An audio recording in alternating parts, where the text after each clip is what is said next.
Gabriel, what's going on? 1977, what's going on, guys? Um, I still have no air conditioning. I still have a bunch of blocks of ice with duct fan going through them to keep me going. KO, what's going on, man? What's going on? All right, so in a couple minutes here, we're just going to go in on the Formax Scout. I put my own edge on there and made an edge that I'm happy with. So I want to see how this does.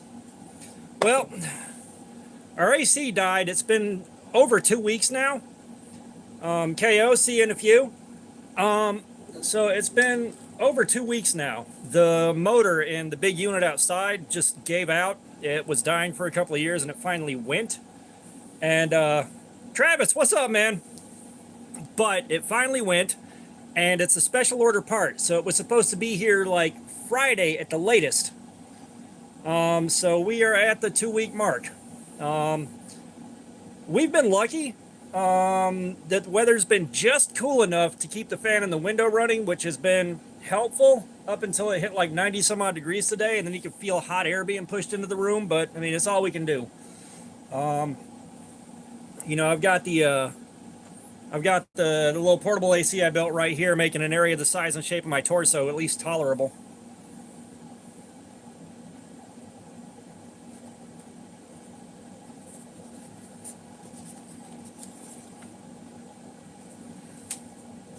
But one of the things I find immense joy in is large overbuilt tank blades doing that.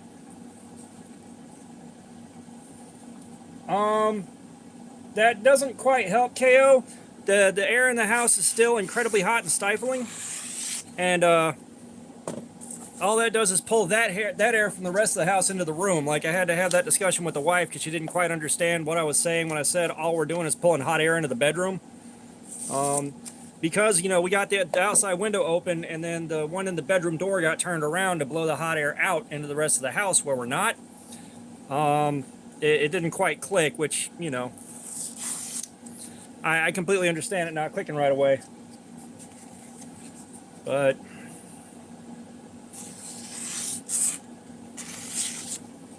I think it's safe to say I got an edge on this thing I'm happy with.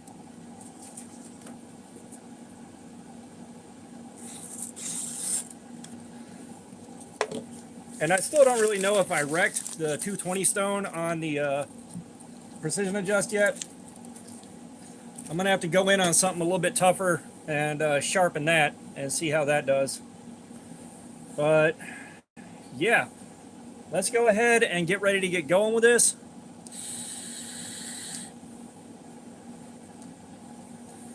Let's see. What do we have here? Oh, we got some real heavy duty stuff. Let's take a few cuts on this. Jesus. I can't even read a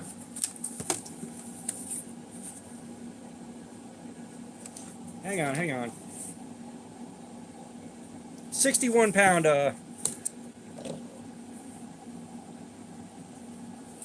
61 pound cardboard, double layer.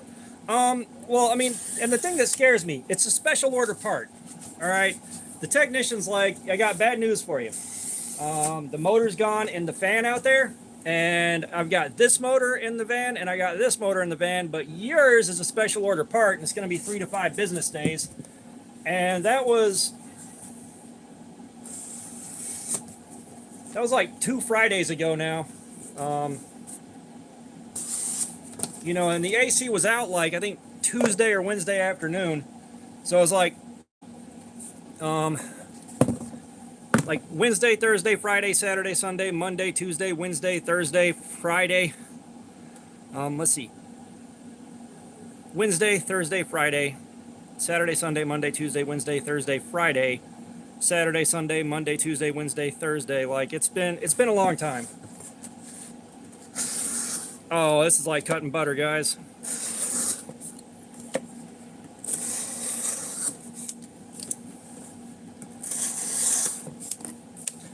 Let's try some of the crustier stuff.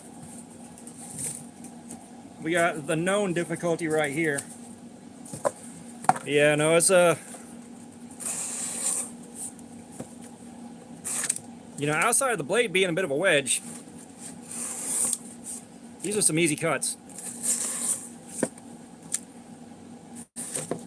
I'm kind of curious to see how long I hold up, because I had to get up and open today at work, and I didn't want to get up and open today at work, but I'll take that for the rest of my week being consistent. And that means I've been up since like 2 a.m. Oh God, that's so nice.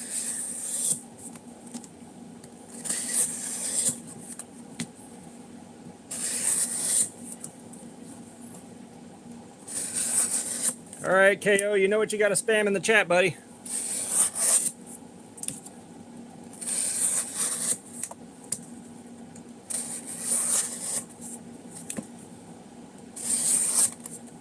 Let's get some people in here. Wow. We're off to a slow start tonight.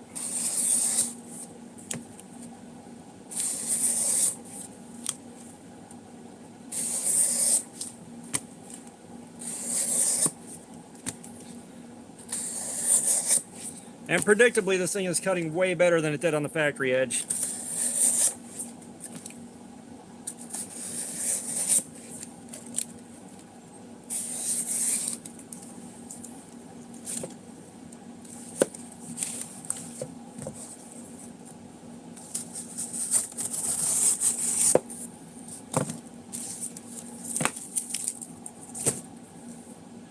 Okay, I'll start it myself.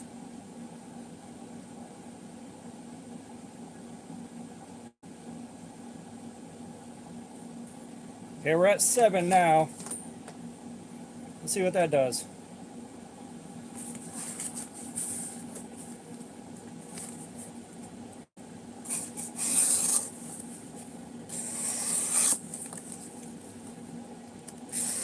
Nope, went down to 5.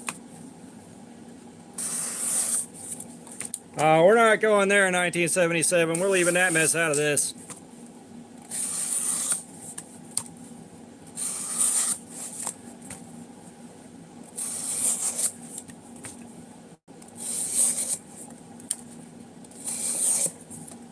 Oh, I know. I know, it's just the kind of behavior that invites I don't want here.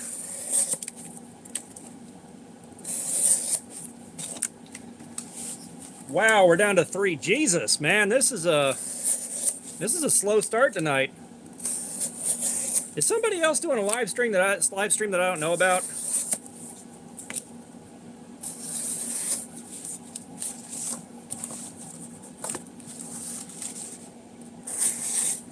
It's like last week we were running some numbers, and I think the total view count was like 8,000.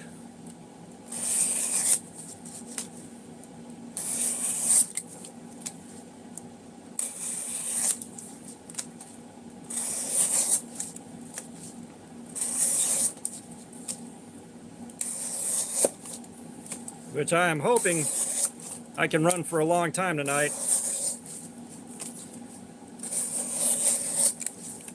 Just a guest, what's going on, man? Welcome back. If you missed, we're going in on the Formax Scout on the edge that I put on here after that last performance. It took way too much to put the edge on this thing too. Well, thank you for the sub. Thank you so much. Let's try Aviana and the Ring Hung. Did I pronounce that right, or how close was I? I like trying to pronounce them.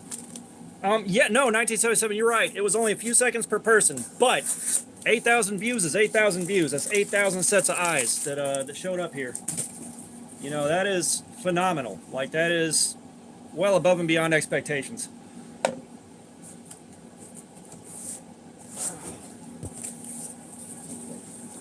And I was worried that I wouldn't have enough cardboard for this, and then I came home and looked. I was like, nope, I am good for another 3 or 4 live streams.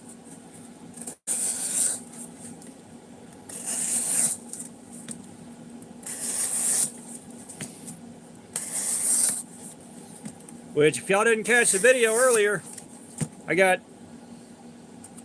Yeah, no, hitting 86 was phenomenal. Like, that's our highest concurrent ever. At some point, we'll break 100. At some point. And then the chat will be going too fast to read. But if y'all didn't catch the video earlier, I got 2 knives to give away very soon. Like, well, thank you. I really appreciate the kind words. I really do. But yeah, I'm kind of waiting the air conditioner out so I can sit down here and do I can do more than one take on a video without feeling like I'm dying down here. Because like I walk by the thermostat, and even with the fan in the bedroom pushing air out of the bedroom that's significantly cooler than the rest of the house, it's still 85 degrees at the thermostat right next to the other fan. Like, it is so damn hot. And like, I spent a lot of time in my formative growing up years in a house with no air conditioning, and it was never this bad because the summers are never this crazy. My day is going fairly well. I got up at 2 a.m. I went to work. It's 5 p.m. now, and we're playing with a knife that I wanted to play with, and I put a new edge on it, so I want to see how long that edge lasts. I'm actually really happy with the edge on this. If I can just get this last cut made. What are you doing, boo-boo?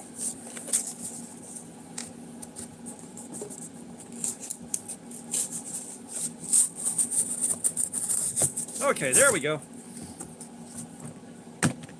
JeffCon123, what's going on, man? What's going on?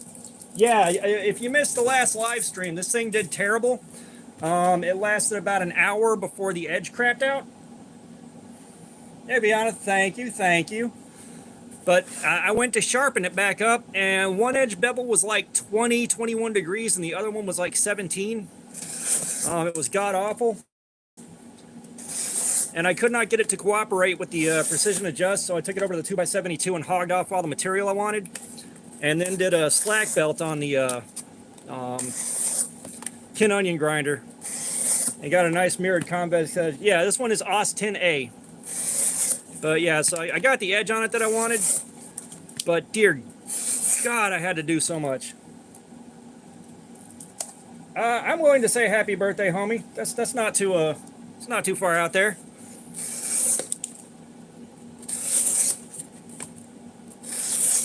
You know, we don't do the NPC live stream here, but if it's your birthday, happy birthday. We don't celebrate mine, but that's not for here. But yeah, like I had to go to the 2x72 and hog off a ton of material to get the edge right. And I know 17 degrees or whatever this is now is a bit on the fine side for something like this, but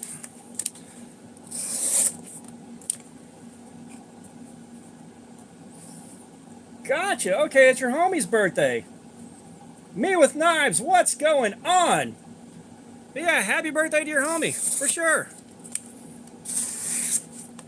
I mean, I appreciate it that it means something. That's awesome. Entity Gaming, welcome, welcome. I'm pretty sure I've seen you here before, but it's been a while. Like, I know I've seen you here before, but I haven't seen you pop up in quite a while now. But yeah, so I've got a 2x72 belt grinder, which, you know, knife makers, sword makers, guys like that use.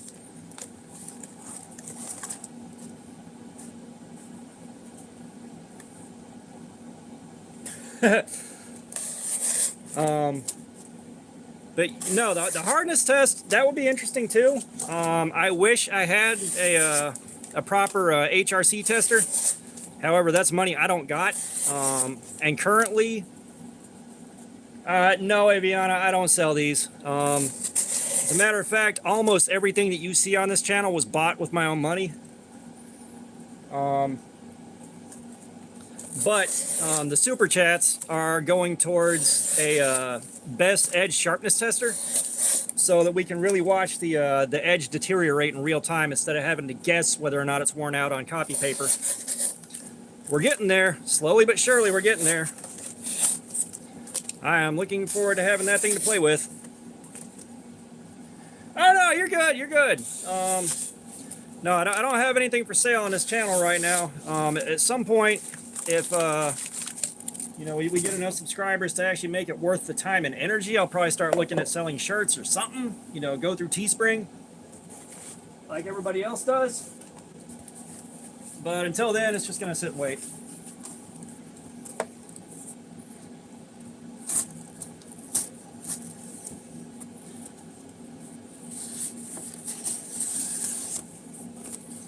And I can't tell if the amount of humidity in the house. I did not let the dogs out, I can promise you that. Chef Rocky C! What is up? You are now in the presence of our one and only channel member. Entity Gaming. I have a Buck 110. We did Cardboard Slayer with it. I don't carry it because my uncle somehow found a way to loosen the hell out of the pivot. But yeah, we've done this to a Buck 110. It was made in 1980.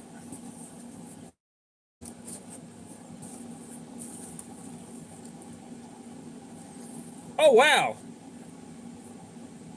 that is not. See, I'd love to have a job like in the knife industry somewhere, like designing or something, but you know, there's too much stuff that I'd have to learn, and I don't have the time available to take the risk on that, hoping that it pays off. You know,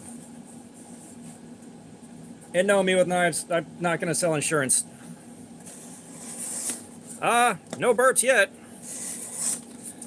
However, we are going to give it a little while and throw in one of the farting action figures.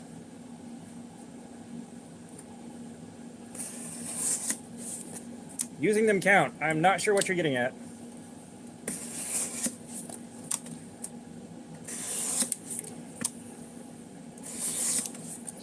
And yeah, I've got this portable AC going and it's still hot down here. I'm going to pull this thing a bit closer.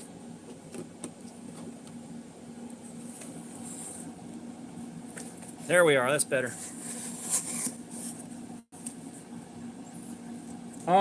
I have got way too much stuff to show. However, if you do want to see almost all the collection, in my videos, there's a state of the collection, 2 videos that there's 2 state of the collection videos that cover everything I had before Blade Show. I've had the Formax Scout since a few days after Blade Show.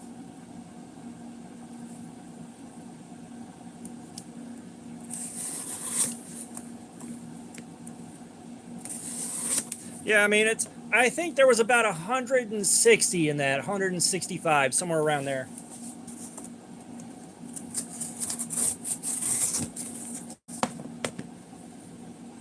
What's a good folding knife for eating an apple?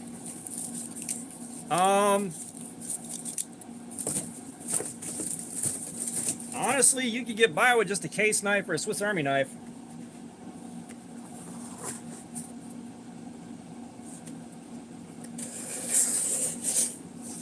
Brother, you and me both need to make money.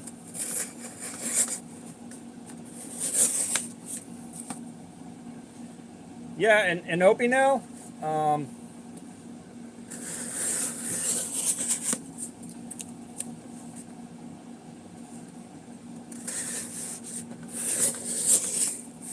yeah, every time buying a knife comes up, what's the budget? Which is a very valid first question.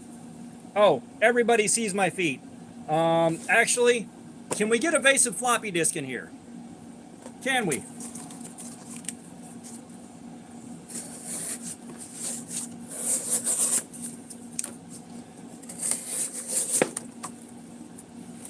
That was scary.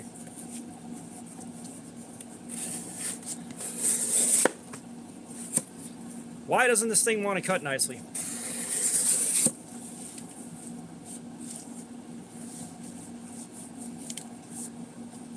I don't want to throw music in the background right now because 1, I don't know what will and won't get me a YouTube strike, and 2, I'd rather have that done properly, like the guys that have their cameras set up and their computers set up for streaming and all that. It's like those guys can add some nice background music and they know what they're adding and what won't get a YouTube strike. And I don't want copyright strikes. Cut through the fog. What's going on, man? Brother, I can't whistle. When I had all but 9 of my teeth removed, I lost the ability to whistle. True story.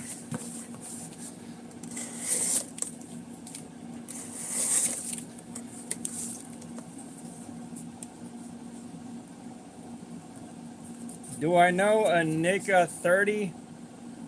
I'm not sure what that means. It's not making a lot of sense there.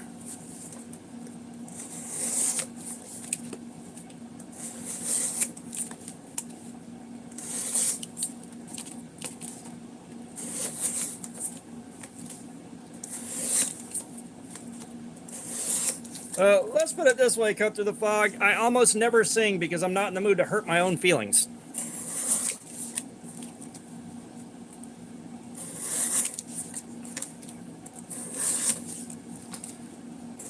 I'll let somebody else. I did not say the N word. Nice try.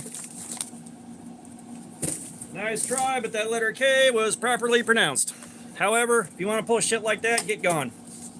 Don't need you here.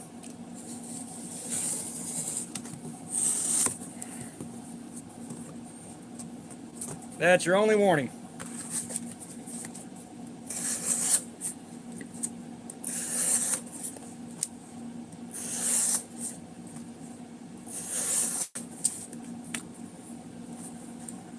I am a mod on my alt that I'm watching this on. However, I do like to offer someone a warning. That's just me. If Fook was here, he would have dropped the banhammer already. I try to be a little nicer.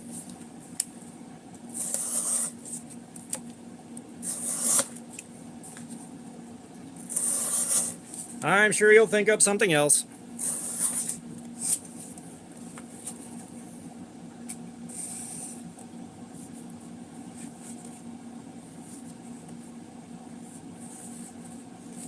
God, I need this heart out of my deck. There's a heart on my screen.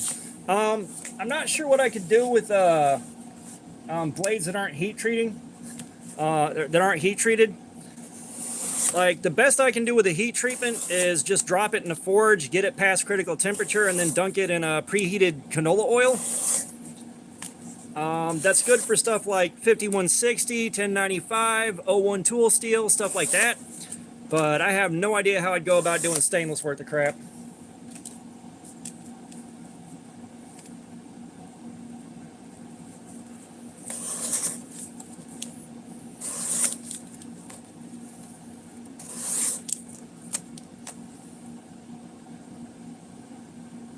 Oh, they're heat treated. I'm still not sure what the hell I could do with them without the handle. Like, that's the other thing too. I have made some stuff, but in the process of making stuff, I don't have what it takes to spend the time or the money to learn how to make stuff right. Because if you've got your hands in the business, you know while you're learning to do that, you're going to burn through a lot of money and materials. Just in the belts. Just in the belts, you're going to burn through a ton of money.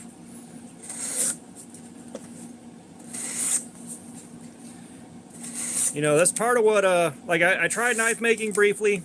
I'll probably go back and try again at some point. That being said, the last knife that I made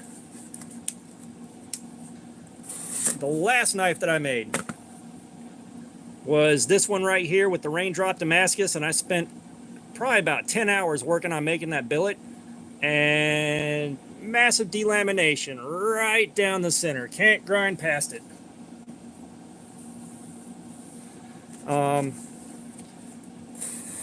Yeah, like, I am god awful at trying to grind, especially trying to get a good plunge line and a clean bevel. I never got the hang of that.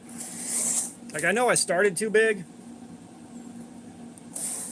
Yeah, people are showing up. But, like, I know I started on too large of a knife, you know.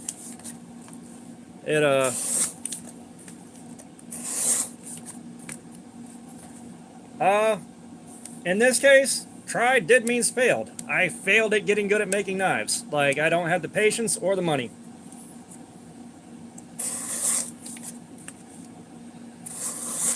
Yes, we always enjoy viewers. I'm wondering if we don't have someone in here on, like, their 17th alt.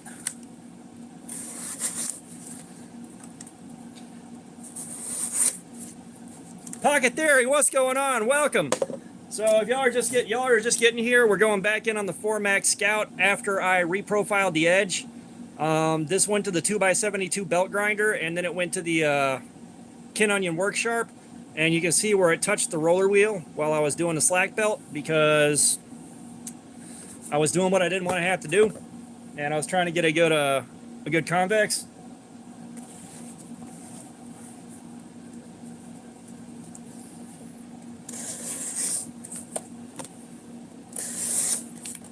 Lagging might be on your end too, like, maybe. But Yeah, I'm not going to sweat it too hard. Like, I'm set for quite a while for content.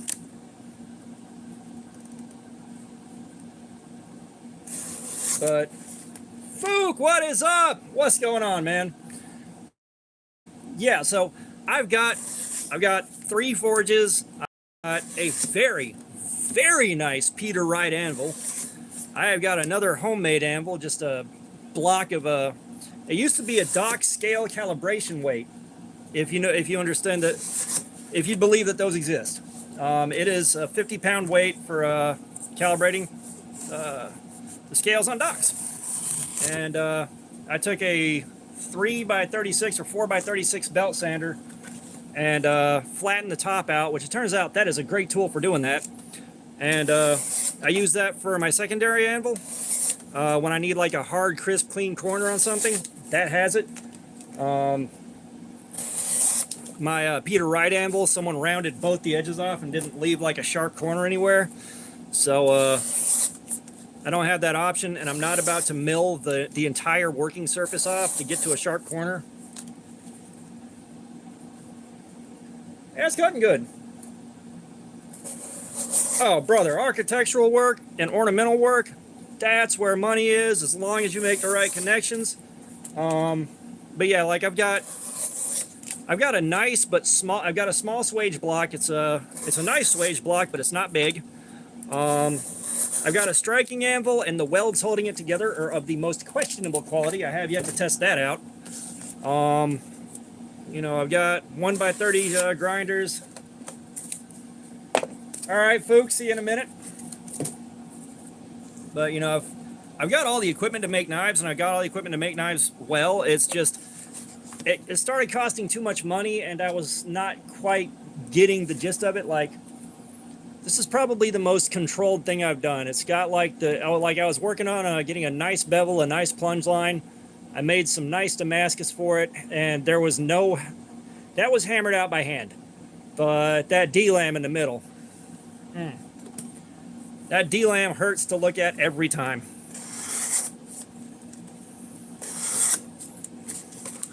Where is it? Where is it? It is all 10.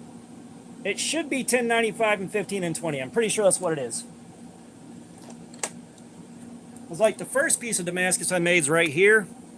And I made myself a Kiradashi out of some 14-layer lazy twist Damascus. Like, I wanted a really bold pattern, and I knew I could control the twist on this, and I had a good billet to start with, so I didn't get too crazy. But that was an ungodly amount of work. All hand hammered. And the thing is, like, I wanted to do more Damascus, so I built my arm up to where I could swing an 8-pound hammer for a few minutes at a time, one-handed. And I made an 8-pound hammer into a hand and a half so that I could swing it one-handed. And then my mental health just went weird. I just couldn't force myself to want to be in the shop, and if you don't want to be there, you're not going to be safe. So everything's just kind of in storage right now, like time capsule waiting for me to come back. Like, the last thing I did was I made an eye punch for making a tomahawk out of a ball peen hammer. Or actually, no, I was just going to make a tomahawk from a bad hammer that I made. The ball peen tomahawk was going to be later on. And when I go back into the shop again, that'll be my first project, is the ball peen tomahawk.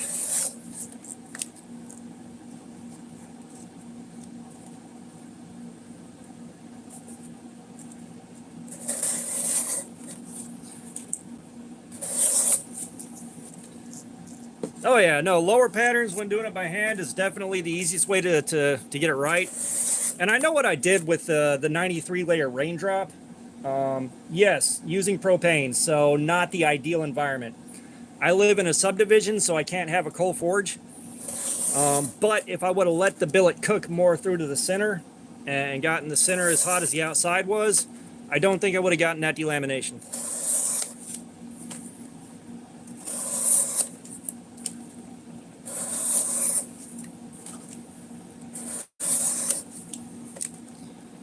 So, like, I'm pretty sure I know what I did wrong. You know, in a propane forge, you definitely have to be a little more careful because it's not a dry heat. There is moisture. and the propane being burned. Yeah, we're talking about both pieces of Damascus that I have here right now.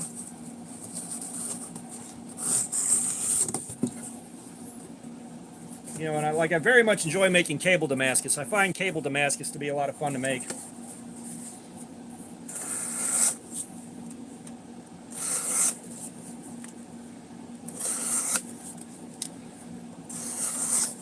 So I'll tell you what, let's lower the property value here. Quan, since you're a new face, or at least I don't remember having seen you here before, you get to pick a figure out.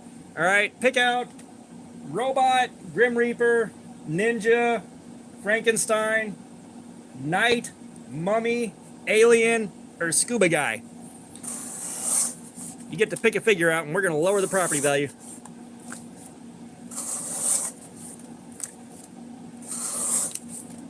But yeah, like,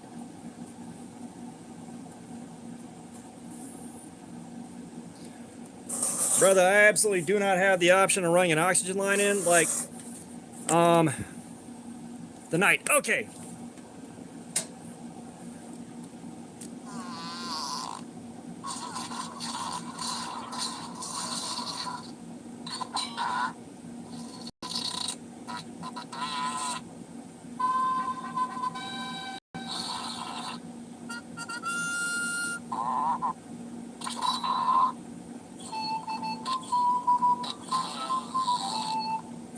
There we go. But yeah, like, I don't have the money or the option to run an oxygen line. Like, I'm running off of like the little 20-pound propane tanks through a single burner forge that is incredibly efficient. All right. If you check out Atlas Knife and Tool, the forges that dude makes are insane. I mean, insane. But, you know, I don't have like any oxyacetylene. I don't have an oxygen tank for anything. I don't even know where I begin to run because there's no Venturi on it either. There's no Venturi. Like, he's got kind of his own little setup there. So, like, it'll get hot enough. The knife maker's forge that I got from him will melt steel. It has. As a matter of fact, and one of the forges is tiny. Like, basically, the outer limit for that thing is a large Bowie knife blade. But I brought that thing to Quad State with me to hang out with some friends there, and I dragged that thing out of the truck, and they're like, "Oh, that thing's so cute. Oh, geez, what are you gonna do with that?" So I took uncleaned cable, didn't clean it, didn't do nothing but throw it in the forge, and welded that shit together.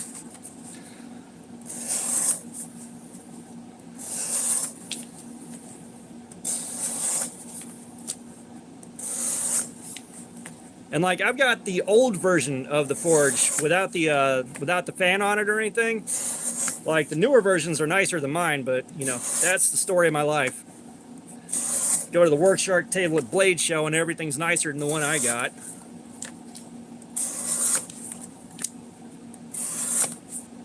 Her dur dur, look at me, we got Precision Adjust Professional. Her dur dur.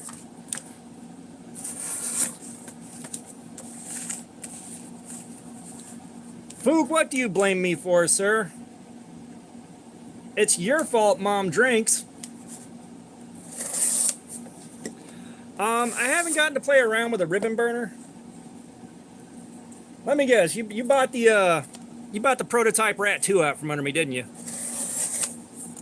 But I haven't gotten to play with a ribbon burner. Like, a lot of the guys I know, they built their own ribbon burners and really got to play with them. You know, but that being said, the stuff that I do have is like more than enough, because like, I am a hobbyist at best. All right, I will hyper fixate and play in the shop, and that's all I'll do for a few weeks, and then I'm out of the game again for a while. That's what always happens. Like, you can tell when I hyper fixate because I will have a small mountain of lanyard beads that I turned on a lathe, just a pile of them that I'm showing off.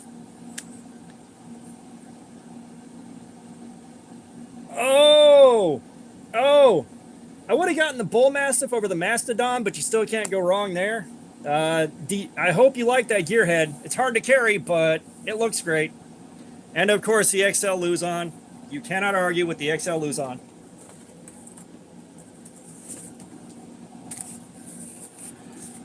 All right, eggs. Your crimes against humanity are noted. Your day of reckoning has come.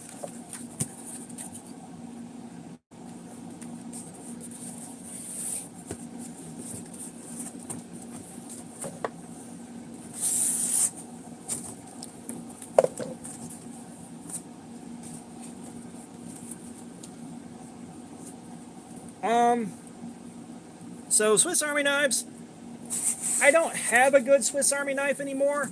The last one I had, my uncle gave to me as a groomsman's present at his wedding, way before he passed away, and it did not survive the divorce. It got left somewhere in that house when I took the kids and left, along with my Benchmade 9000 automatic that was laying on the healing bench while I tried to figure out how to get more springs for it.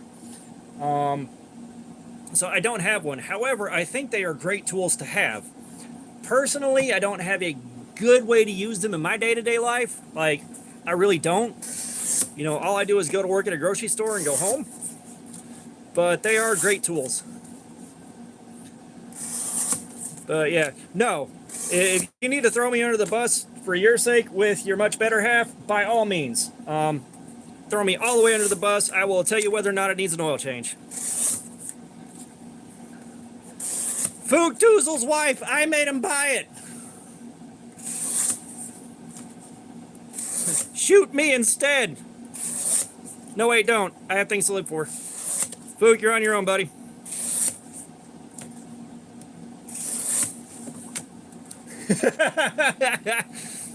Clip away.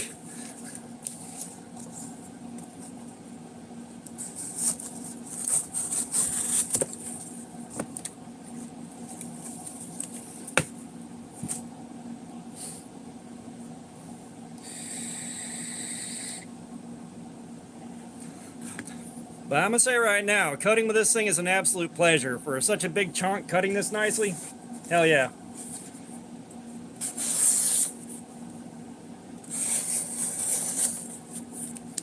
So now, I need to see how long I can do this and how long I can stall letting KO start his own live stream. How late can we make him have to start his live stream?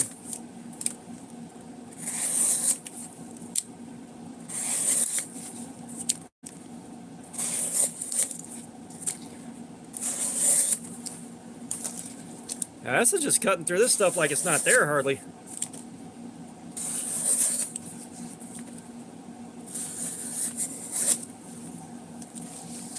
Oh, it's a Thursday. All right. Actually, I think last week was Wednesday.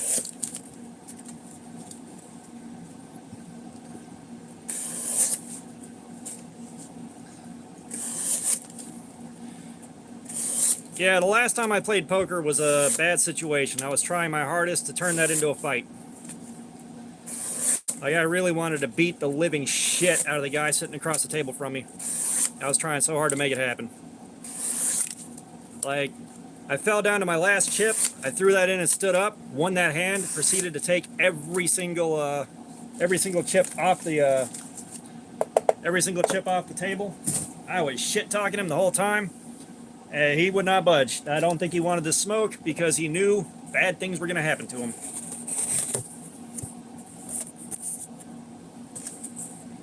Yeah, no.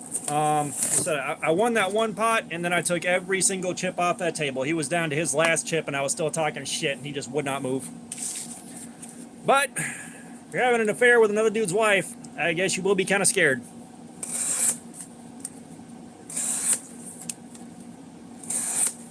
Like, I'm not proud of that at all looking back on it, but I was absolutely shit-faced, and I was trying my hardest to get something to pop off. Just give me the excuse.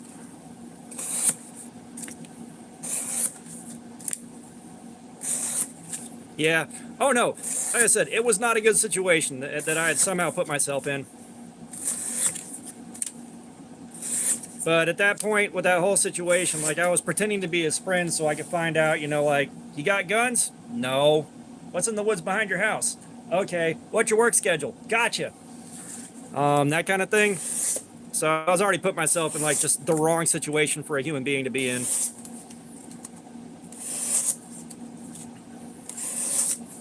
I am not proud of it now, but that is what I did.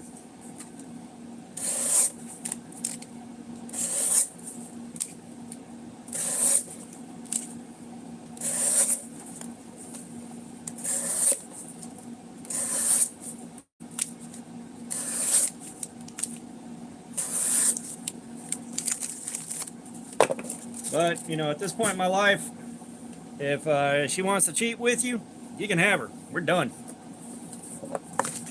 No fuss, no muss. I don't got to worry about that now, but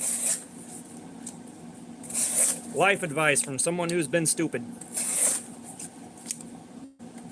You ever catch your girl cheating on you with somebody else? Let him have her. May you bring each other all the joy you deserve. Bye-bye.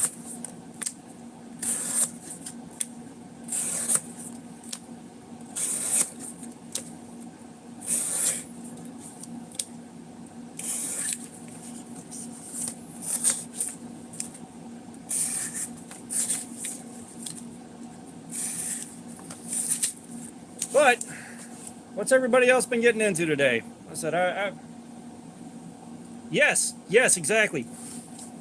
Now, somehow my dumb ass is like, I'm not ready to end this. We got kids. I don't know what I'm gonna do if this relationship ends. So like, we tried to clear the air. We tried to hash everything out. I tried to, you know, give her a chance to make right on everything, and you know, kind of change. That never happened. So by the time she was involved in her next affair, I was just like, all right, bye. You know, the dude she was messing around with that time, he also acted absolutely terrified every time I saw him. Like, the only time I saw him calm and collected is when he had a loaded gun on his hip, and I just found that adorable. You know, not like I was going to do anything to start a fight with him. Like, you know, the guy threw himself on a grenade for me, basically. You know, like, I was happy to see him. Like, thank God you're here, man. Dear God, it's over. It's over. Yeah, I tried Dr. Disrespect earlier, and it didn't really bring anybody in. Emotional support water. Need it now more than ever. Sergio Lucio, what's going on, dude? We're doing good, man. We're going in on the Formax Scout again now that I put a new edge on it.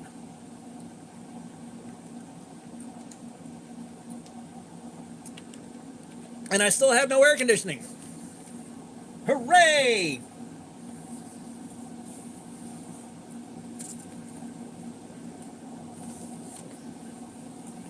Hooray for getting swamp ass sitting in bed.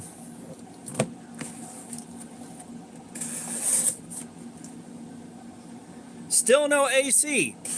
We're past the 2-week mark now, I believe. I've lost track of the number of days exactly. But the only saving grace is the last, like, 4 days now. The last 4 days now, we have had around 85 to 87 degree weather tops and a lot of cloud cover, so we've been able to put a fan in the bedroom window, and the fan in the door gets turned around to pull the air out of the room. So it's been more tolerable than usual, but still brutal. So Entity Gaming, I carry a different knife every week. This last week I carried a really crappy Camillus. I was hoping it would be a decent knife, but it turned out it wasn't. You guys are going to pick out which knife I carry this next week. We'll give it a little while before we do that. But yeah, like it's a different knife every week. You know, today I wanted to get the taste of that piece of crap Camillus out of my mouth, so I carried my Benchmade bug out an M390 today. Brother, if I had Midgard's Messer money, you think I would be not owning a Midgard's Messer? Like, the fucking Mayhem would have been pocket change. Fuck out of here with that. Nope, I got 2 knives. Y'all are gonna pick between the 2. But Fook, I genuinely appreciate your optimism. I know you got high hopes for me.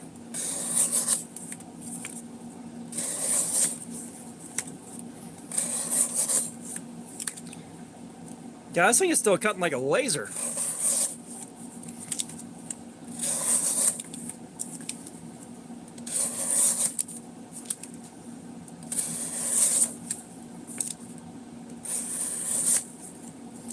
Now, if I gotta sharpen it again, I'm going to the Work Sharp belt grinder and doing it there instead of trying to fight with the precision adjust.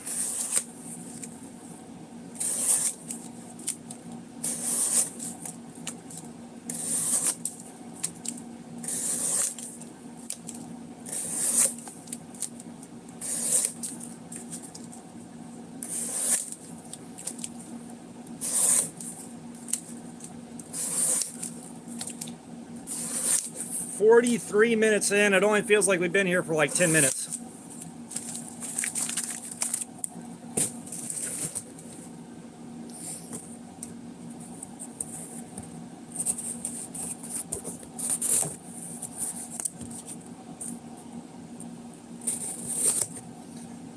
But yeah, no, please believe me. If I had the money, Sergio, I don't know the exact angle. If you were here last time we did this, we tried to sharpen it to 17 degrees on the precision adjust. That didn't work. It did not work. So I took it to my 2x72 and just zipped all the hogged off material until I got it down to what I liked the look of, and then gave it a convex edge on the work sharp belt grinder. So I don't know what the angle is. All I know is it looked eye pleasing and it looked right. But yeah, like the smash button, guys. I think the Formax Scout is like $70. Weldon Carey, what's going on, man? Welcome back. So we're doing the Formax Scout again, but this is the edge that I ground on it with the 2x72 and the work sharp Kin Onion belt grinder. Seeing how long it holds up, and it's cutting like I want it to now. This is cutting the way I wanted it to begin with.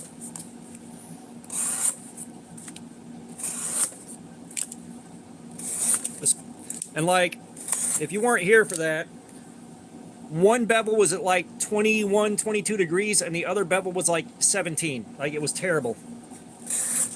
I still don't understand how they did that.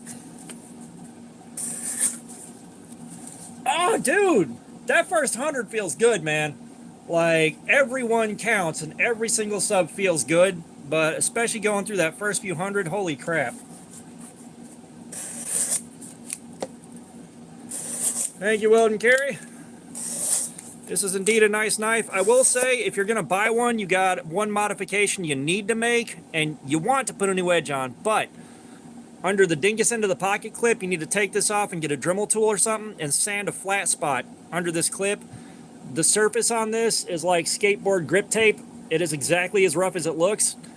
It will start tearing cloth up quickly. However, once you make that modification, it's nice to carry. But yeah, congratulations on 100, man. I said that. Like, you're in the trenches right now. Like, I'm still in the trenches, but I've kind of made it.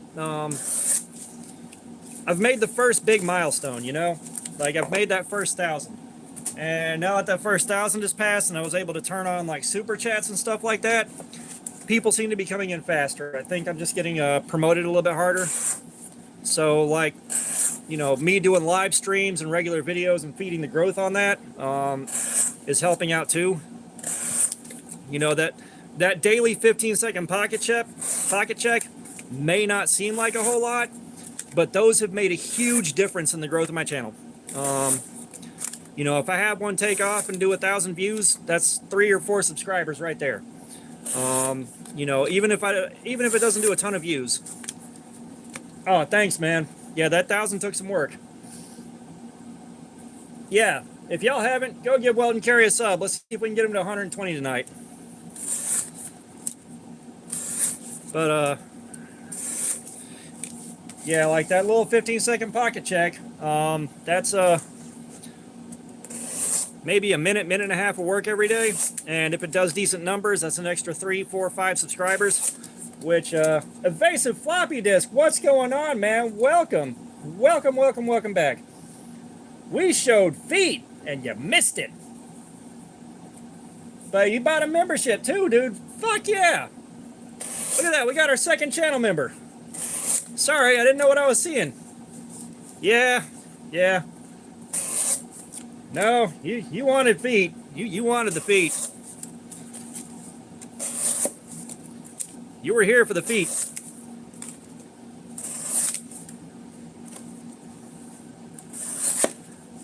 But evasive floppy disk, we're going in on the Formax Scout for the second time. The first time the factory edge was garbage and the factory edge grind was garbage, so I fixed it.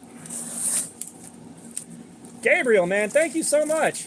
Yeah, no, we're doing the edge sharpness tester. We got the sharpeners, but that sharpness tester is the thing we need. However, That definitely helps. That gets us a little bit closer. And if y'all are curious, every penny that goes in on super chats is going right back into the channel. It's not getting wasted. It's not being spent on personal stuff. Oh wow.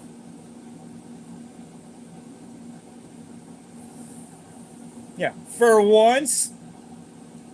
That looks like euros. Like, I'm not sure what 5 euros translates to in freedom units, but I said every little bit helps. I'm grateful for every little bit. But yeah, that was one of the things that I was talking about, was like the sharpening equipment. I've got all the sharpening equipment I need. Like, at some point, yes, I'd love to invest in either, like, if I had $600 to spend, I'd definitely drop it on a Wicked Edge, just to get, you know, easier, faster, and more consistent results, and possibly better mirrored edges. Oh, okay, gotcha. Thank you for looking that up. But what new job did you get? What new job did you get? But like, I can make things plenty sharp right now on my own. Like, I don't need new sharpening gear. But that edge sharpness tester, you did not get hired at Zero Tolerance in Kershaw. Get the fuck out. Get the fuck out of here. It was like everybody here worked for a knife company except me. Look at me, I work at Publix.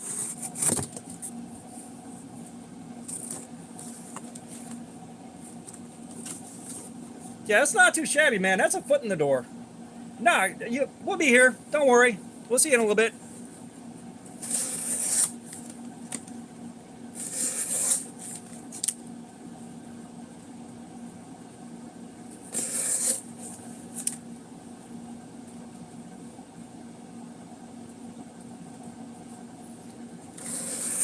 I have done janitorial work before. I haven't taken a close look at Cancept since I got that Cancept motto for $15. And the only reason I got that is, you know, Bees Blades dropped a code, and I was like, I got to get in there. I didn't know there was only 2 mottos available on that code when I got it. But like, I got right in the door there. Okay, I feel better. Not everybody here works in the knife industry.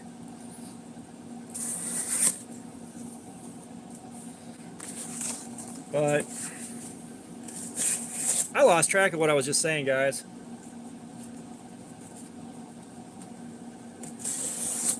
It's not just that. It's CPM S35VN. And I wish EDC and Lace was here to really give us a better idea of what we're looking at there. Because, like, you know, KO Knives, he's got some information. He's got a lot.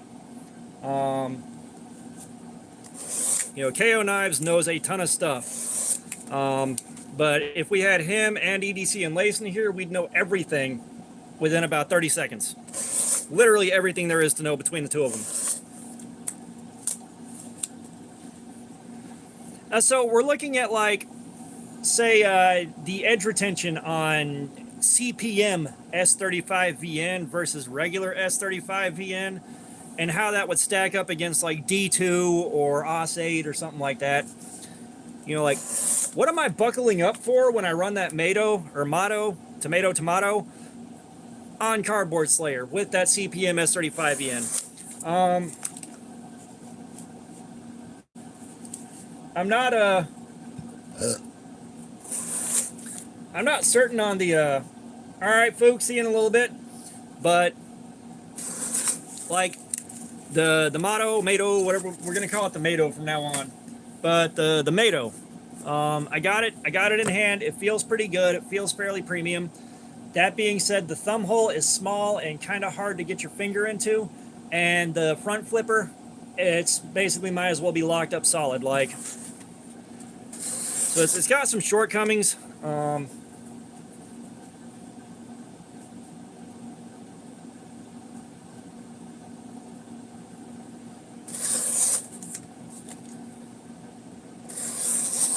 You know, like, it's got some stuff going for it, but there's also a couple of drawbacks, at least for me personally. So I don't know how I feel about it yet. I think the big thing is going to be quality of life when carrying and how it does on cardboard slayer. And see, that's what I'm, some guys are telling me, or some guys are expecting like, 2-3 days before that edge wears out on the CPM S35VN. And I'm kind of looking at it like it's probably going to be like a good, maybe a good 4-hour run, something like that. Yeah, one of the reasons we use D2 and stuff like that, we've done a few knives in D2 now. We got an idea what it can and can't take for this, which gives us a good idea for edge retention.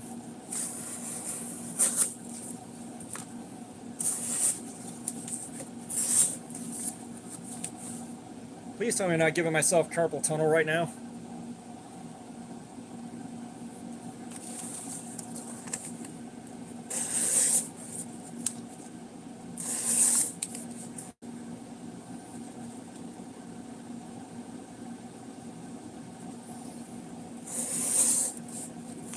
Yeah, and like, see, that's the thing that blows my mind. A $30 pocket knife steel has the same edge retention as S35VN. Like, my brain doesn't quite want to wrap around it. Even though the S35VN can take a lot of impact and a lot of shock way better than D2 will, a lot less brittle, it just, my mind does not want to wrap itself around that. Because like a lot of us that, don't know different, it's like S35VN, it's a super steel, or at least it was a super steel. Now it's mid-range. It's like, oh, so that means it should last forever on that edge, right? Not necessarily. It's amazing how little separates some of these things. That face ain't gonna be happy for too long. Eggs, I thought we taught you a lesson last time. Did you learn nothing? Eggs.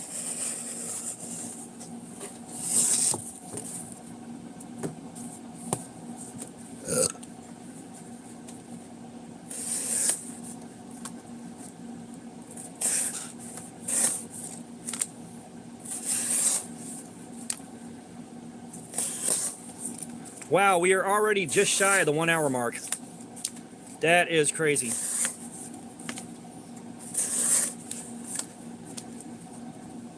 Zero Bytes 2000. Oh, it knows it's sinned one time too many. It's going down.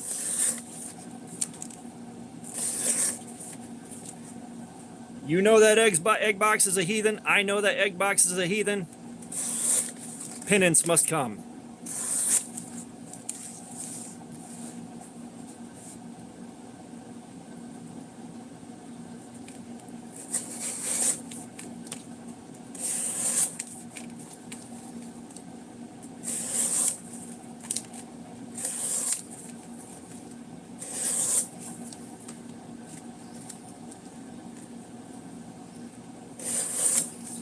I think I've seen the Spartan actually get a lot of positive traction from a lot of guys that are, what's your favorite Swiss Army knife? Like the Spartan seems to pop up fairly often, not as often as others, but it seems to pop up.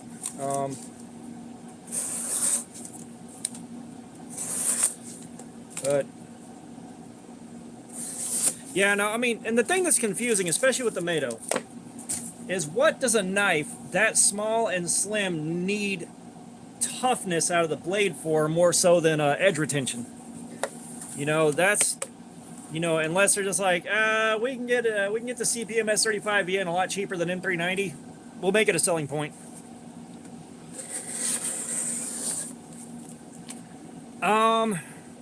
Entity, I am well over 200 now. Like, at some point here, I'm going to start going through the collection and finding stuff that we've already used and done what we're going to do with them and give them away. However, I've got to pick out the good ones that I actually want to, that I want to pass along, that I'm not, keeping for selfish reasons. Oh, I appreciate the name. Thank you so much. I didn't know you'd seen it before, but thank you. No, so we're going in on this edge right here to see how long it holds up to this kind of abuse. And I'm hanging out with you guys. So the last time we used this thing for this, it lasted an hour, and the edge grind from the factory was just garbage. So I put a new edge on it. I put my own edge on it. And now we're trying again. Give this thing a fair chance to do well. We've been going in for an hour now. I'm going to give it a couple more minutes, and then I'm going to let my hand rest. We're going to see how sharp she is. And then we'll get back into it.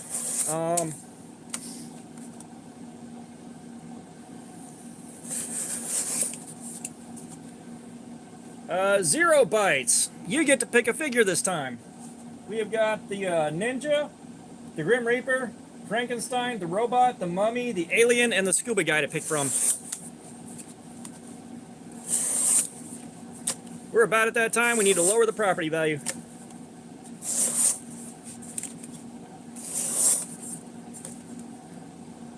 All right, Reaper it is.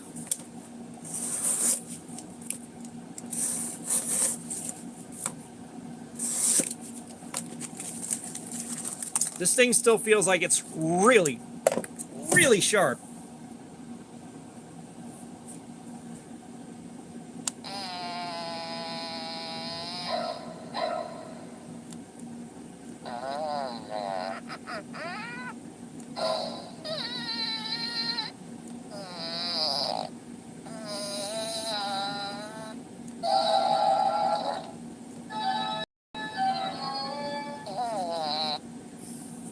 The thing I do with the cardboard is I take it back to work to get it recycled. It gets recycled. This is what I do with the cardboard. So I don't have a better way to really test these knives out for edge retention than this. And it works out good because I enjoy doing these streams. I enjoy hanging out with you guys. You guys see in real time what the edge can stand up to. And we all have a good time. Like, this is normally a lot of fun.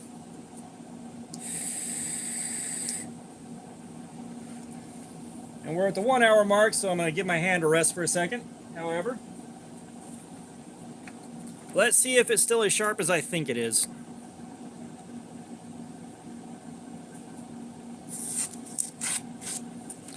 I need the forbidden moonshine.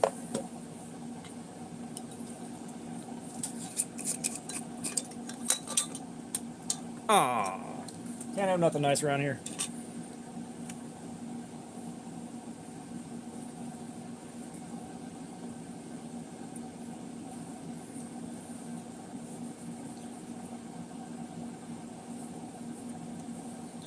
Hey, I need to see if... So I got a paper cut underneath this fingernail from cardboard.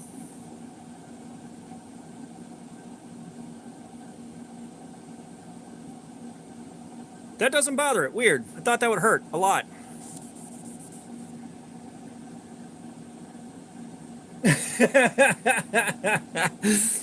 Every piece of cardboard gets glued back together.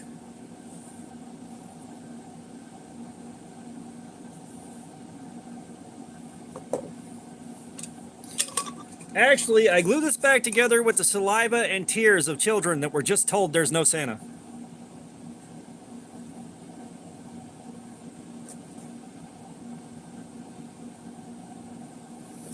Okay, now we don't have tape gunk on this thing.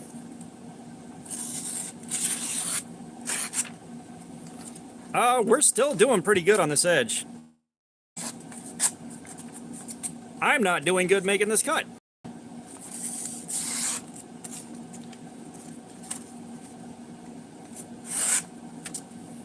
Yeah, we're getting about what we get. I'm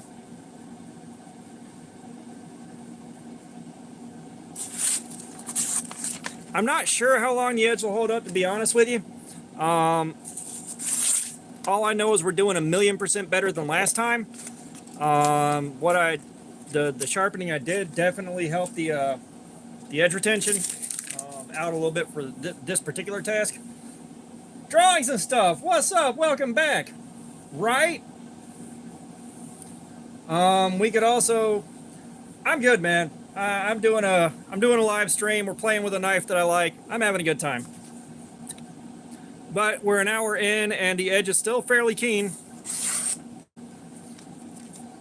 Gravy Seal, what's up? This is the second time we've done this cold steel, actually. The first time I found out that the grind on the bevel from the factory was garbage. One side was like 21, 22 degrees. The other side was like 17.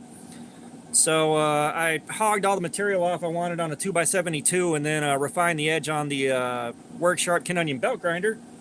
Oh, the 1911. Oh, God. Cold Steel's shame. They should have disowned the 1911 by now. But let's see. Can we shave?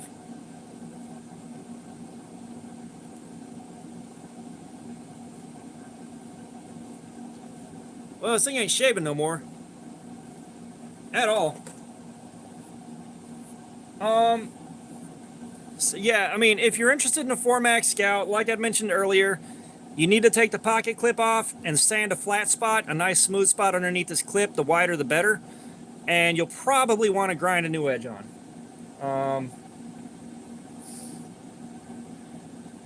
Sir, you do not like the Cold Steel 1911. You are lying to yourself and everybody in this room. The Lord has seen you lie.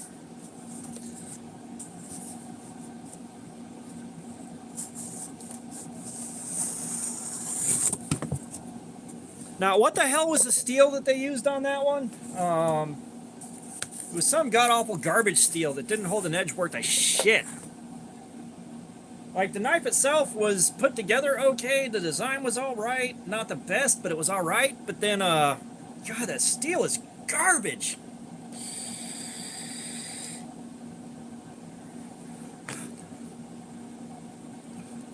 Yeah, 4116, that's what it was. Jesus Christ, that... How long did that last? Was that an hour before it was totally wrecked? I think it was. Like, I think it was right there with the Ozark Trail axis lock from Walmart.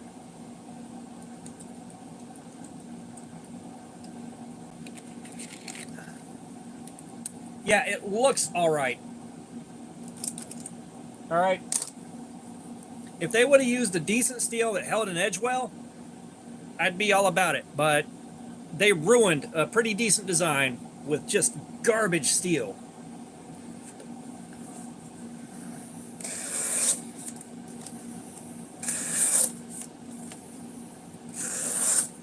Like, the 1911 is now a Hall of Shame knife.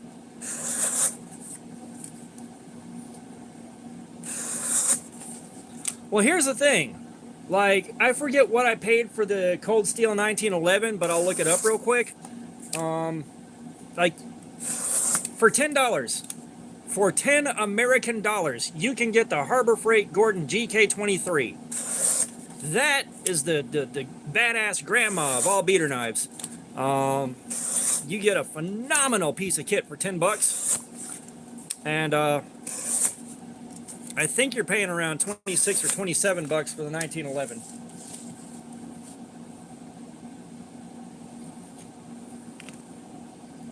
No, see, the 1911, it looks good in the sense that the handle was designed to emulate the scales, the handle on a 1911 pistol, which is my favorite platform.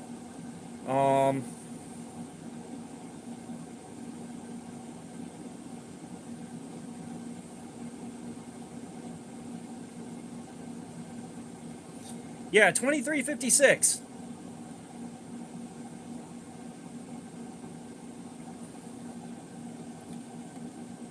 Today I was carrying the Benchmade Bug Out, an M390 with the aluminum scales.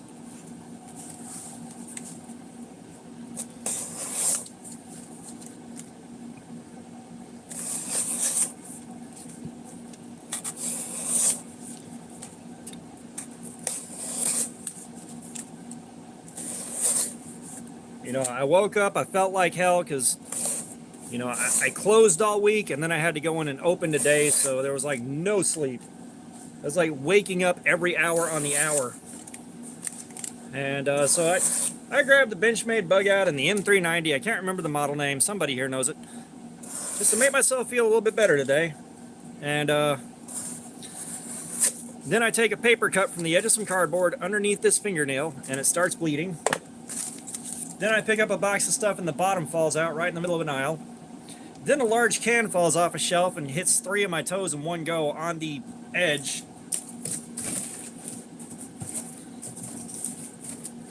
Like, literally one of nothing went right today.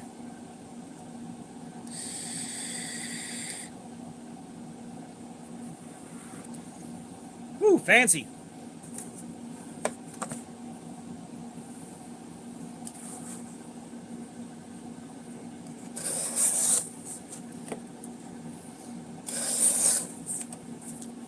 You know, I think I like the whole Desert Warrior thing better when it was just a couple of knives, not everything that Blade HQ can possibly think of to slap sprinkles on.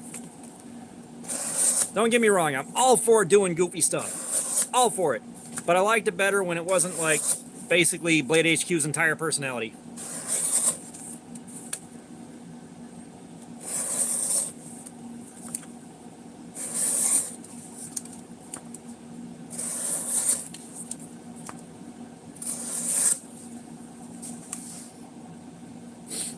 You know, and now you got like Crispy Donut Community, which they're just putting donut scales on stuff and charging a fairly hefty markup on it.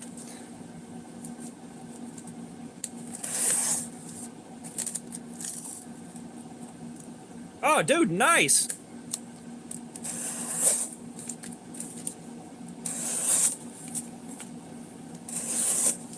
Yeah, I think the $15 Concept Mado is probably going to be the closest thing to a contest one I get for a while.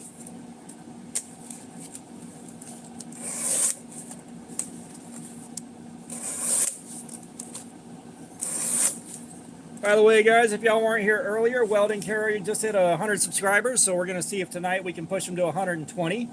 So if you would do me the personal kindness of going and dropping a sub, I'd appreciate it.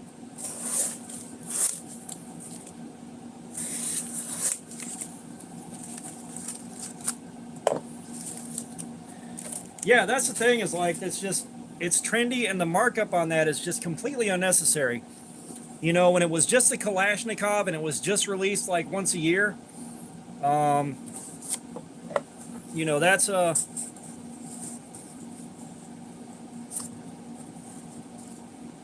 dude, you're welcome, man. You're welcome. I didn't get a lot of that when I was doing my stuff and getting past that first getting up to that first 1,000. So I like to spread it around when I can, you know. Put some good out, get some good back. But yeah, when the Desert Warrior was just the Kalashnikov and it was just like once a year or something like that, it was fun. You know, I managed to get in on one of the drops before they sold out. I had to wait like 2 years for it. You know, that was fun.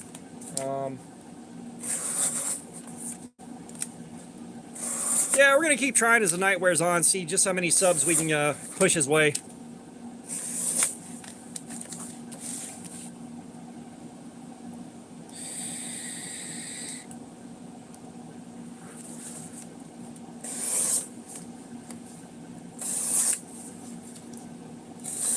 We need to figure out how we can get back to up to like 81 concurrents.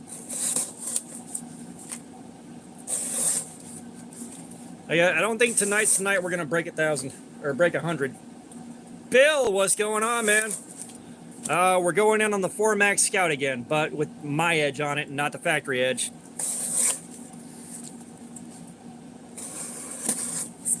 And I still have no air conditioning.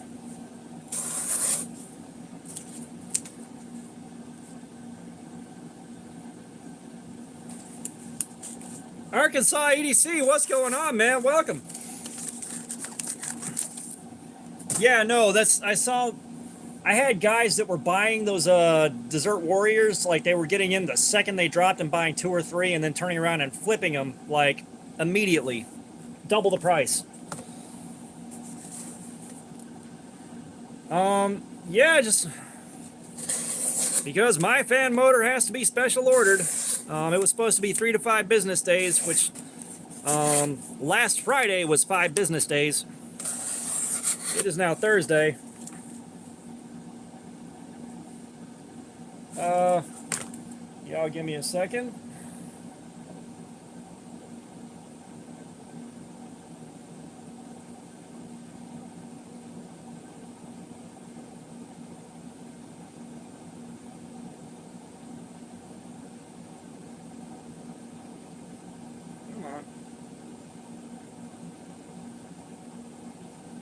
There you go.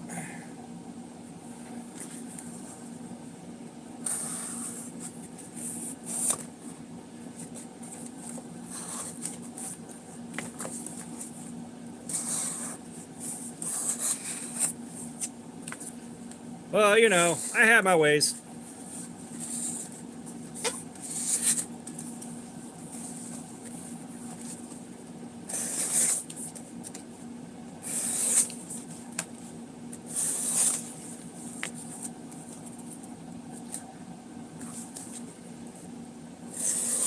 Yeah, even though it's only for the lower 48, I do have 2 knives to give away real soon here. If y'all haven't seen the video on that, there's an even grow that looks actually really damn nice. Then there's a sin cut, which the sin cut I think is like black denim micarta or something like that. I'm actually jealous because I like that material.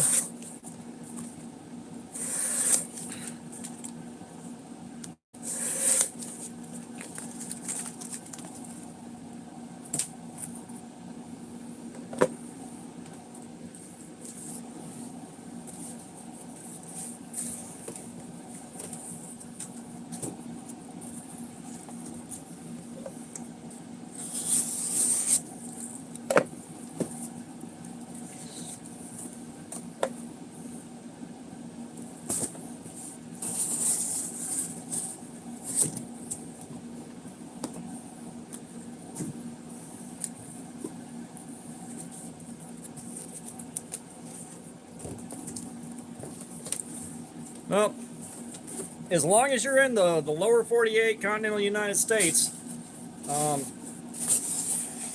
you're eligible to enter and win.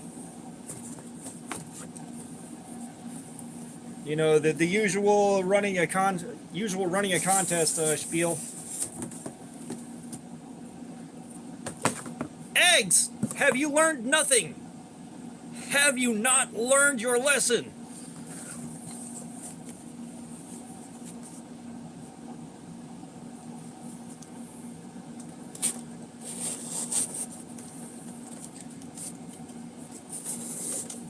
Well, Entity Gaming, I'll tell you right now, I started my channel doing 1-minute long shorts. That let me spend some time on camera, develop my on-camera presence, get a little confidence, and also get over being self-conscious. They didn't take that much time to make. I could get in, get out. You know, picked up my first couple hundred subs doing that. And then finally, it's like, you know what? It's time to start doing long-form content. Arkansas EDC, fuck yeah, man.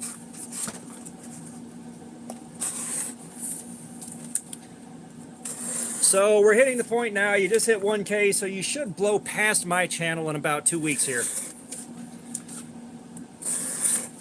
If you follow everybody else's pattern, they'll hit 1K and then blast right past me and never to be seen again.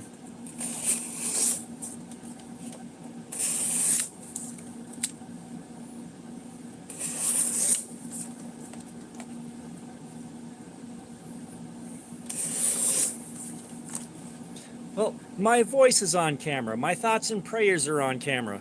Other things that are imaginary but people find important are also on camera.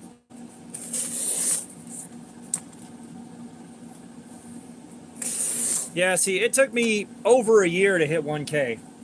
Like, it took me over a year. You know, I'll probably be hitting 1,400 about the time you hit 2K. I would bet money.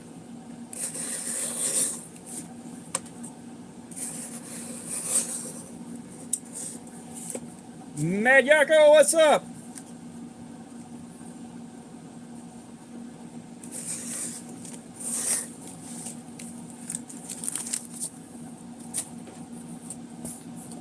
I tell you what, these eggs are fighting back.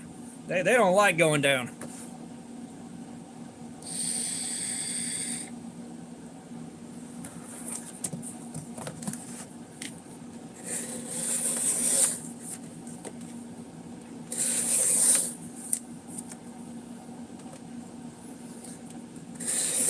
Yeah, the knife community is great, especially if you can find you like a small corner to kind of group up into. Like the guys that were here, the little corner that I fell into was you know, everybody's into traditional knives and slip joints and all that. You know, I'm the odd guy in the corner with a silly hat, basically. And they kind of helped me get my footing a little bit, even though everyone's kind of drifted apart and they're doing their own thing now.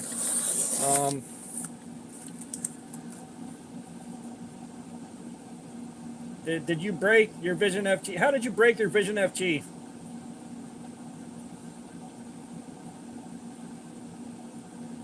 I know there are. I know they exist. However, from what I understand, the YouTube algorithm now picks those up and just straight up doesn't count it. And besides, I don't want something. Well, fair enough. Fair enough. Let me.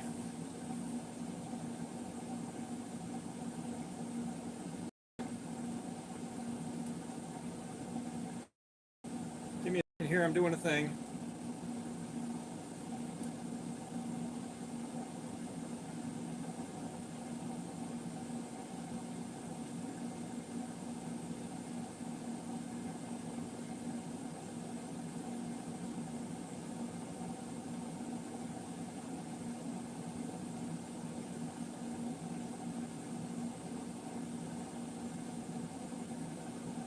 Okay.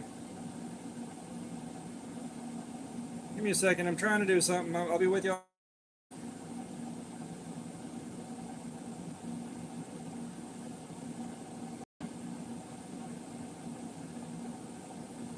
Damn it. Okay.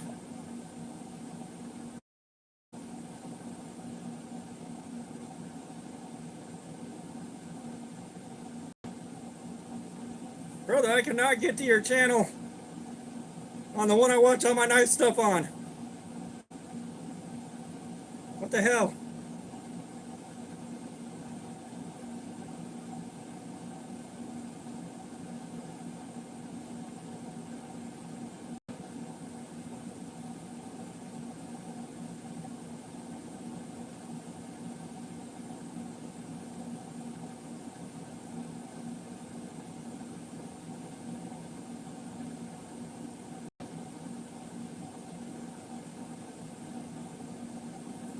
Like literally everything except your channel is coming up. This is ridiculous.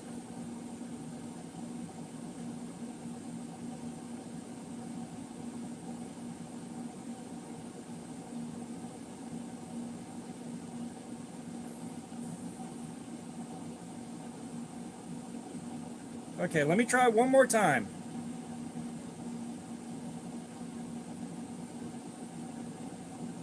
I'm still here with y'all.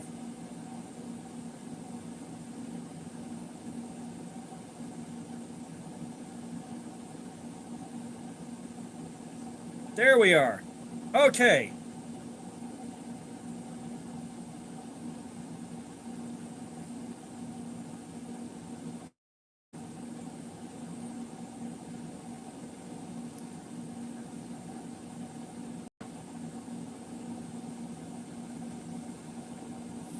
Yeah, I haven't had anything hit 39K yet.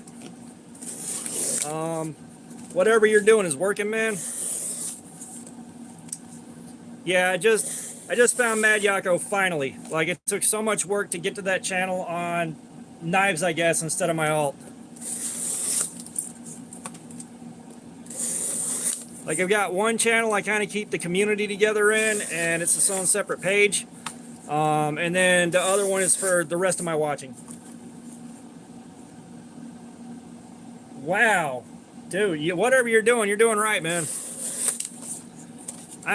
Like, if y'all look at my videos, the average video nets about 55 views or so. Give or take. And then the long form videos that really popped off have been like 1,000, 1,700.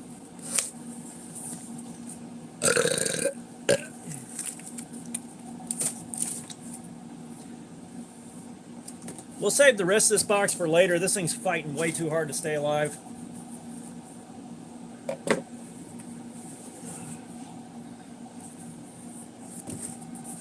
Fook, welcome back. You didn't miss a whole lot. However, we are all subscribing to Welding Carry. He just made it to 100, so we're trying to push him as far past that as we can.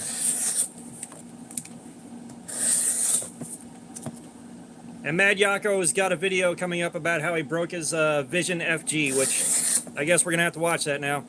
And that's one of the things is like when you're doing a channel like this, it gets really, really hard to sit there and watch other knife channels for very long. Like it gets so damn hard. I don't know what it is about it, but everybody I've talked to kind of says the same thing. It's really, really hard to watch yet more knife content when you're already doing it.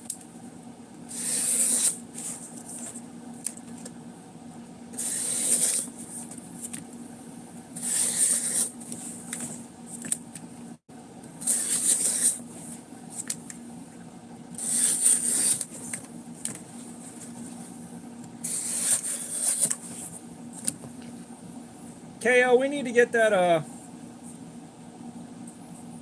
yeah, and like, I'm not one for really going in on controversy that much. Like, the closest I got was trying to form an opinion on what happened with the Harbor Freight Icon knife and then finding out what happened and correcting myself. You know, that's just not who I am. That's not the environment I'm trying to create here.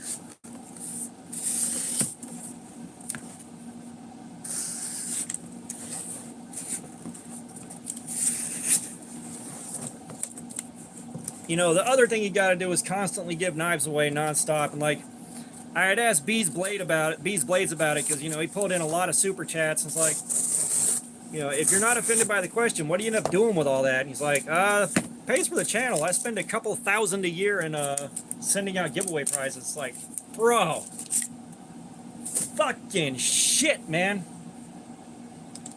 Couple grand a year to send out giveaway prizes. Like, I believe him. You know, you give away a couple, 3 knives a week at 10 to 15 bucks a pop to ship them. It adds up fast.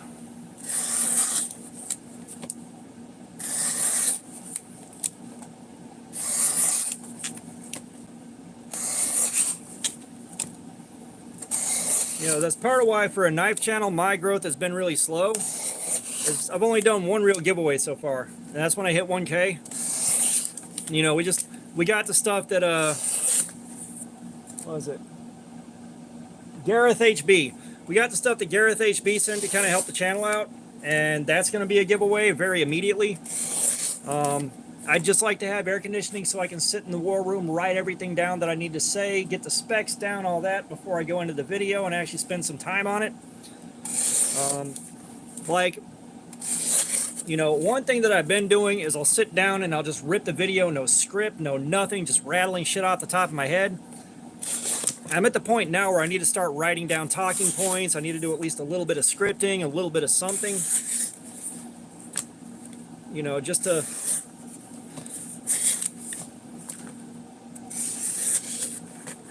You know, just to kind of get better videos out without, you know, because I can't spend money on more equipment. You know, the channel would have to hit a point where I could justify spending money on like a better camera or a good camera, spending money on like a laptop with good editing software, all that, learning how to edit videos properly. Like, because like I do, you know, like if you've ever seen This Old Tony or Dank Pods, that's kind of the thing I'm going for here. That's kind of like what I'm ripping on.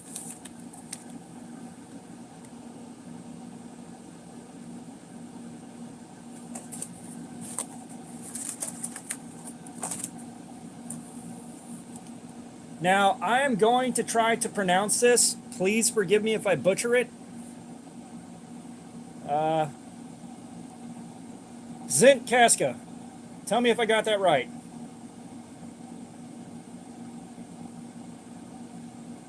Okay, so Love Z is back in the house.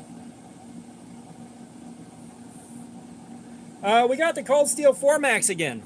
I put a new edge on it after that last debacle. So we're going in on it with, no, the Formax Scout. We're on run 2 with the new edge. Everyone send Love Z a virtual hug. Make him feel better after getting stabbed this week. But yeah, so we're going in on the Formax again on the new edge, which so far it's doing a lot better. It kind of helps that the edge bevels on both sides are pretty much the same angle. As close as makes no difference. You know, we don't have a 23-degree bevel on one side and a 17-degree bevel on the other. I don't know what angle I sharpened it at, but it sharpened.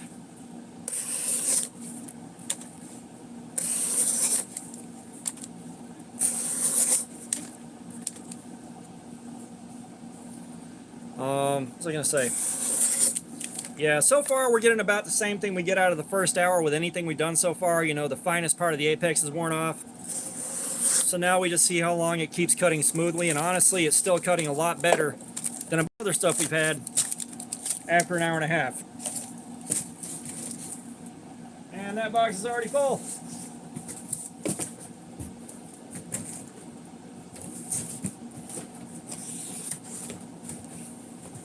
I gotta replace the shredded cardboard box. I haven't taken the cardboard from the last 3 or 4 live streams back to work and thrown it in the baler to recycle it yet. So they're really piling up.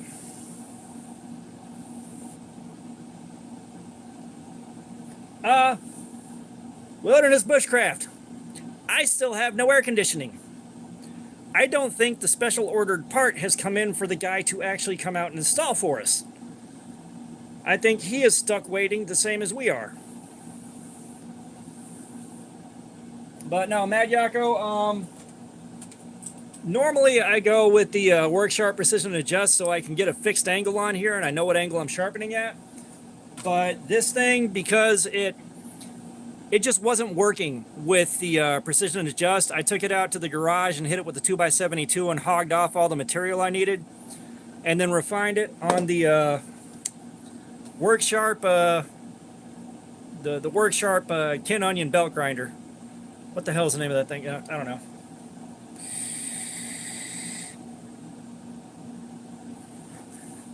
I don't have the skills built up to confidently freehand. I've gotten a couple of really good, really sharp edges out of it. So I understand the basics, but something like this, I'd rather just run it through some power and get it over with, because that was a ton of material to hog off. A ton. Like, I think I used the 120 grip belt and just rip material off of that thing.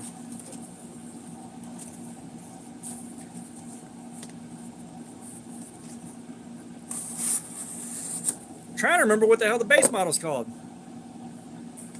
It's the Work Sharp something or other. And it's got the regular, and then it's got the Kin Onion edition. And the Kin Onion belt grinder attachment has a spot between the top 2 rollers where you can do a slack belt grinding and get a convex edge like this one. What the hell's that thing called? Work Sharp.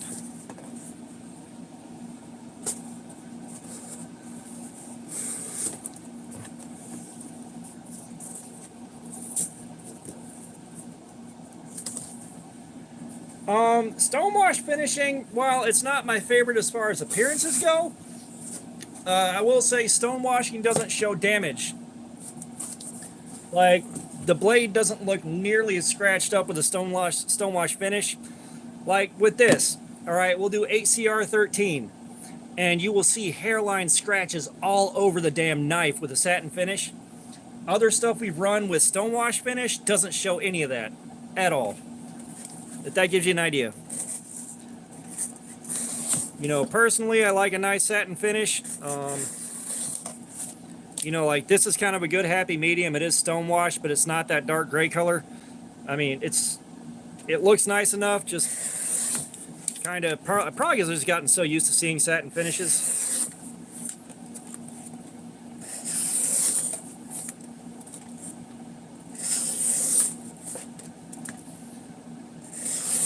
But yeah, I mean, stonewash finishes are alright. Oh god, what the hell is that little workshop grinder called?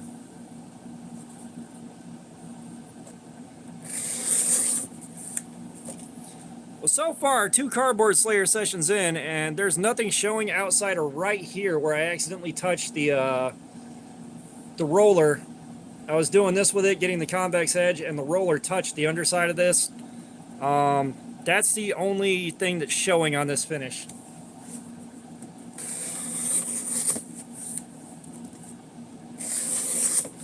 This is going to drive me nuts if I don't find out. Brother, you asked that last stream, man. Come on, you damn well know better.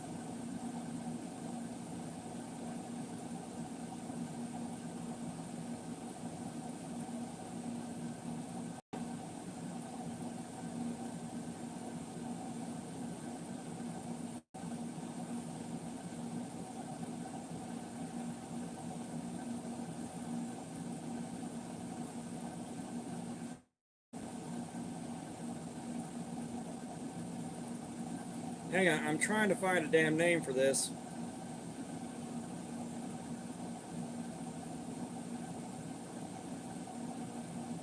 It's just a Mark II knife and tool sharpener. All right.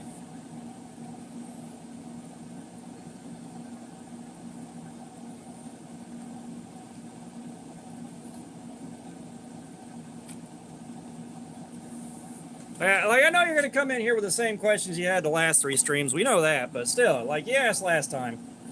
The Formax Scout, like you're looking at a 3.5-inch blade right here. It's definitely a beefy boy.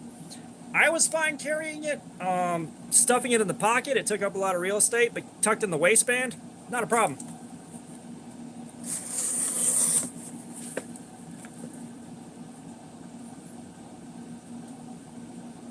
Yeah, there's the Work Sharp Precision Adjust, and then there's the knife and tool sharpener.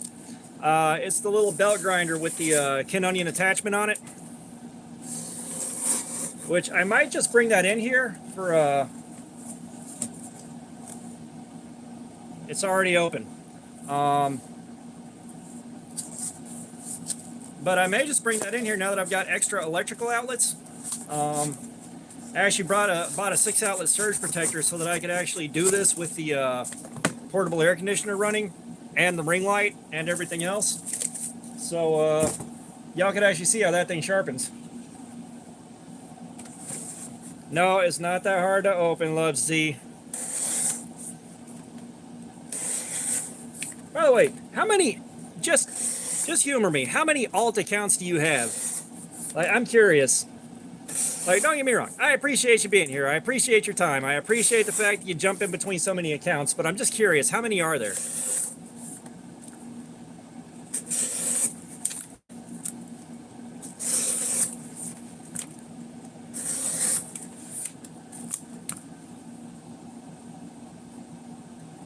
I am not familiar with the Walter brand. No, it's not a same account. Unless you change your name on this account. But, like, we know when you come back in on a different account name. Like, we know.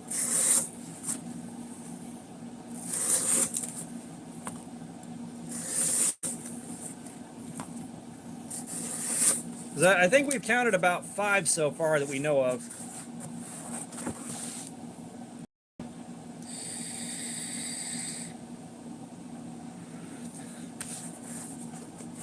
Like, I think we're going to set, if Punisher shows up, we're going to set him from now on, just kind of writing down all the different ones and seeing what all we can find.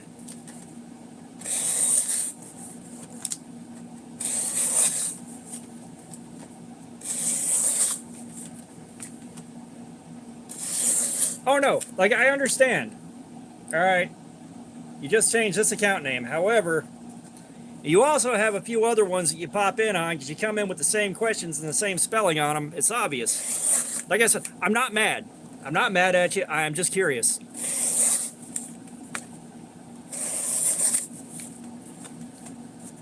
Like, we always find it funny.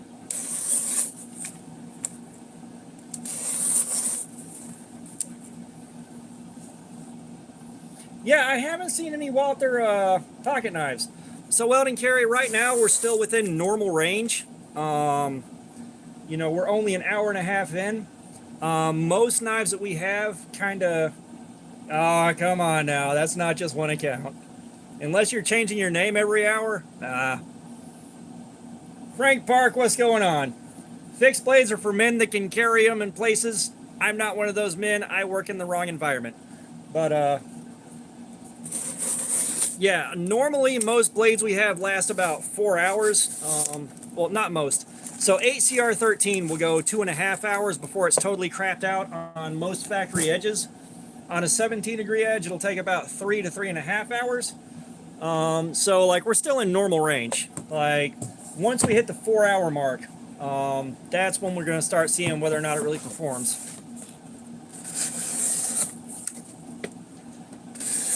Now we are starting to feel some wear and tear on this thing. Like I kind of doubt at the 2-hour mark we're going to have an easy time getting a clean cut on the copy paper.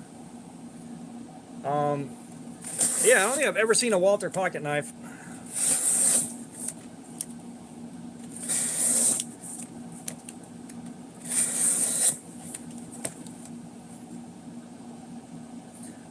I have seen TRC knives and I've seen Work Tough gear.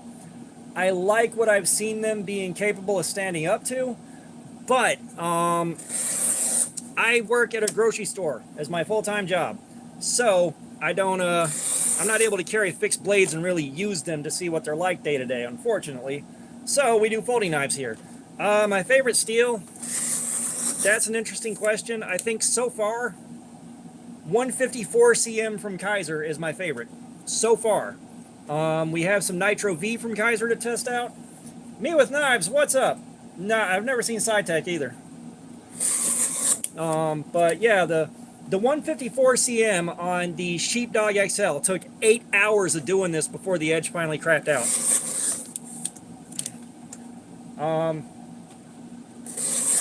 I know Joe X is a big fan of Boosie's.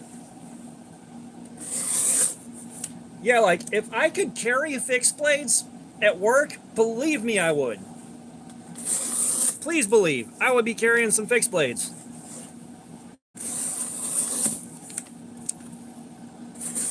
You know, and believe me, like, Frank, you're on your own there. Maybe see if Love Z will marry you, but I'm already spoken for. My wife would have many questions.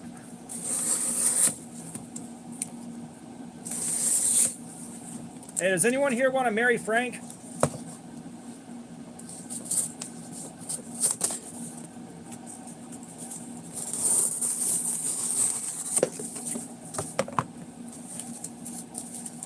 Now, will they get to keep their last name if they marry you, or are they going to be their last name going to be Bark from now on?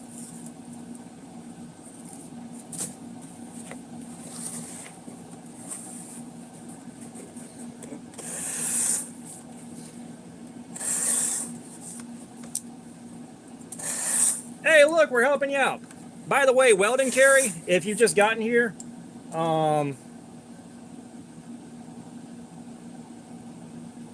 see, Frank's bringing something to the table.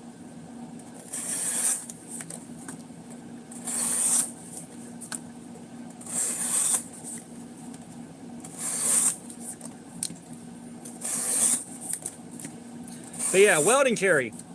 He just made it past 100 subs tonight. So we're going to try to get him as far past 100 as we can. So if you haven't subbed, feel free to go check him out and sub. We're going to help Weldon Carry out tonight. That's part of our mission statement. Destroy the edge on this and help Weldon Carry out.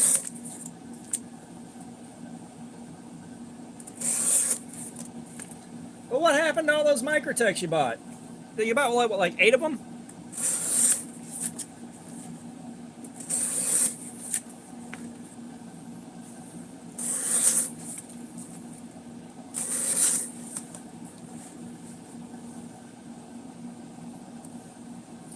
Oh, God. So, one thing you'll learn pretty quick, Frank, my ass is broke. All right? I have this $70 knife because a friend of mine traded me for some lanyard beads that I made. He also wanted to hook me up with some stuff he had that didn't really sell for him on Knife Binge, or whatever site he uses. So he hooked me up with a bunch of presents after a blade show.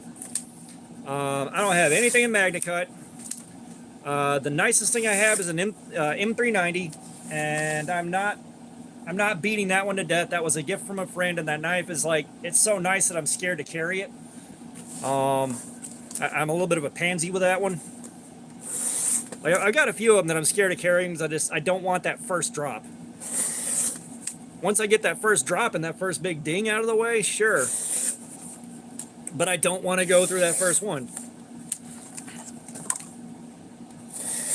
So like most of the stuff we do is under $50 by a good bit.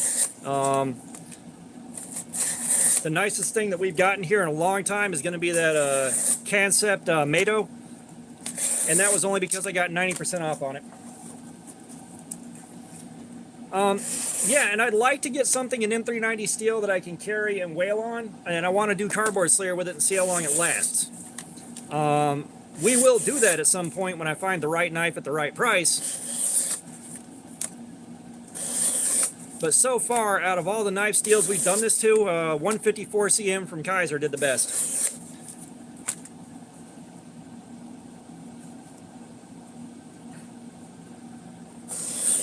Speaking of knives and carrying them, I think we got enough people in here to decide.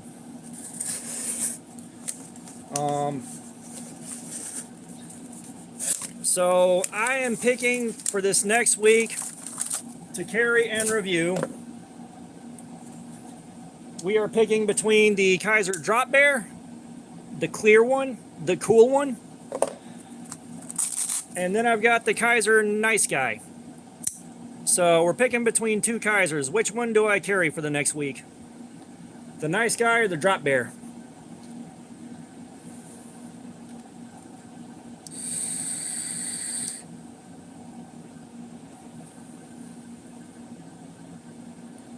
What, the M390? Yeah, that one's a safe queen.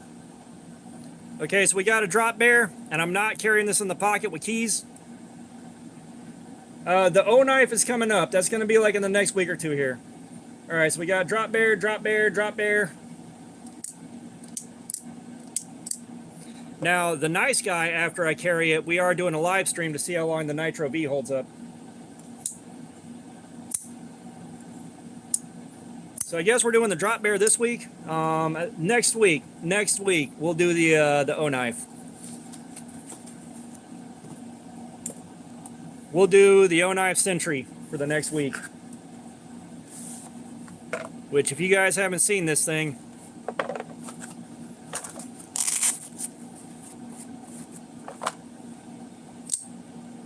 I'm touching myself. Yeah, so we will get to this one. We will do this. This will be the week after the Drop Bear.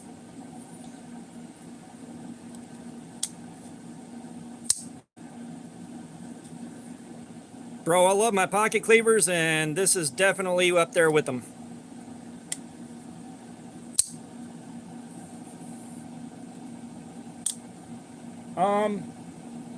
I did have a few bowling balls stuck there, but I pushed them out yesterday along with half of my heart.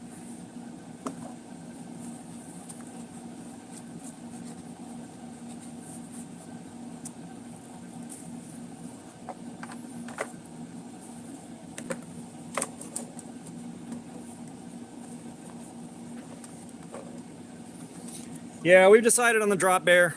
Next week, the week after, we're doing the O knife right here. I do want to get the Nice Guy out of the way so we can do our live stream on it. But the Drop Bear is going to be carried very gingerly because I do not want to beat that clear acrylic up.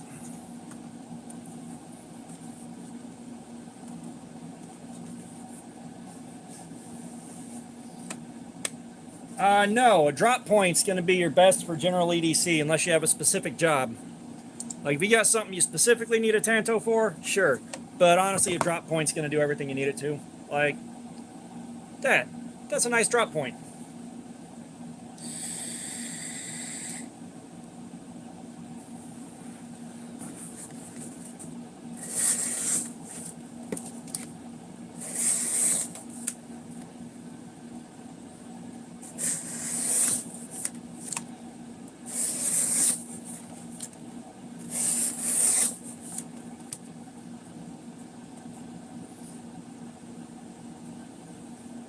Oh, anything for packaging and letter opening doesn't matter. Yeah, I kind of figured Nitro V is right there, but still, we got to try it out. And the first time I heard of Nitro V, I'm at the Kaiser booth. He's like, "This one's Nitro V," and I'm sitting there going, That's a badass name.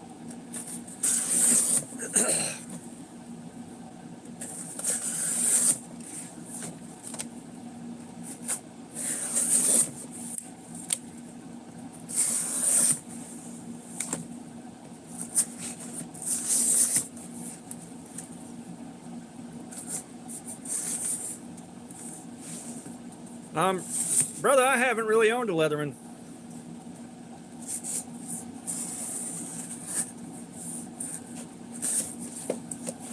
Like, the multi-tool that I owned that I liked the best was a Schrade. I think. But I lost that thing probably about 17 years ago. James Basalda, the test is going good. If you missed the last one we did on the Cold Steel Formax Scout, the factory edge bevels were garbage. So I put my own on there. Took it to the 2x72, hogged all the material off, and refined the edge. And now it's going great. It's doing great. We have already greatly surpassed what the factory edge could take.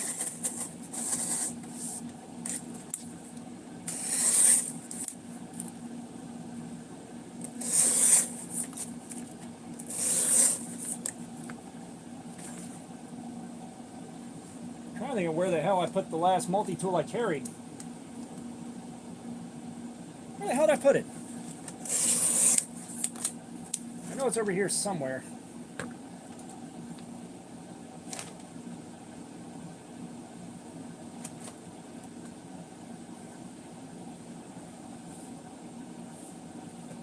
Y'all give me a second here.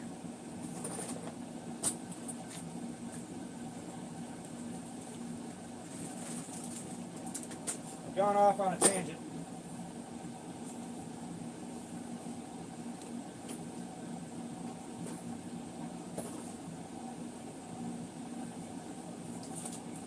I may not be able to find it right now. Yeah.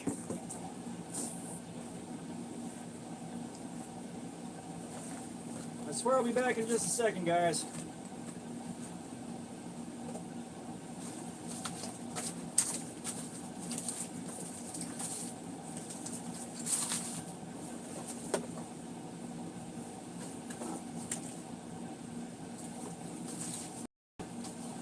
Well, yeah, yeah. Okay. Thank you for the kind words. But this is the last multi-tool I carried. It's not great, but it's fun. So your pliers are right here. They are as awkward to use as you think they'd be. Like, that is ridiculous. The screwdrivers both suck. Like, you got your flathead, your bottle opener, all that right here. And you got the Phillips head right here. Neither of them lock. Then you've got the folding saw, which is the best saw on a multi-tool I have ever used. It is fantastic. Punisher, happy to see you here. Happy to see you here. This one does lock. It's a liner lock on the folding saw. And then you got the blade on this thing. Can you guess why I bought it? Can you guess?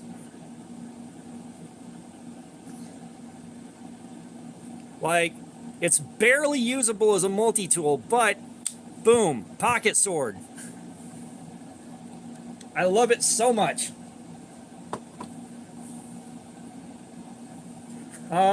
Yeah, the edge that I put on it cuts really well. We're almost 2 hours in.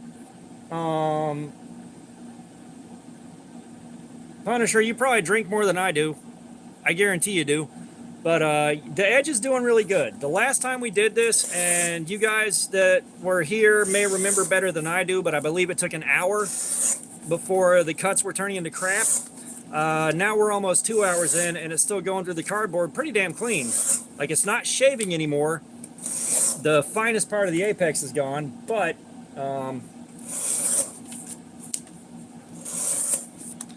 it's still going strong. Now what I'm hoping for...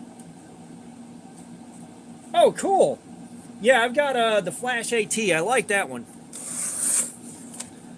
I'm pretty sure I carried that for a week at some point. Uh, if you're gonna send 22 long rifle downrange, the Ruger's not a bad choice. I think I got to play with a Ruger Mark II. I like that a lot. That's Loves Z Punisher. He changed his name and profile picture, or he's gonna pop up on another account named Loves Z. We'll see.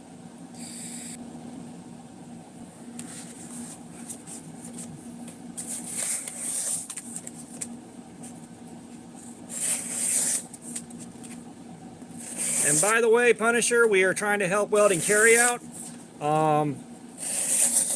He just made it past 100 subs, and we've been pushing to get him a few more. So, anybody that's new here, just dropping by, swing by, give him a sub.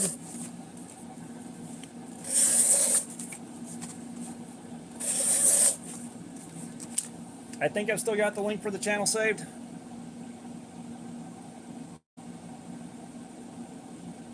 I don't.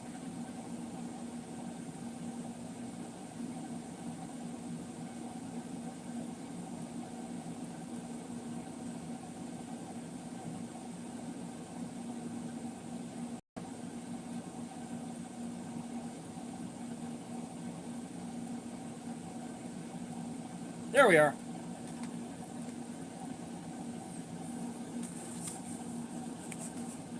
The one Glock I used, I didn't like. But I believe you've already asked that. Yes, I had to resharpen the blade.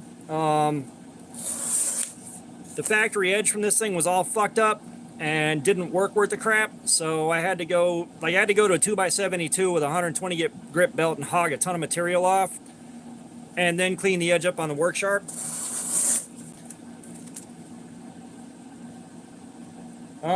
Actually, yes, I love a good FUD cannon. Back-to-back World War, brother.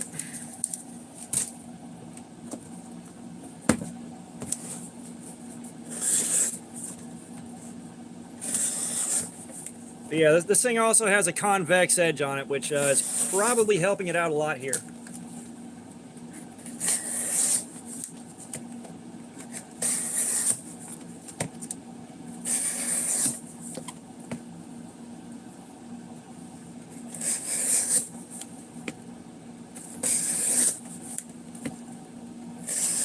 Tell you what, Punisher, if you'll copy that link while you're here, we'll just drop it every so often and make mention of it.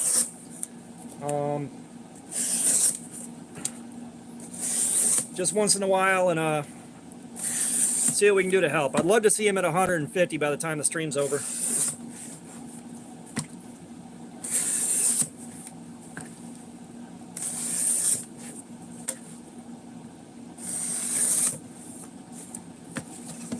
Oh yeah, no problem, man.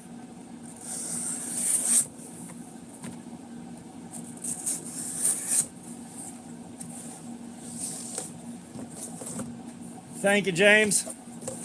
Like, my sense of humor is probably one of the only reasons I'm still alive right now. You can find something funny in damn near everything.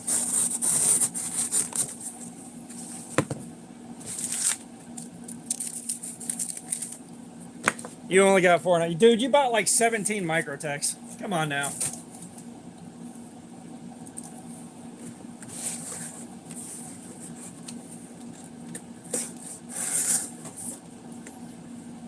All right, 1977, I appreciate you. Hey, you want the robot real quick before you go? Let's get the robot real quick before you go, brother.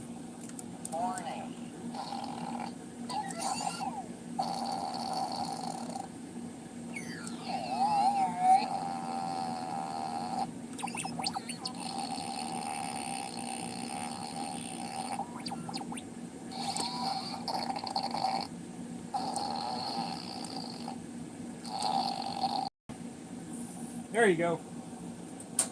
But yeah, welding carry is still at the point now where literally every last little bit helps. Because it is a long... Thank you, Punisher.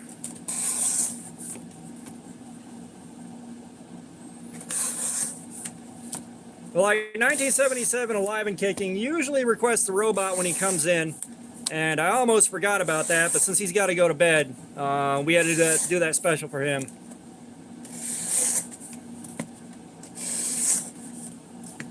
Thank you, Me With Knives. Let's see if that does anything. Yeah, Wilderness Bushcraft, I don't think you were here, what was it, 2 streams ago? We started talking about the thing with Dr. Disrespect that got him completely fucked. And all of a sudden our viewer count would bump up to like 50 and then go back down to 20. So we'd mention it again and it'd go back up to like 50. It was nuts. But hey, you bought enough cool pocket knives, man. You already know what you want.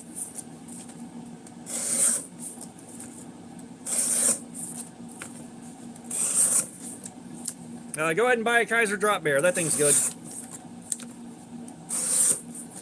I almost feel bad that I got the Drop Bear with the clear acrylic, because it's not going in my pocket with my keys. Absolutely not. Like, sorry, I've wanted a knife with clear on it for too long for that to get tore up.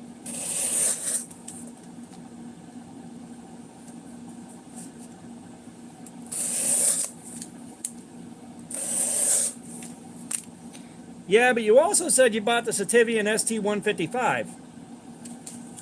You did say that. You said you bought the ST-155. I thought you liked that one.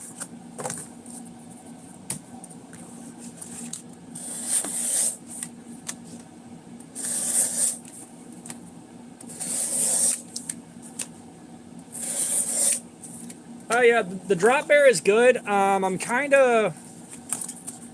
I can kind of stack it up against the Vosteed Raccoon when I get to that, because I got a prototype. I got the Cali Boy 77 Shorts Entertainment. What is up? But yeah, I got a Vosteed Raccoon prototype at Blade Show. That's also one that I'm going to be very careful with when I carry, because it's a prototype. I don't have Grail knives, but the closest you're going to get to a Grail knife out of me is a prototype. Yeah, I didn't see anything on Prime Day, and honestly, nothing was going to top that Mado for 15 bucks. Nothing. No paramilitary here, man. Too expensive. Like my personal savings, my personal savings are going towards the Cold Steel Mayhem as soon as I can get that, which is going to be a long wait. The Super Chat is going for the Edge Sharpness Tester. Whenever that happens. Spyderco Tenacious.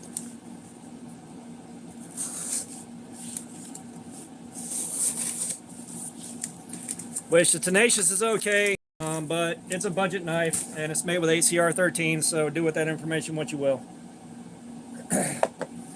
Oh, God, there's no way in hell I am doing one of those DNA test kits. The government already has too much of my information, and there's already been one company that does those that was caught selling their shit to the government.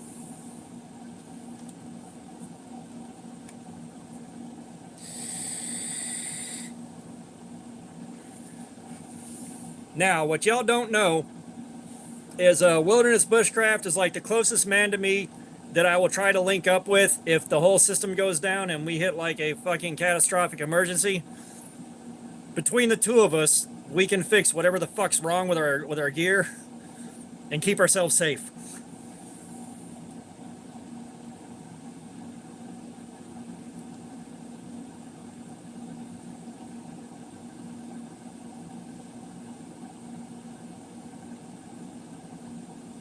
Zero Bytes, weren't you going to marry Frank? Wasn't that on the table?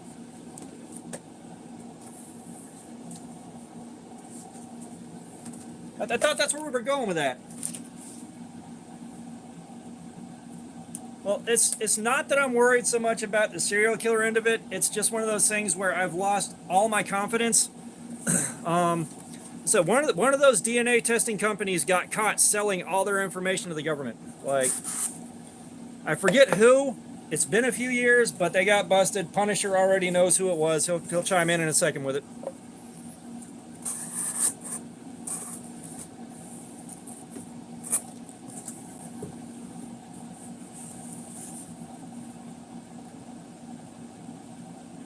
Oh damn! Oh, sorry, Zero Bites. I thought that was still on the table. All right. Well, we won't get to witness nuptials today.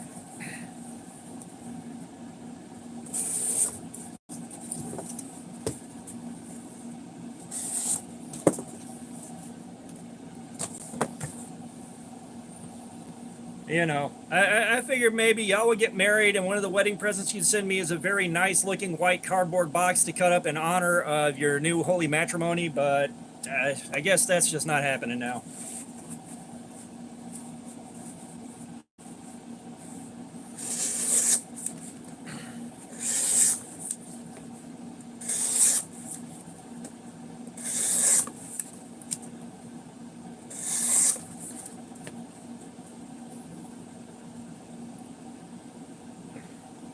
That doesn't inspire any more confidence, Punisher. If anything, that inspires less confidence.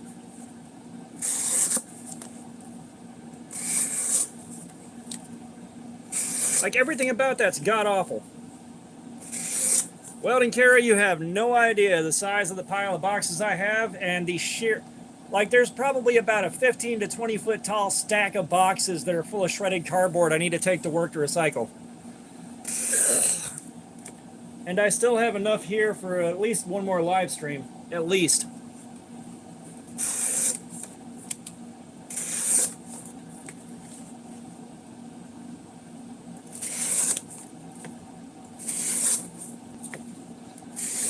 Like I said, I've got a feeling we're going to go past 4 hours with this. It's like even this junky ass cardboard that soaked up a ton of moisture is still cutting pretty damn clean. And we're already well past the... Gabriel, what's a very serious question? But yeah, like we have greatly exceeded the edge retention of the factory grind on this.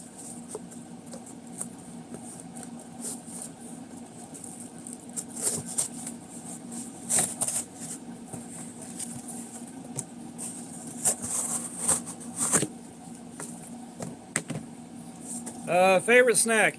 That kind of rotates, and that's really, really limited. I have got a grand total of 9 teeth left. 9. So at the moment, it's a toss-up between Keebler Fudge Grams and Pringles.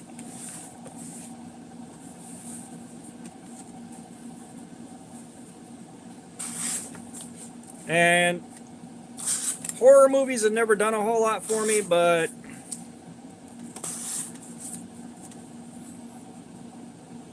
I've lived through so much shit. Like, I had lived through so much shit before I turned 10 that I couldn't really get that suspension of disbelief needed for a horror movie to really do what it needs to.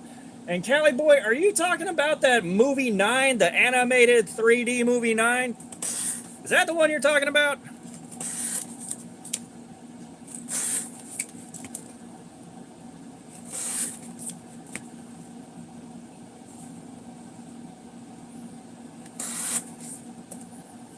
Oh, yeah, the teeth. The teeth. Yeah, I got 9 left on the bottom, and that's it. Oh, well, that movie was fucking phenomenal. Like, I got excited. That movie is awesome. If you have not seen that, you need to take the time to watch it.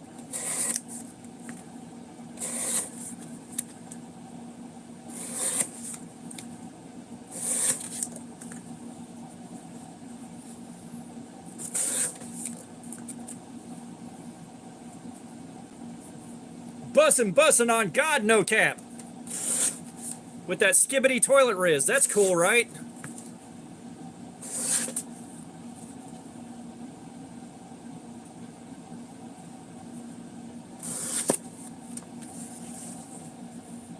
Alright, so you're learning that the pointy end goes away from you and not towards you, is what you're saying?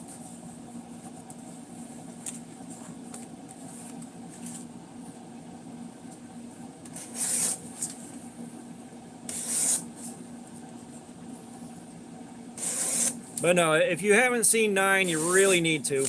Like, that was just such a phenomenal piece of work.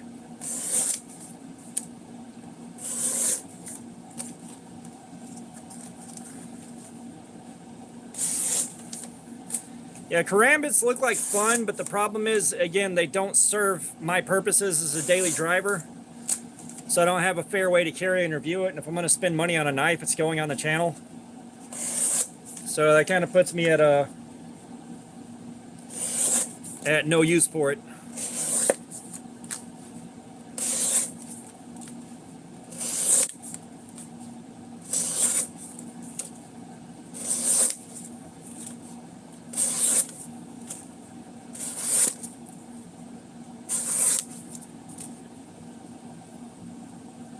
Yeah, clip points aren't bad. They do the same job as a drop point does, you know.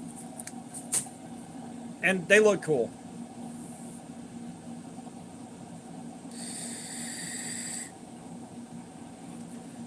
Like I said, you're finally figuring out that the point goes away from you and not towards you. Like that's personal growth. That's progress as a human being. Now, let me get the Forbidden Moonshine out. Let's get the gunk off it and see whether or not it's cutting the paper at all.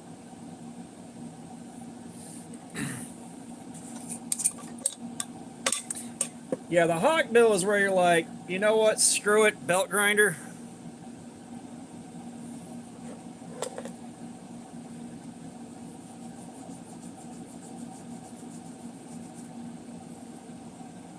Well, if you're bothered by friendly fire, stay off Pornhub.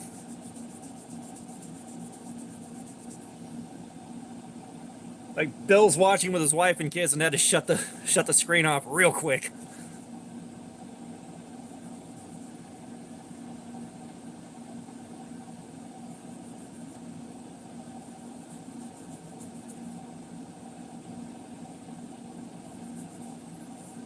Sorry guys, if I don't clean the gunk off, it hangs up on the paper and makes it cut a lot worse than it actually would otherwise.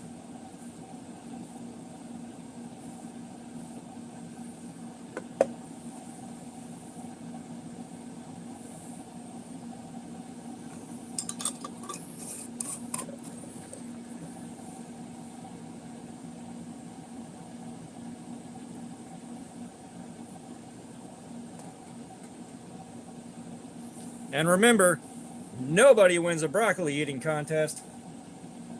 That was a fart joke.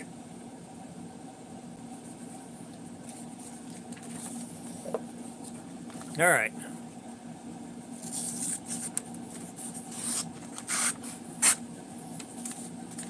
So we're not too far off from where we were an hour ago.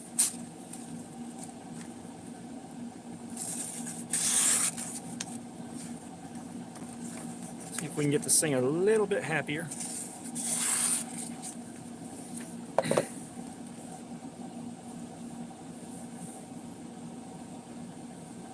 Well, actually, dumb and panicky is exactly why I don't carry a gun with me.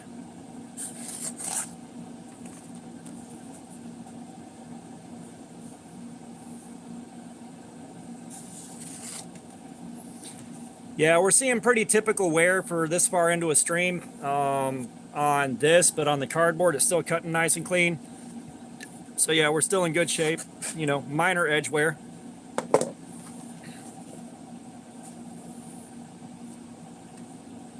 And now we can get into my emotional support popsicle cherry C4 and drip water all over my bench.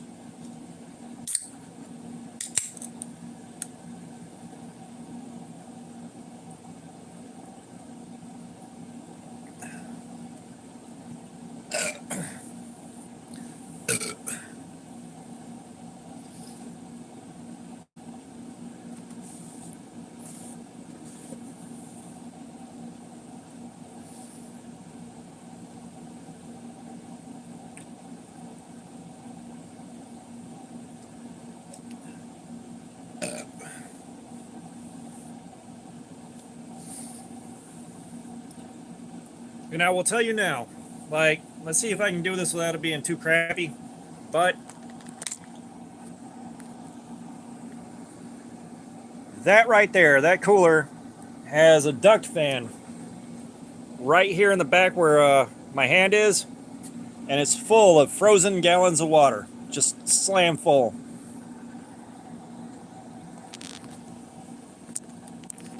That is the only thing keeping me alive right now. Literally the only thing.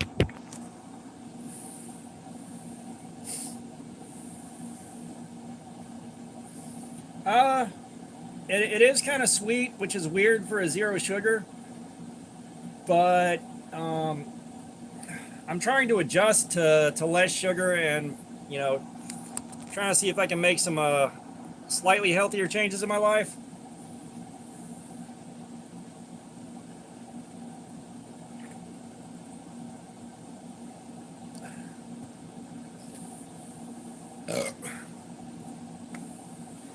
Give it 1 second and we'll be back to the cardboard sling.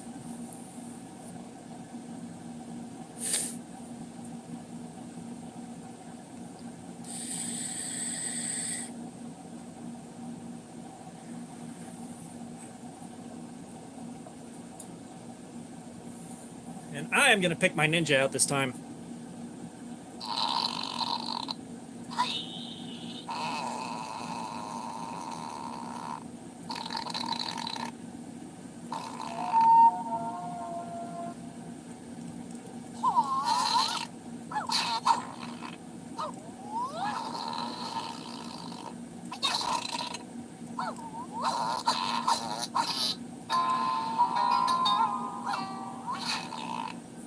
Okay. I don't think I've picked one for myself over the last like 2 streams now.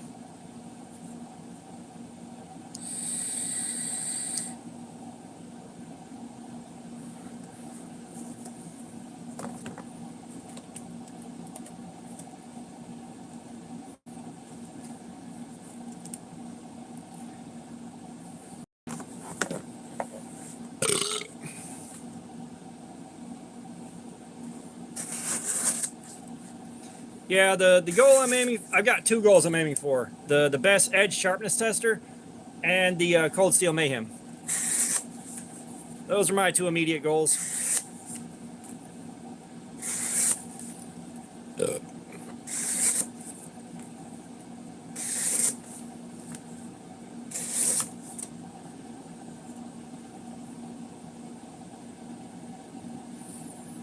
I was gonna say, like, you could check Amazon, check Blade HQ, check Knife Center.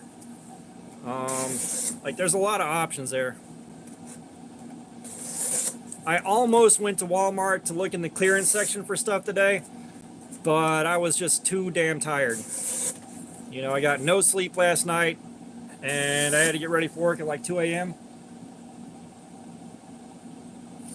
Zero Bites, I appreciate you being here, man. Have a good night.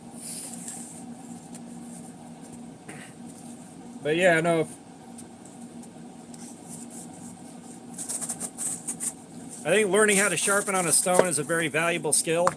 Even if you're only halfway decent at it, it's not that hard.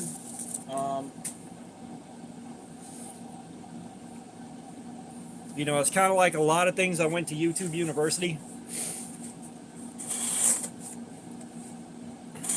So I can get a good enough edge off a 600 grit stone to do anything I need it to. You know, anything after that's just a bonus, getting it all mirrored out and shiny and all that stuff.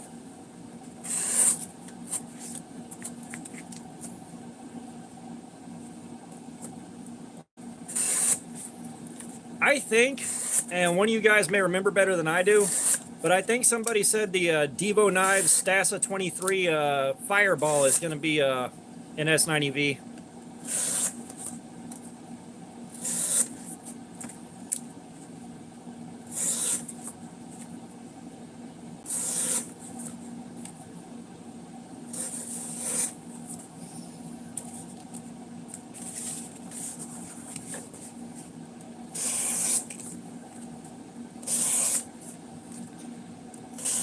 And I think one thing that would be absolutely hilarious, I don't think it's going to happen, but Tim over at Tim's School of Fish, he designed a knife, I'm not sure who with.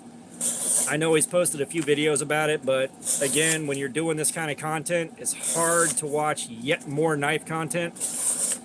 But I made a joke about someone needed to put it through Cardboard Slayer, whoever the most viable candidate was. It would be hilarious if he actually sends me one to do that with.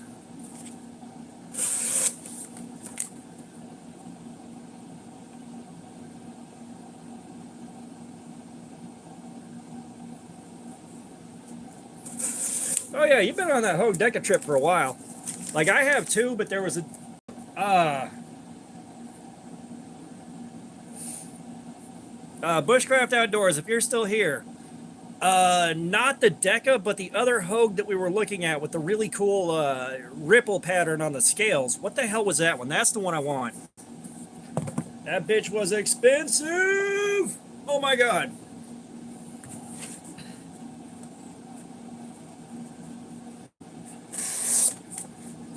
Well, every knife is a fork and a spoon if you're not a little bitch.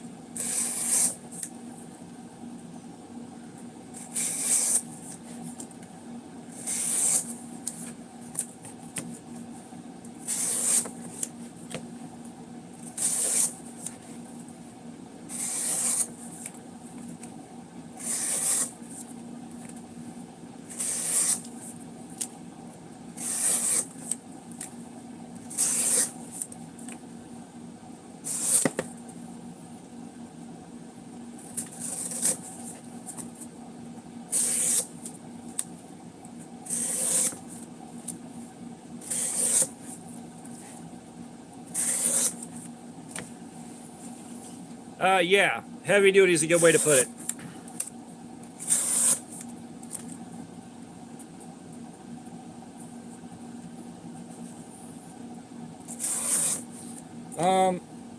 Welding, Kara, are you talking about learning how to sharpen on a stone? And no, I never played Grand Theft Horse.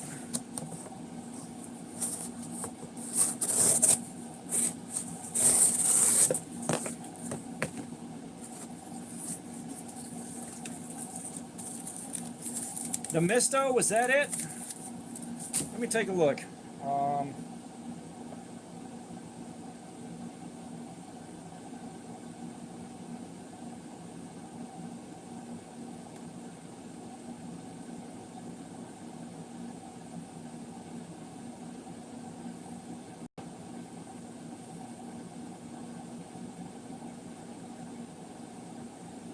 Yes, it was the Misto, actually.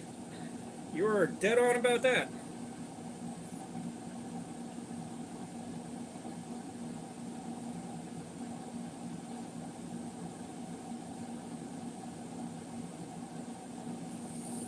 So, no, like, I have nothing against Red Dead, I just never played it. You know, it's like I don't have the energy for a lengthy single-player game.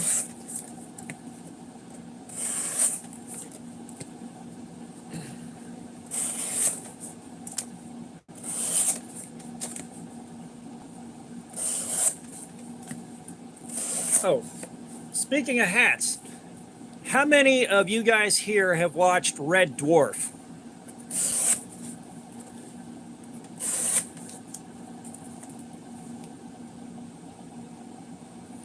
I know you've already asked that a few times, but serrated edges are useful, but not for me. I don't have any use for them now. All right, Wilderness, see you in a bit.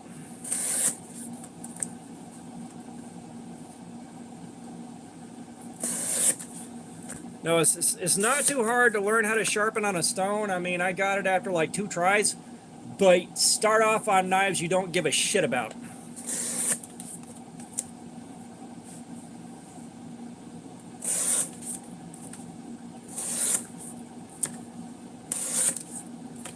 But yes, if I was gonna buy a Hogue and money was no object, I'd buy the Misto.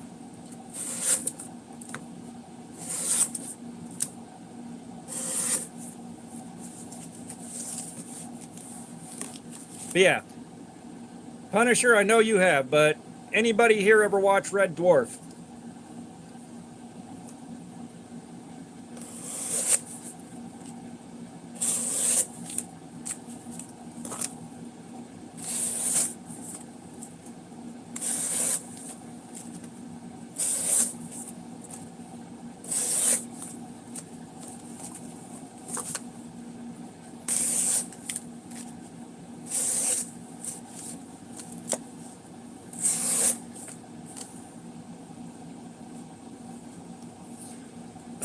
No, Red Dwarf was a British sitcom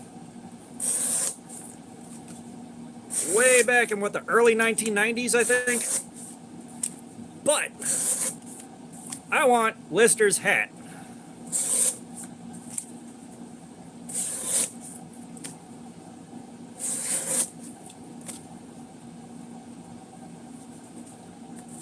Oh, I fucking love Red Dwarf. I really wish it was on some kind of streaming service that I have right now. When it was on Netflix, me and the wife sat there and watched every episode.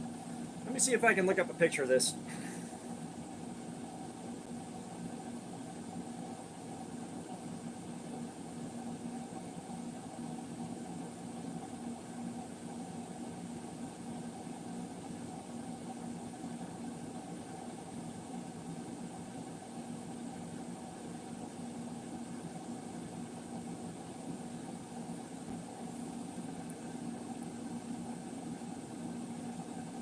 Okay, so we've got something akin to a Russian Ushanska, but it's got the bill of a baseball cap on it, and it's got the big-ass Ushanska fur on it.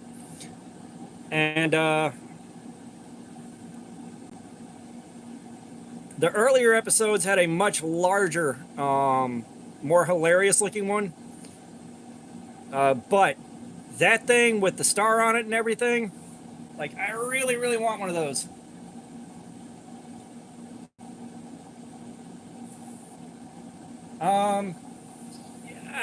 I gotta say, Red Dwarf is there. And no, the backlock's not stiff on this, and I would show you how easy this is, but if it guillotines on me and closes, it's hitting my finger and cutting it open again.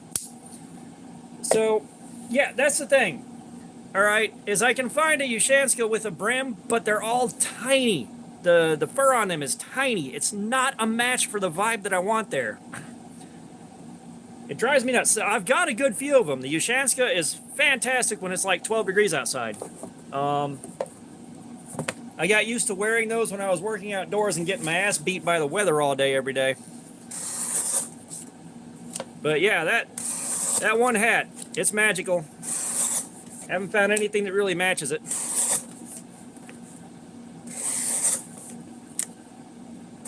Because, like, they do make Ushanskas with brims, but it's just like it's a flat piece of felt instead of the big furry stuff you get on an actual Ushanska.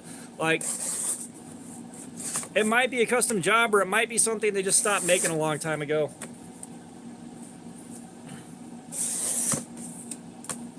Yeah, I've got a nicer, heavier duty Ushanska that I wore when I was out at the golf course. It's like, if you work on a golf course in the middle of winter, that whole course is a fucking wind tunnel. You're getting your ass beat by the weather, unless you really know how to layer up properly. You're gonna spend your whole day desperately wishing for the sweet release of death.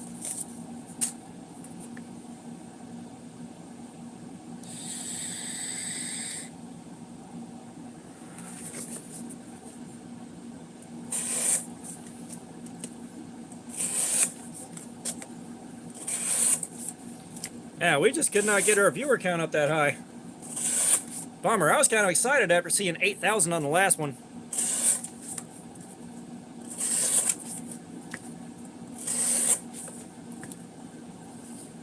So, golf course in the winter. A lot of what you're doing is blowing off leaves. You're getting condensation off of greens. You're setting pins. You're setting tees. Like, you're doing most of the work. You're just not cutting the grass. Like, that's the only thing you're not doing. However, leaf removal is a full-time job. That you will be busy with. You've also got to rake the bunkers out. Jacob Pugh, what is up?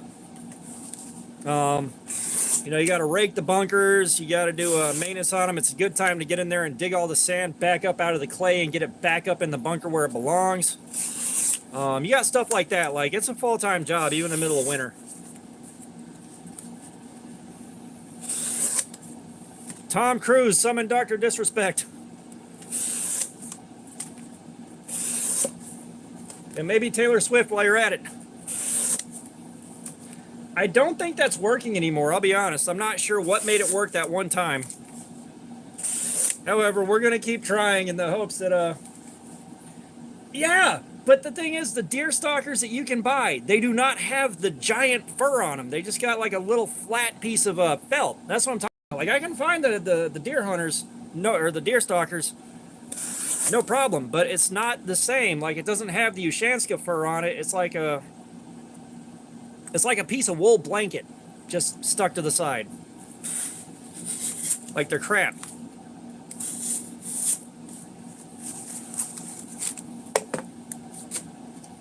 Because, yeah, like, trust me, I have been through it. Do not collect those figures, sir.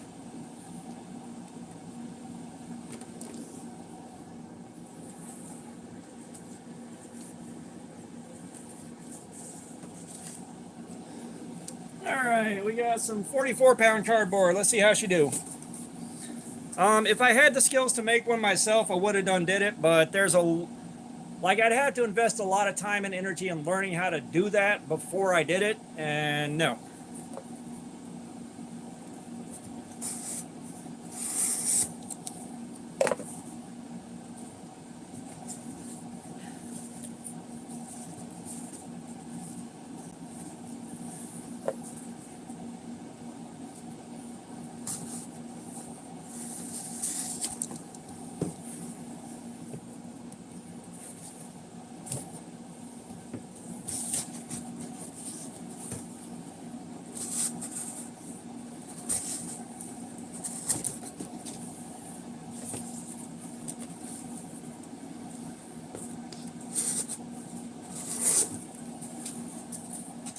No, do not collect those figures. That being said, I'm not saying that on camera again just because we had someone that came in and thought they tricked me into saying the N-word, which they disappeared after they were threatened with the banhammer.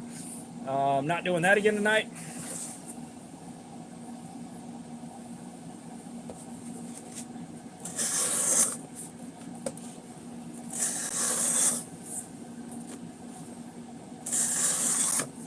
But did you know that Transformers actually released a Back to the Future DeLorean Transformer?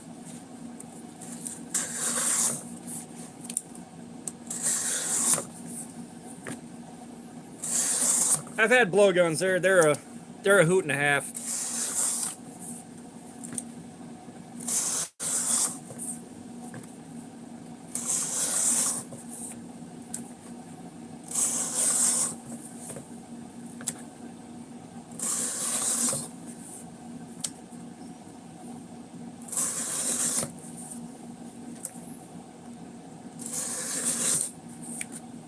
I tell you what, though, you want a decent afternoon, get you a pellet rifle and get you one of those big old sleeves of cheap poker chips and just set those up in hard-to-reach places and plink at them.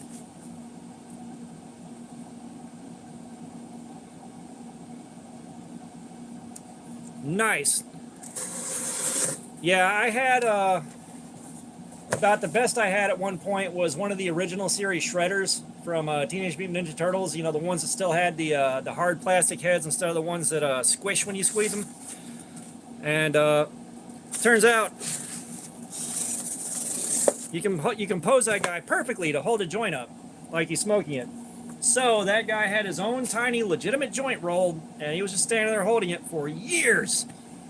And then after I quit doing that, it just kind of sat in the room, and then eventually I gave it to a coworker who didn't have any toys for his kids because that guy was an entire fuck up. But let me see if it's sitting over here. It is.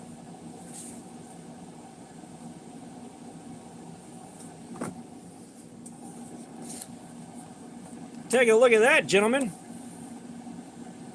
I haven't taken it out of the package because I don't want to transform it and then have to put it back. And I loves my Back to the Future so damn much.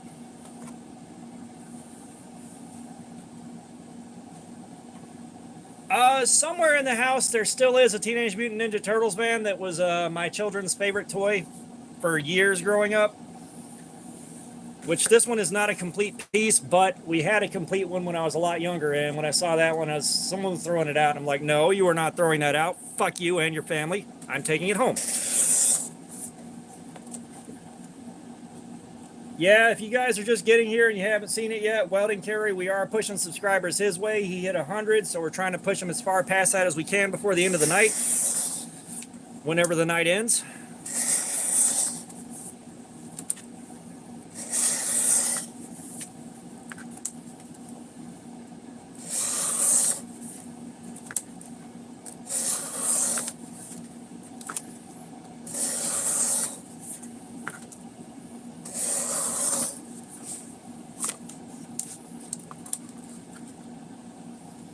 and carry you out of here? All right, man. We'll see you in a little bit. I'm pretty sure you'll be back.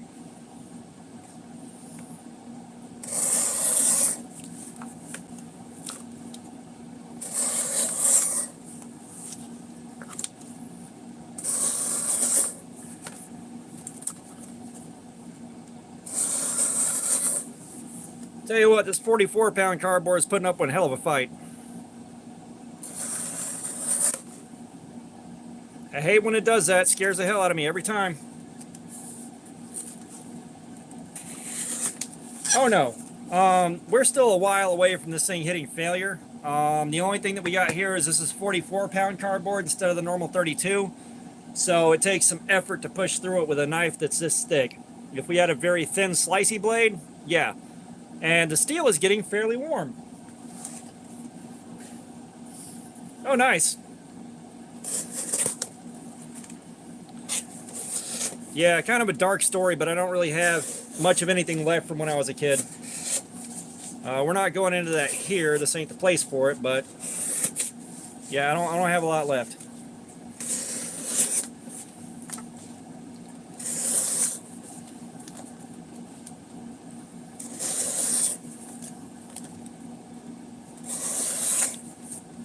And like, I know a lot of the stuff that I bought over the years is just replacing the things that I lost from when I was a kid, or, you know, kind of that whole thing.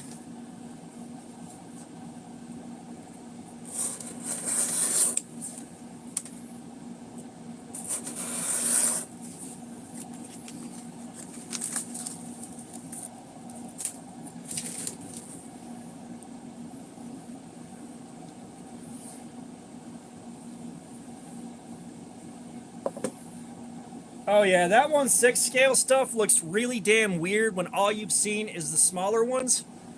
Which, the smaller ones were fantastic when I was a kid. I loved those to death. But, like,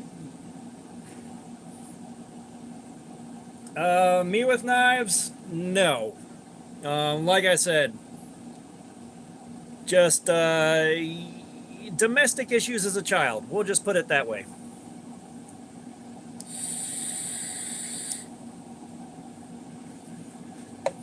Just the tip? Yeah.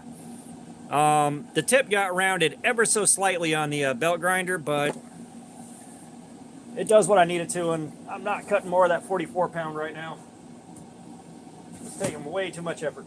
What else do I have to work with? I got plenty of the 44-pound stuff. We're going back to Frito-Lay boxes, folks.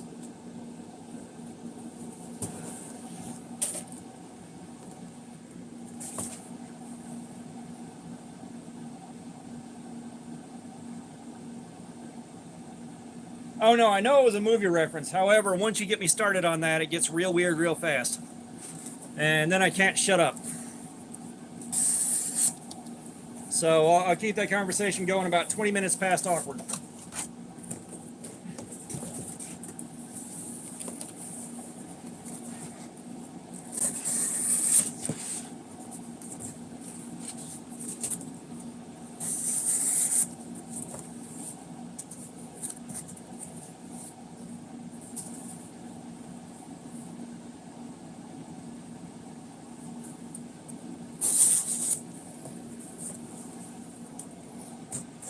Yeah, I will say, thankfully, I kind of got my fix of stuff back when it was not desirable and cheap.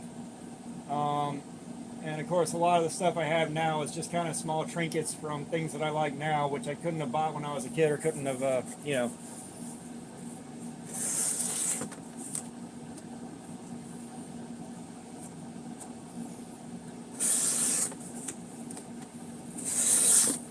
Well, I would hope someone that genuinely doesn't know much about knives would drop by and hang out and learn some stuff. Because I mean, for fuck's sake, I'm learning this stuff right now too. You know.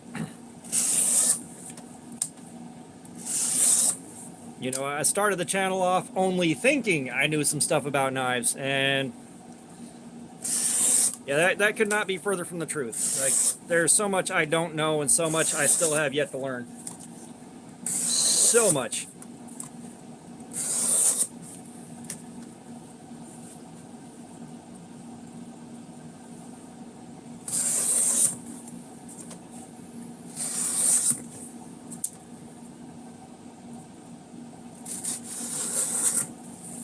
Yeah, the thing that I hate losing the most recently was the Magic the Gathering collection, but, you know, post-divorce, I could not find a job to save my damn life, and I didn't have anyone to play against, so I sold everything. You know, the card shop, the vendor gave me like 10 grand for everything. If I would have broken it down, sold it all myself manually, I probably could have gotten about 40 to 50,000 out of it. If I did that today, probably closer to 80 or 90,000 for the whole thing. But you know, since Hasbro bought out Wizards of the Coast, they've ruined the game. They have ruined it.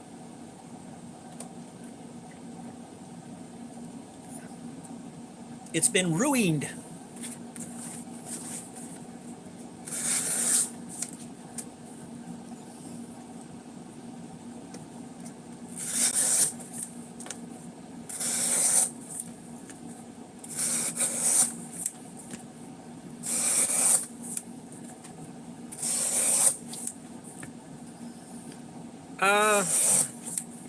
I think the oldest knife that I can confirm the age of is from around 1965, somewhere in that window. I know I've probably got older stuff, but there's no markings on it. There's no way to identify it, so I don't know what the hell it actually is.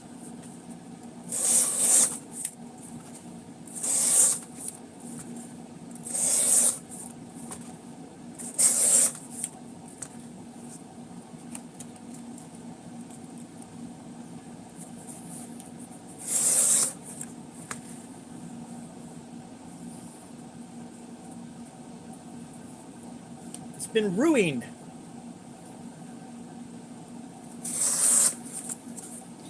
Yeah, I'm trying to think, like, what did I collect right before the whole knife thing kicked back off again?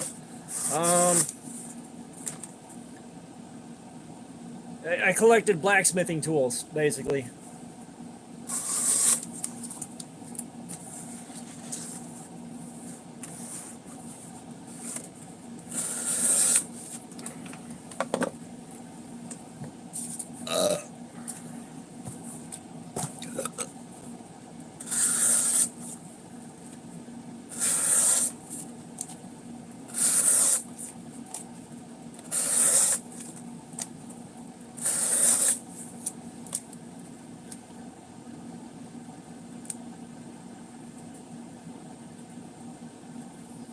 Uranium glass is cool, man. I'd love to have some uranium glass. I tell you what, way back before the year 2000, in the years between 1997 and 2000, I would have loved a uranium glass barn. Let me tell you right now.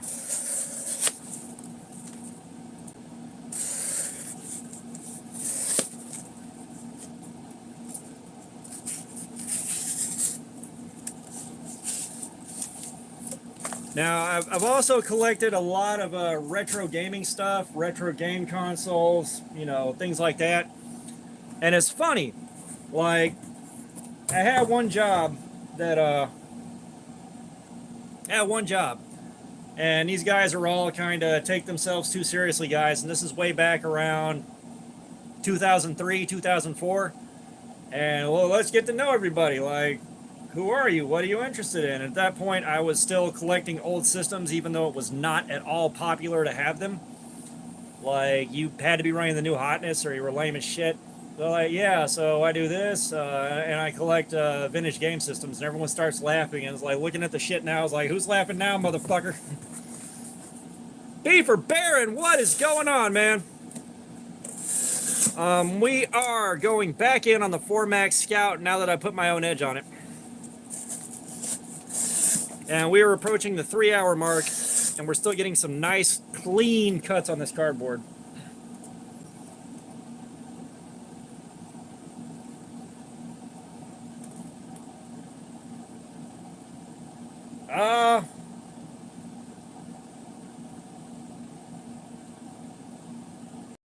The name doesn't ring a bell. How long ago was the last live stream he dropped in on?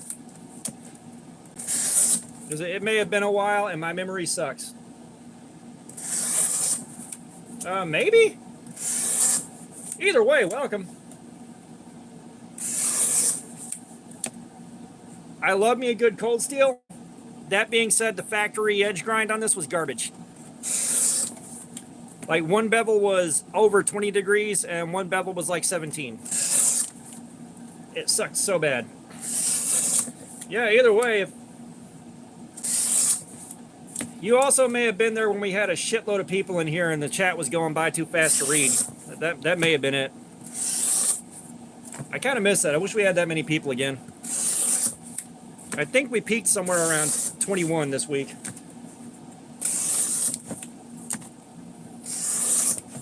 Yeah, the factory edge held up for about an hour, and now we're pushing 3 hours, and these cuts are still very clean.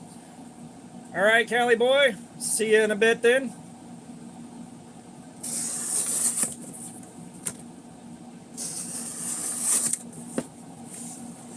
I don't actually know. So I tried to do 17 degrees on the precision adjust, but the stone, the clamp on it wasn't cooperating. It may just be too heavy of a knife for it. So I took it to the 2x72 and just manually freehanded it on there.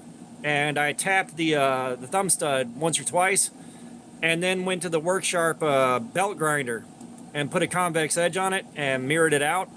But I don't know what angle it is.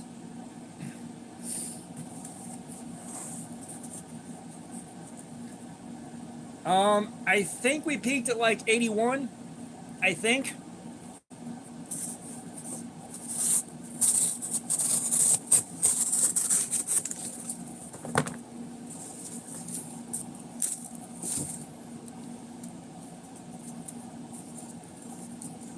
Fook, you ain't getting out that easy, bitch.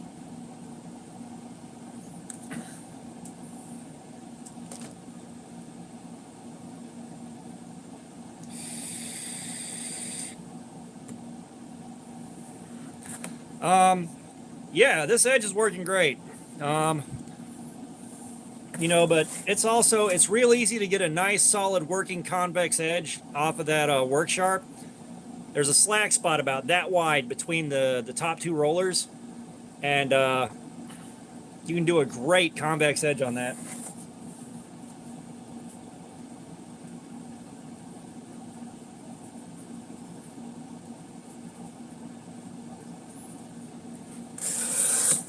Well, while that is unfortunate, Fook, you ain't getting out that easy, bitch.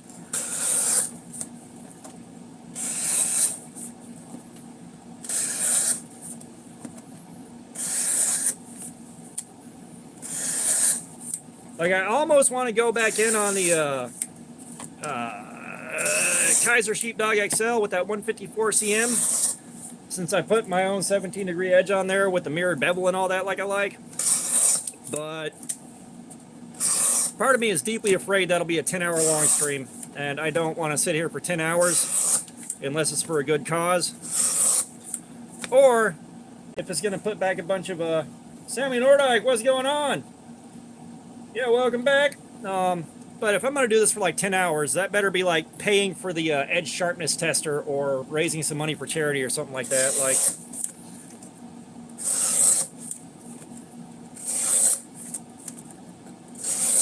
then again, don't know how long we'll be here. We're pushing 3 hours and this thing's still cutting this clean.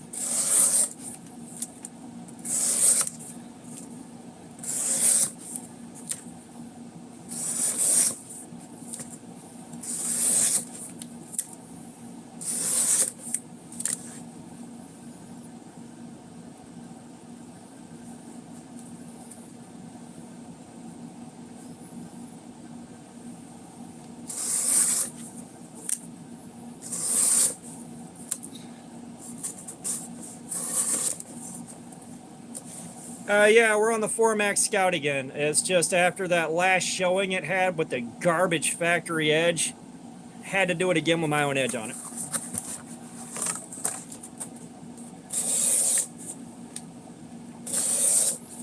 You know, with my edge, we've already tripled the edge retention on it.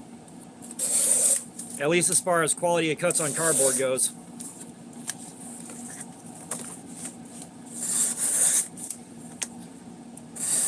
And it feels like it is so much hotter in this basement than it was the last time we did this, because I still have no air conditioning.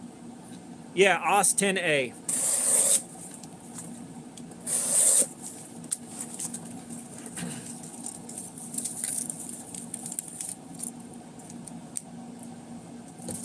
Yeah, like I said, one bevel was around 21, 22 degrees. The other one was at 17. Like, I still can't believe how bad that was. Oh no. This is still cutting damn smooth. Like, I don't think we've had too many knives that are still cutting this smooth into after 3 hours. Like, you see the edge wear on copy paper, you see the edge wear on the cardstock, but cardboard cuts are still really nice. I have blocks of ice in the AC unit that I built sitting next to me, but we are over 2 weeks with no AC, brother. Right? That's what I try to avoid the connotation of. Our high score for the house so far has been 88 degrees in the house.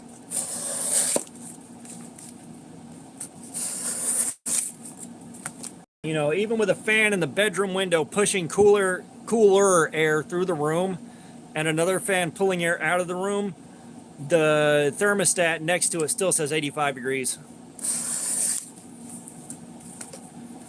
Like, it's been so bad.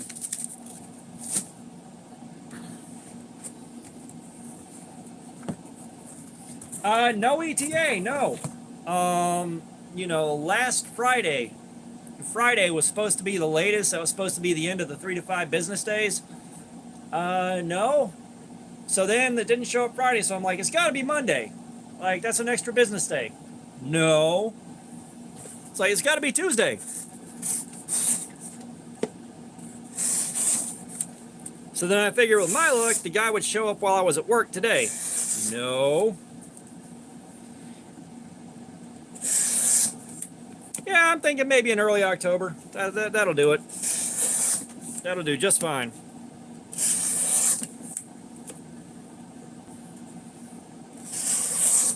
Like, I'm not blaming the guy. I'm not blaming the technician. All right, it's a part that he had a special order. It's this time of year. We have hit like 97, 98 degree days. I'm assuming the part's just not showing up for him.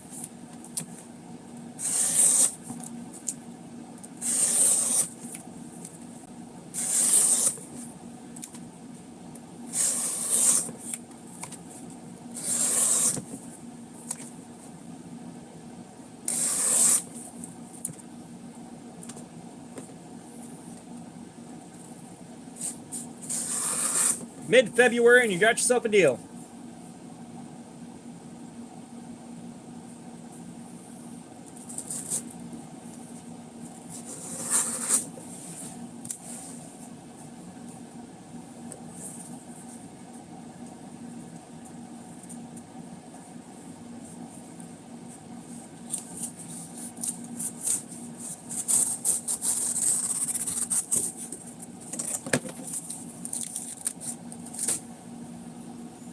Yeah, if your last visit was before the 4th of July, my memory don't work too good. That'd be totally lost on me.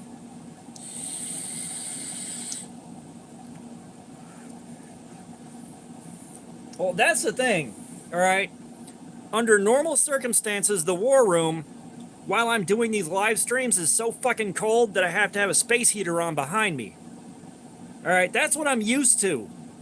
Okay, you have no idea how stark of a difference it is. I am about a half hour away from Blade Show Atlanta, if that gives you any idea. So we've been hitting 97, 98 degree days. The last 4 days now, it's been and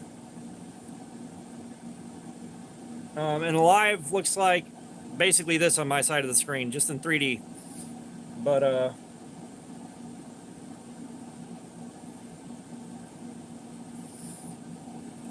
yeah, so the last 4 days or so, the highs have been like 91. So we've been able to keep a fan in the bedroom window pushing air through, and it's been tolerable. You know, at night it drops down into the high 70s, which is so much better than we have inside. So we've been able to, you know, skate by on that.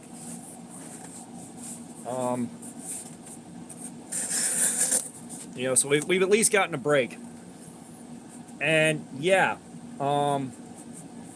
yeah, the only thing I've given a shit about is this AC getting fixed for a couple of weeks now.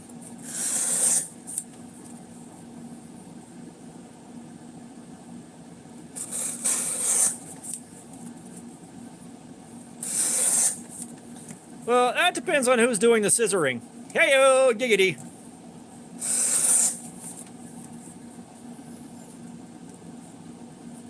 Yeah, drop by Welding Carry, give him a sub. We're trying to push him as far past 100 as we can. He just hit 100, and we've been driving subs for him to see if we can't help him out a little bit.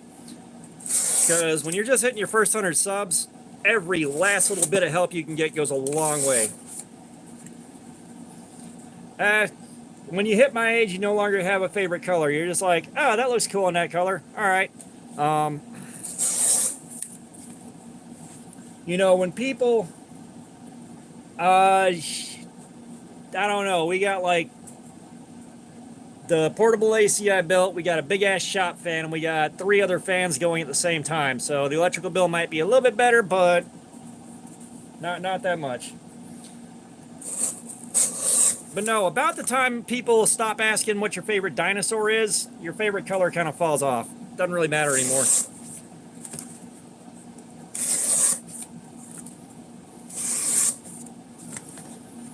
I believe the truck is still in limbo, waiting on the title and delivery. I know the title was supposed to have been dealt with and, you know, being resolved soon.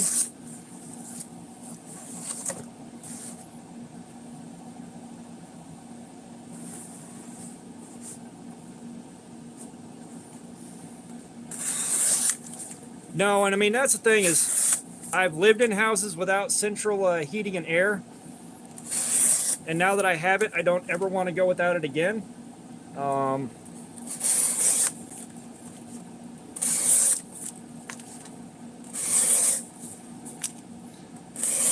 you know, the last time I was really without central air conditioning for an extended period of time, the summers were nowhere near this brutal.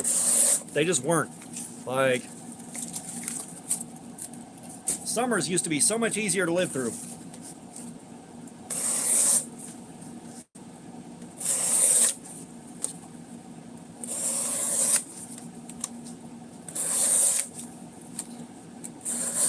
I'm just wondering if we can get our AC fixed before we start seeing temperatures over 100 degrees for, you know, a couple weeks straight.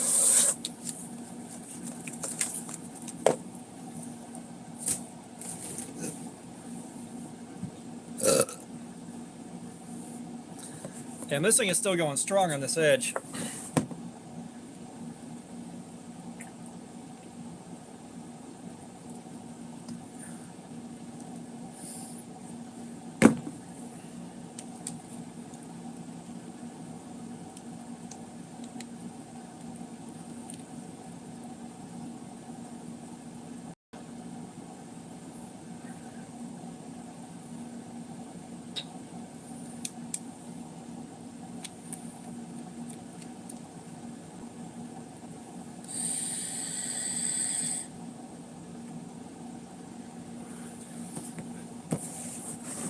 Does anyone move to New Mexico on purpose?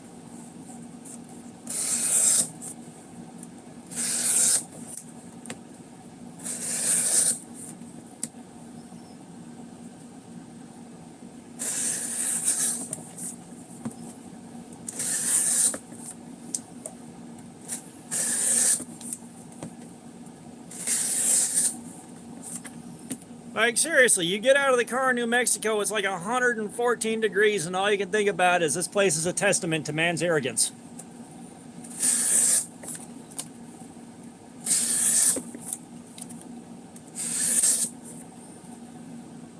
As an affront to God, this will do nicely.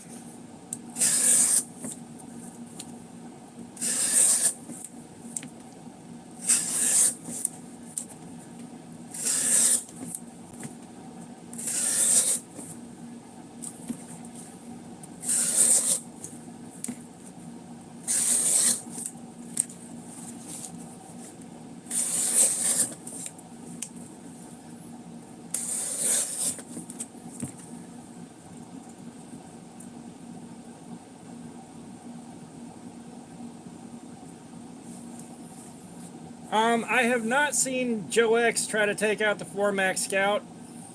Um,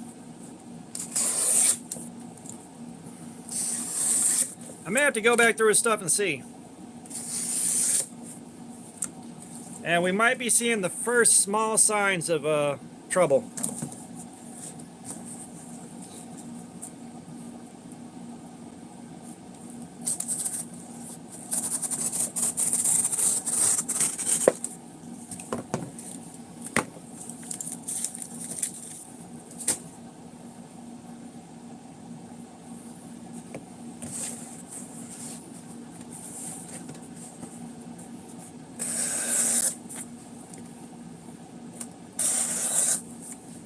Yeah,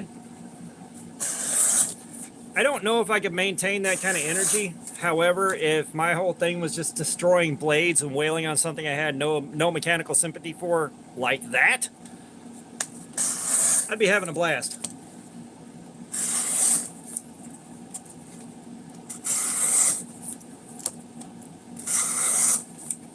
You know, I think one thing that most guys appreciate is just being turned loose to totally destroy something with no regard for anything else.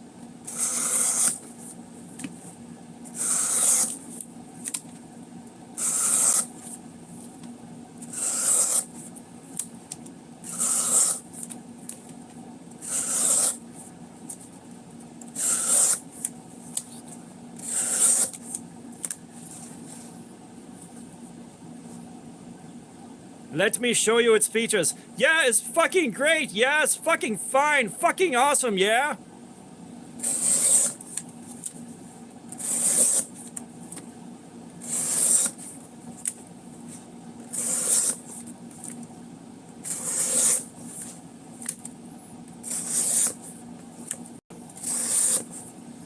Like, just imagine Jorg Sprave and Joe X getting into a fight like that. What the hell would happen? I wish I hadn't thought of that now. I'm going to lose sleep over it.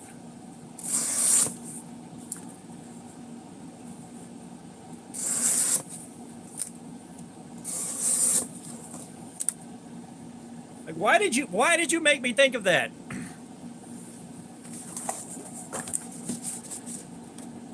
I I I I want to say that it'd be a clear one for Jorg, but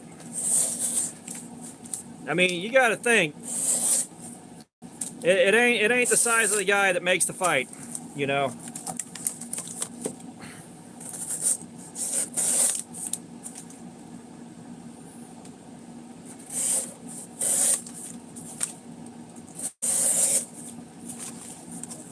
You know, I've known plenty of little guys that could beat the shit out of someone 3 times their size.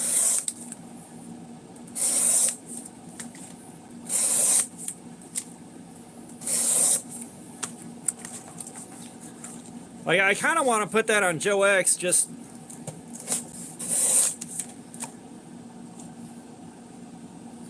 Oh my god! We need to!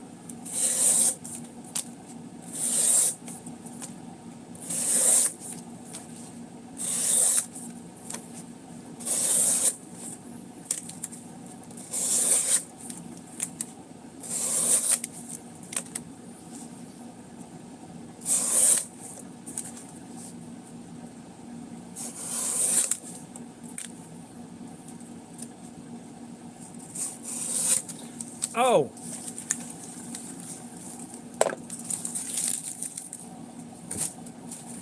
I think in a boxing ring with rules, Jorg would probably be a much bigger threat than Joe X. If we're being honest with ourselves. But if you didn't have to worry about the constraints or rules, I got a feeling Joe X would be a bigger problem.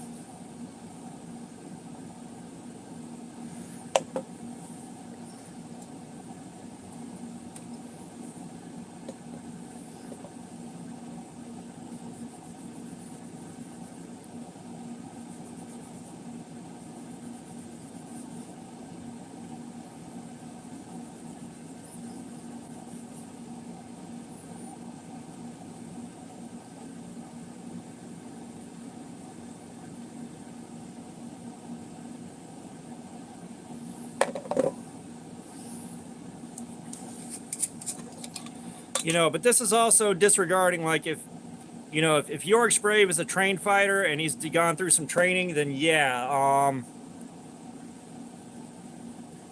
that's going to be hard for anyone to take down. You know, you combine some fairly basic rudimentary skill with just that sheer size.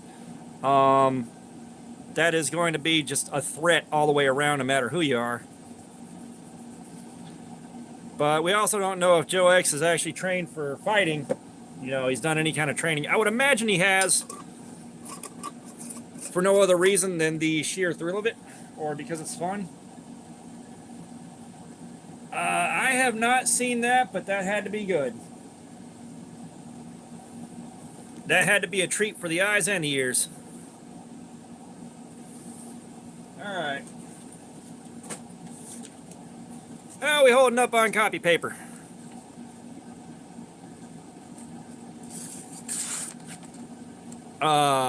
Really?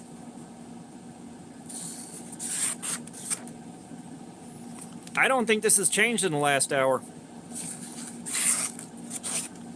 We got that one spot showing a little bit of wear.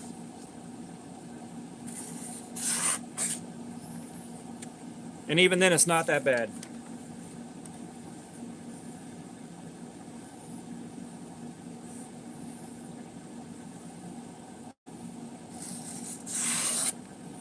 Bro, y'all saw that, right?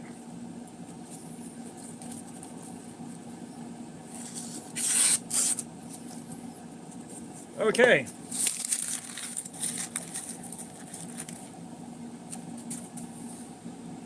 So I've got the feeling this steel is going to outlast me after seeing that at the 3-hour mark.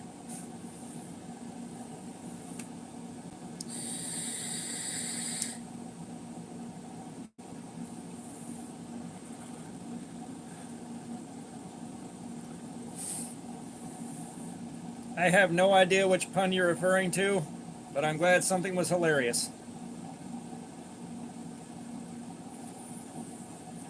But, you know, that's kind of like, you know, Joe X fighting York Sprave.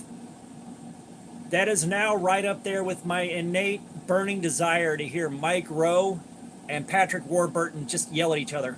Just heated argument. I just want to hear that. Gotcha. Tell your mom about the York Sprave and Joe X fight. See what she thinks. She might have some insight.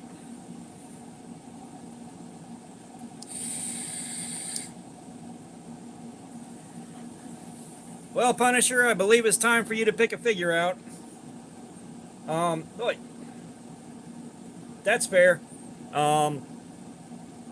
Yeah, because the wear seems pretty similar. I'll give it that. You got Mummy, Alien, Scuba Guy, and Frankenstein to pick from there. Punisher.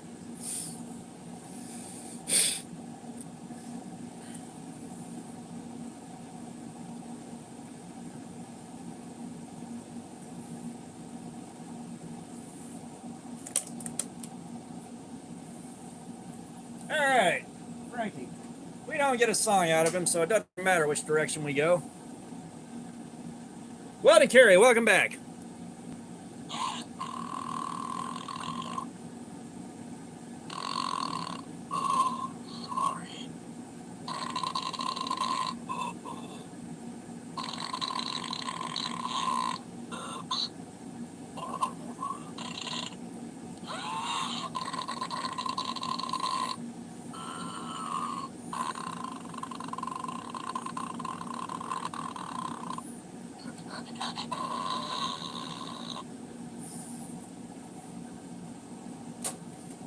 You know, I forgot that those guys came with their own trading cards. Not necessarily. They came with their own trading cards. Like, I found the stack of them last night while I was looking to see if I could find the instructions that did the rock, paper, scissors dealing with them. Yeah, totally forgot about those.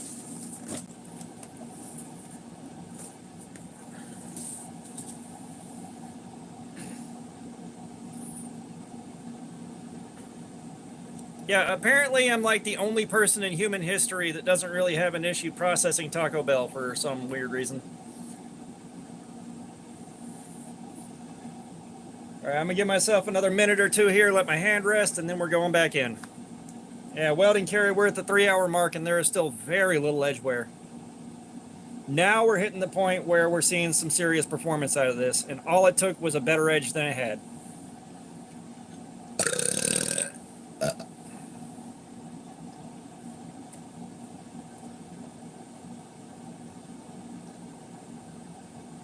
Oh.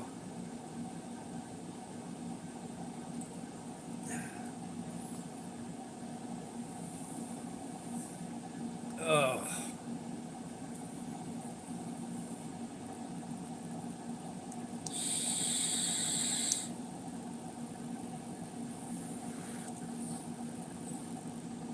You know, and it makes me happy learning that I can improve a knife this much with just some basic skills. It really does. But it's times like this where I'm like, what have I done? What situation have I created for myself? I have not handled the mini recon yet. I know I've seen it. I think it might be on my wish list. But, like, the only reason I bought the drop bear is because the wife insisted I buy something for myself with the little tiny chunk of change I inherited, like the $200. And then that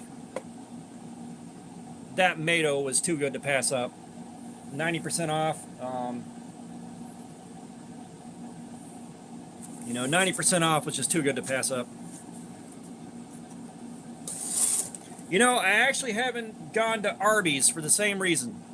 2 or 3 separate times, a bunch of people I knew got like sick as fuck off of Arby's. It was like a bunch of them at the same time, like 2 or 3 separate times now. I was like, nope, I just don't trust it.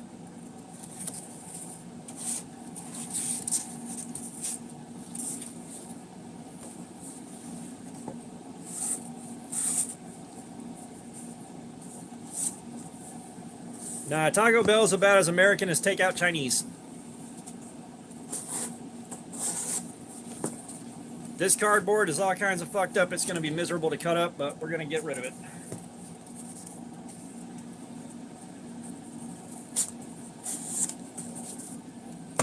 If you see how wrinkled up that is, all structural integrity is gone.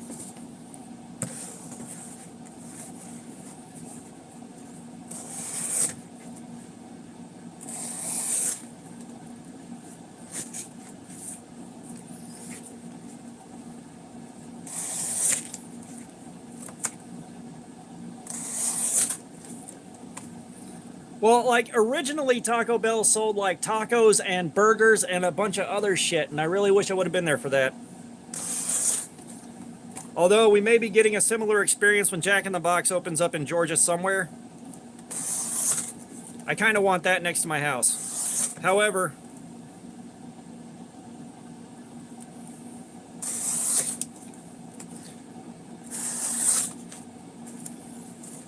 I don't want to deal with the lines outside of that for the first 6 or 8 weeks it's there. Well, I've heard for $4, Arby's will let you climb over the counter and grab as many handfuls of roast beef as you want.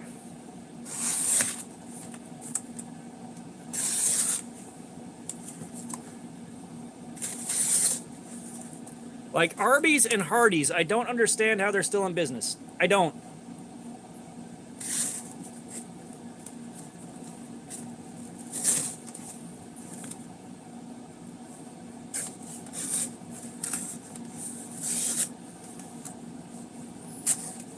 Yeah, that was the thing. Like, I've talked about that a few times now. Like, seriously, I would just go back. It's like, all right, I'm buying a ton of shit that no longer exists, and I'm bringing it back with me. And, like, it's like, go to McDonald's for a 39-cent cheeseburger on Wednesday and hurt my own damn feelings. Like, it still hurts my feelings that no longer exists.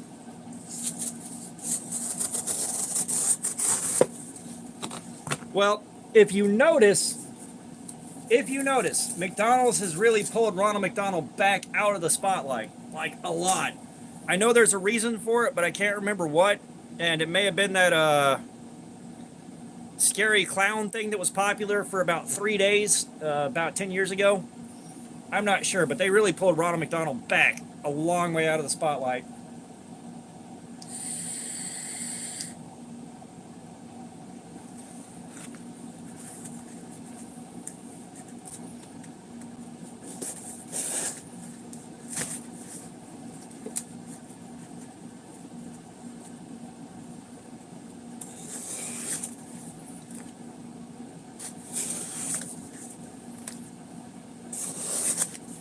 I don't know, the last time McDonald's was truly epic was when you could supersize shit for 39 cents. Like that.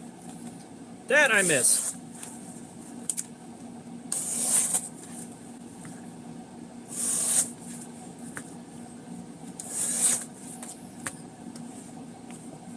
Oh, sweet. Yeah.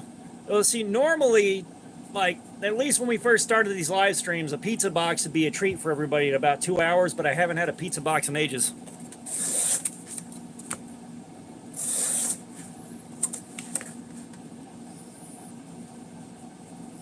Yeah, like, that whole thing was nuts. But, you know, one thing McDonald's can't do is scrub all the Ronald McDonald commercials from Willard Scott all the way through to the 1960s. Those are fucking amazing.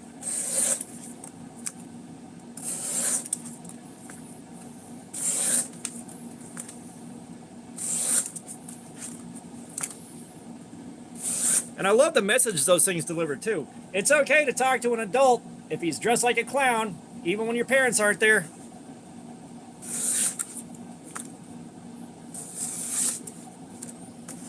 But yeah, McDonald's commercials in the 1960s were a completely different fucking beast. They were great.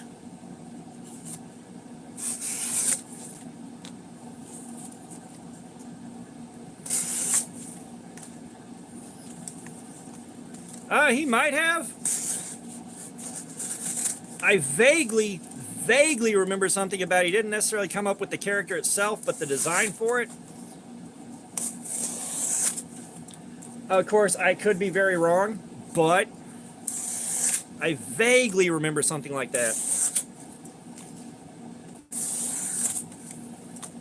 And I gotta tell you, I really wish I would have known about those commercials in my stoner days. And I kind of wish YouTube existed back then because things would have been a hell of a lot more entertaining.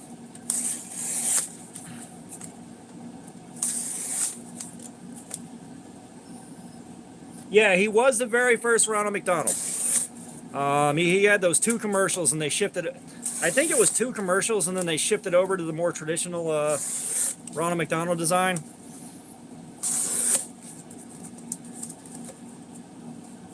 So we're talking about, and Fook, you have to look this up if you haven't. Look up Willard Scott, Ronald McDonald, the first commercial. Fucking brilliant nightmare fuel. Fucking amazing. Like, it is one of the best things I've ever seen in my damn life.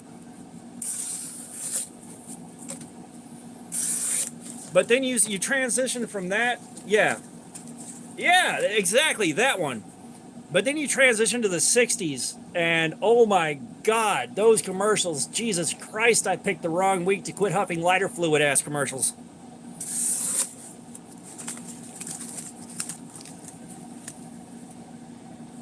That's what I was talking about, like stoner days, that would have been amazing.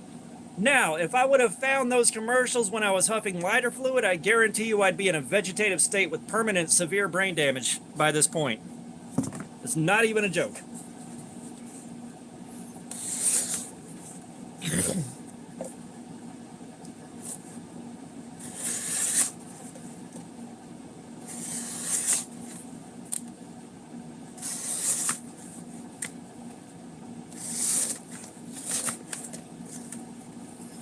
Yeah, you're stoned at 3 a.m. and you see Willard Scott as Ronald McDonald, and you're like, man, this is a damn fine affront to God. Hell yeah.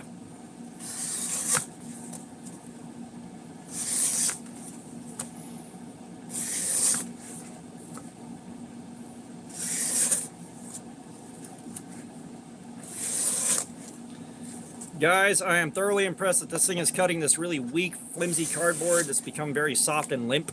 as well as it is. Oh my God. That. So again, dealing with violence at home as a child. Watching Mr. Rogers' Neighborhood was just a very safe, quiet experience. Like, I will never not highly value that.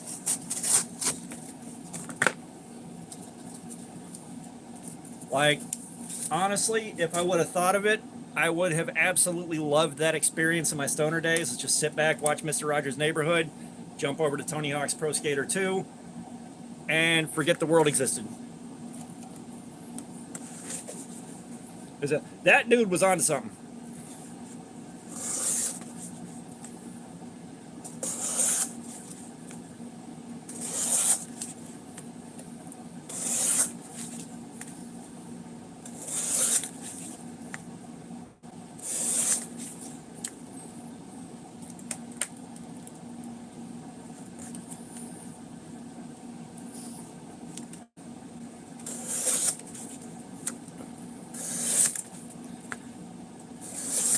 Yeah, Fred Rogers, that guy was definitely onto something there too. I think he created exactly what he set out to create.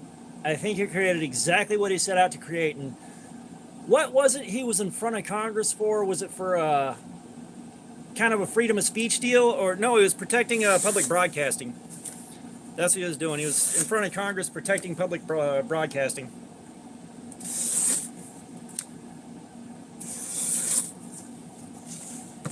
Yeah, I mean, that's the thing is like, for that being at least a small dose of feeling somewhat safe and tranquil in the middle of all that, Jesus Christ, there's a debt of gratitude there. Which is why I make such wholesome content now.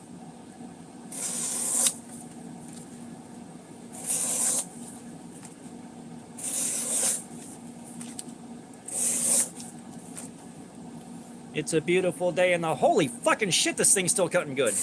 That's wholesome, right?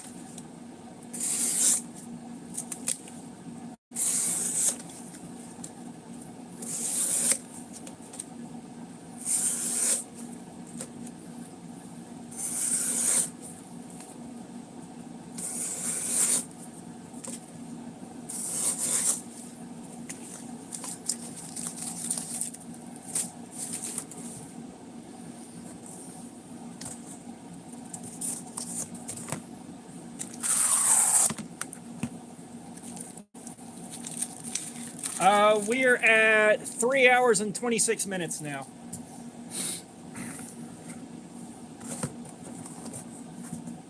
And like, this thing is still holding a wonderful edge for this much abuse.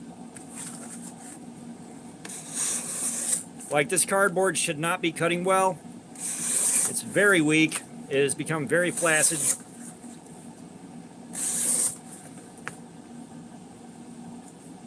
Yes, I have seen that. It is hilarious.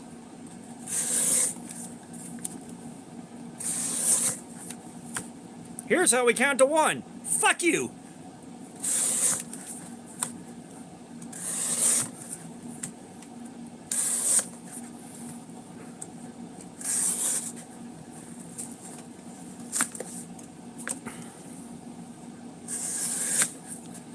So if any of you guys are into black metal and the more glam side of black metal, the pop side of black metal, Dimmu Borgir. Someone mashed up the cannot remember the name of the song now, but they mashed up a Dimmu Borgir song with some Ronald McDonald video footage from like a kids TV show or something like that. It is fucking hilarious. You gotta look that up at some point. It's like McDimmu Hamburger or something like that. So good. Like, again, God knows if I wish to God I had access to stuff like that back during my stoner days, but that was before the internet as we know it existed. You know, that was like, I think I had to quit smoking in 2001 because the body chemistry changed and it started backfiring. And then, you know, like, I did get a taste of it back when I was abusing painkillers. Like, YouTube, especially at that point in time, was a bit more of a Wild West. You know, you could see there was a lot of stuff that wouldn't fly now. But then you had stuff like salad fingers, like that was fucking amazing back in the day.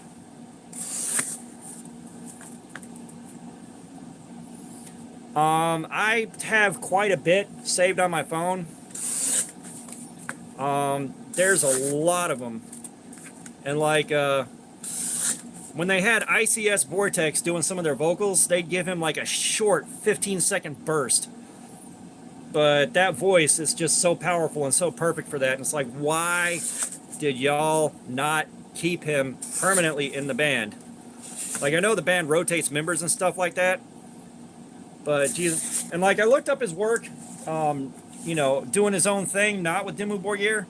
And the production value is so low that his voice doesn't really do what it needs to. Like, there's so much power there, and it's just not... The recording quality is so garbage that you can't really tell.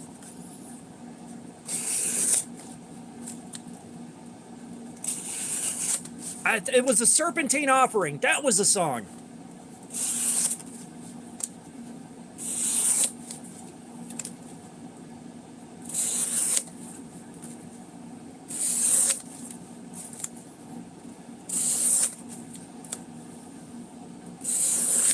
Wow, the viewer count has dropped.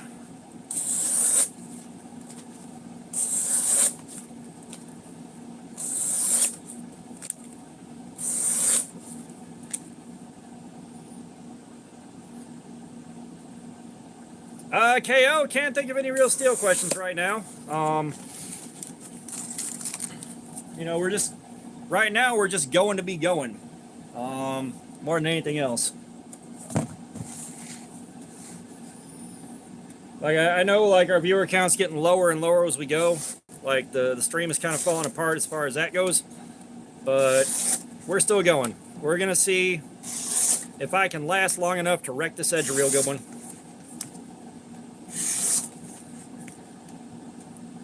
Oh, God, Diana Bastet? Jesus Christ. I don't watch that when the wife's in the room.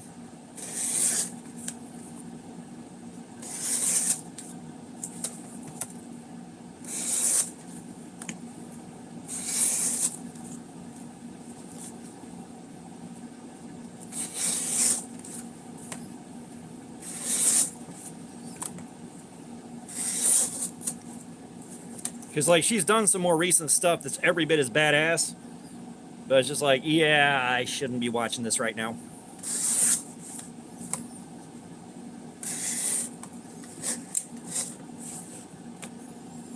I believe at one point that you mentioned you were Ukrainian. Or at least of Ukrainian descent.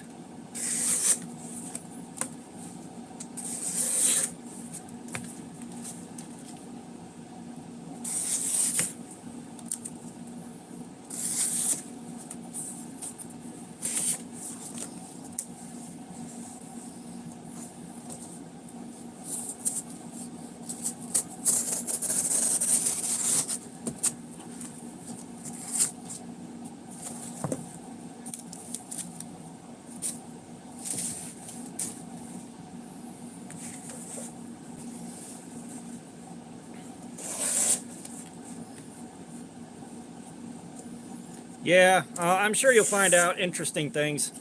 Did you see, like, just how quickly Tenacious D got fucking torn apart this week?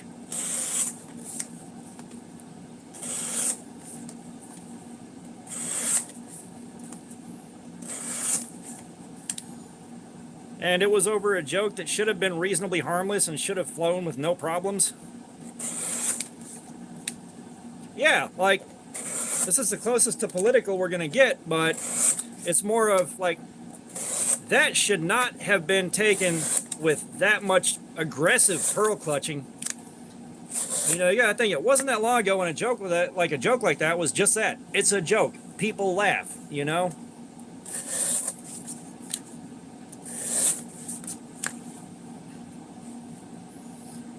No, Kyle Gass said that, and, yeah, it's again, like, they shouldn't have gone through what they've gone through in such a short period of time over something like that, you know? Like, there are things you can say and do that are abhorrent, and you should absolutely have your platform taken away from you over it, but that ain't it.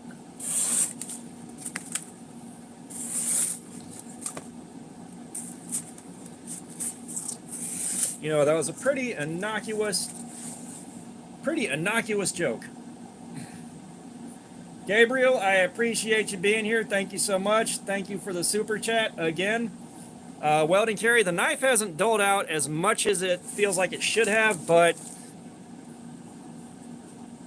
I was before KO Knives left. He said this is going to be really similar to 154 CM, so we may have another 3.5-4 hours before the edge really shows some serious wear.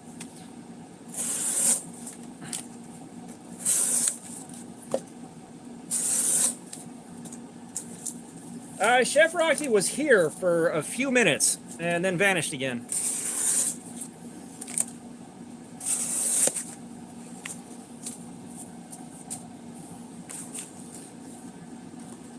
And the thing is, this particular piece of cardboard, structural integrity is ruined. It's been wrinkled and folded weird and all that, so it shouldn't be cutting very cleanly at all, especially not with a knife with 3 hours of wear on it. But we're still getting good cuts. You know, we're seeing some rolling and tearing, but I'm kind of inclined to blame the cardboard first. However, we may be starting to see the first signs of significant edge wear too. I can't really tell yet. Like, we kind of go until pretty much every cut looks like this, and we don't have that yet.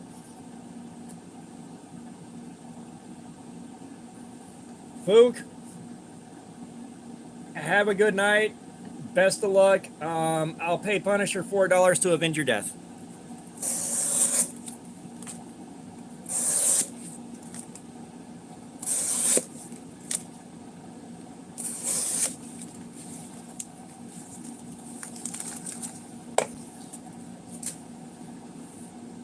All right. Will this piece of cardboard do any better? It's been U.S. inspected and passed by the Department of Agriculture.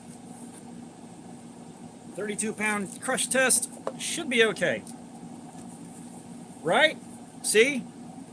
Property value is going up, brother.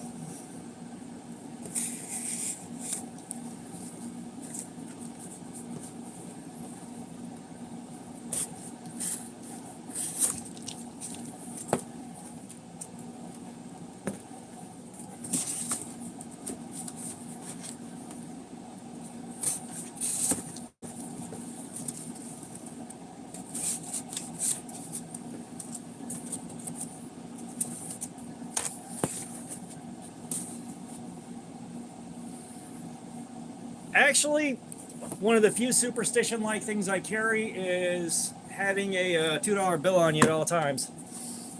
Them fuckers are lucky.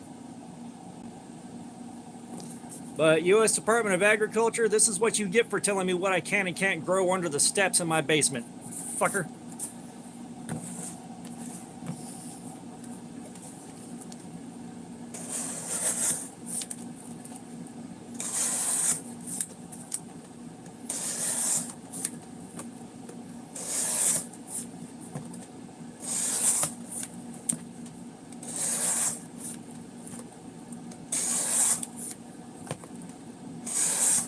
Your face is USDA approved.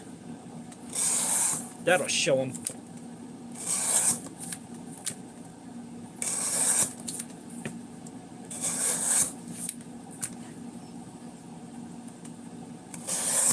Yeah, I've got a couple of $2 bills. There's always one riding in my wallet. It's just been good luck for quite a few years.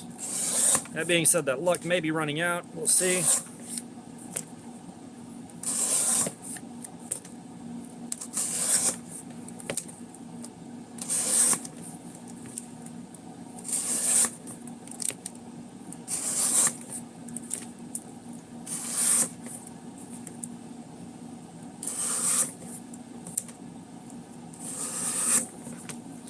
Yeah, this thing is still going really strong. Yes, I did know that, but I found out way too late in the game. And I think that may have been Saturday when I didn't have a ride up there.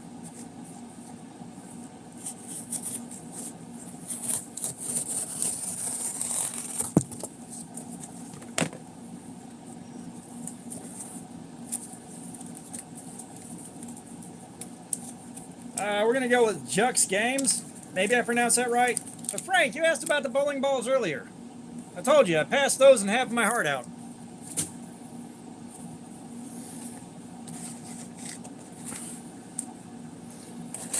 But welcome, welcome. What we're doing here is trying to kill the edge on this Formax Scout. We have been at it for 3 hours and 40 minutes, and it's still going strong.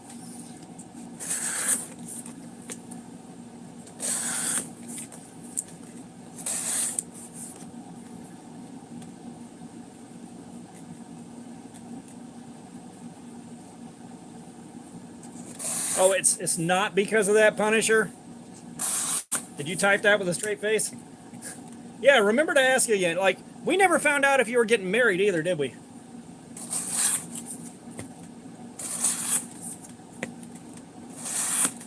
Someone wants to marry Frank. Speak now or forever hold your peace. Nuptials could be in your future.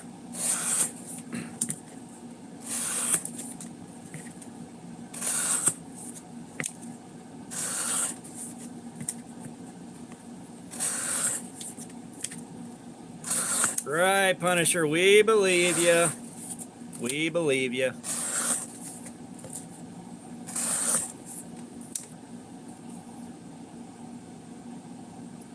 Apparently he did take a pass on that, but I figured there might be another taker. We got 8 people watching right now. 7 if you exclude my... Well, thank you so much for the sub. I greatly appreciate it. If you like knives and weird jokes, you're going to love it here.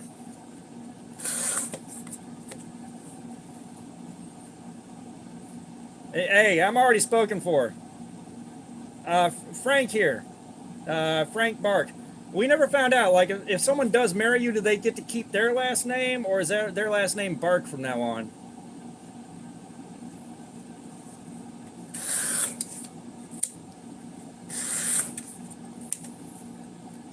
So I know we were trying to figure that out earlier. Last time I checked, I was just over 1,330. Like, the channel's still really small. I'm working on growing it. Like, the channel's small enough that I can read the chat on a live stream. That should tell you a lot.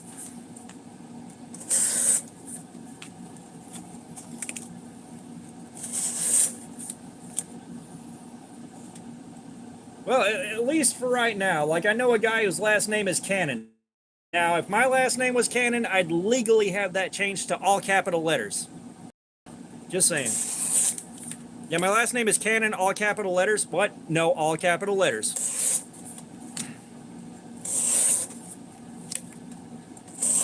Maybe put like 3 exclamation points on the end of it too. So you have to yell the last name. Yeah, like there's been a couple. I'm just like, bro, I wish that was my last name. That's badass.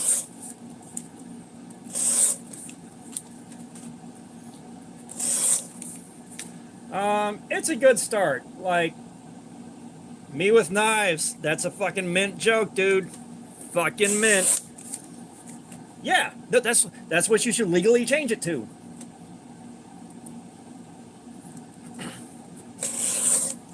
But yeah, we're off to a start. Like, 1,000 was the first milestone. Now I gotta crawl up to 2K. And, you know, I'm building the channel very slowly.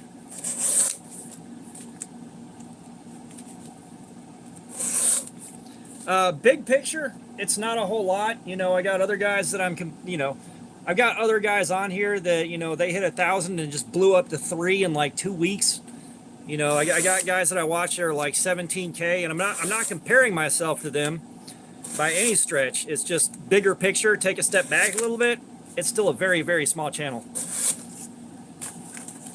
Yeah, y'all drop by Weldon Carry and give him a sub. We're trying to get him as far past 100 as we can by the end of the night.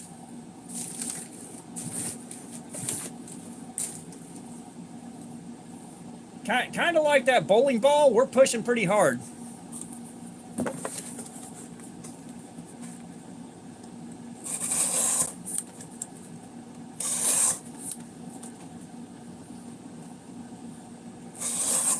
That's one of our missions for tonight.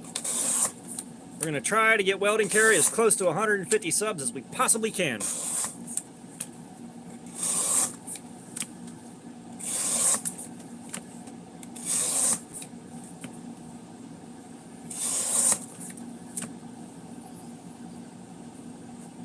If you try hard and believe in yourself,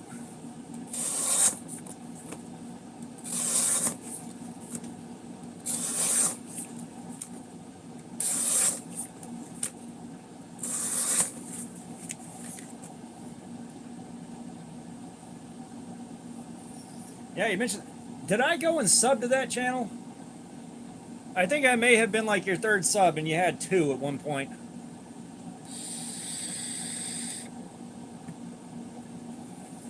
So it was either you or someone else in that exact same boat.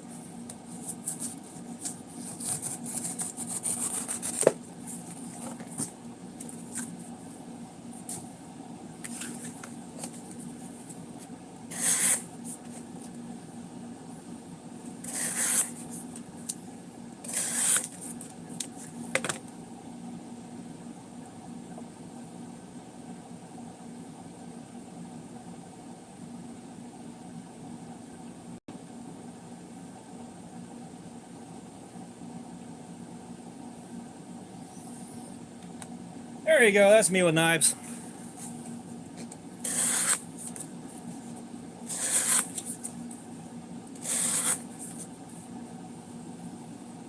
Huh. Gotcha. What sucks is Joe X subscribed to the Curiosity Forge channel and not Knives, I guess. I was like, such a, just a turd in the punch bowl there, man. Yeah, sub to the one I'm not doing videos on anymore. That helped.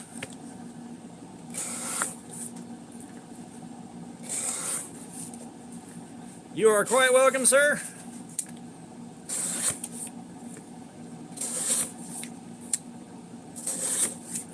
Happy to help anyone out that's trying to grow.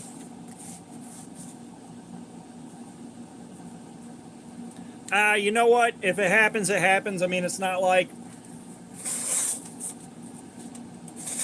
I can do anything from where I'm at anyways. You know, it's like I highly doubt that Joe X is going to spend time on a floating hands over table review with knives that are like, you know, sub $50 most of the time.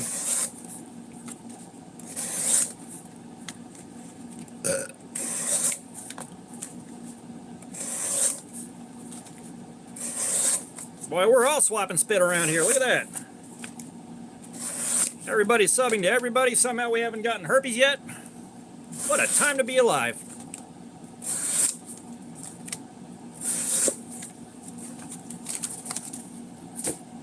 Somebody was watching with their wife and kids and is no longer watching.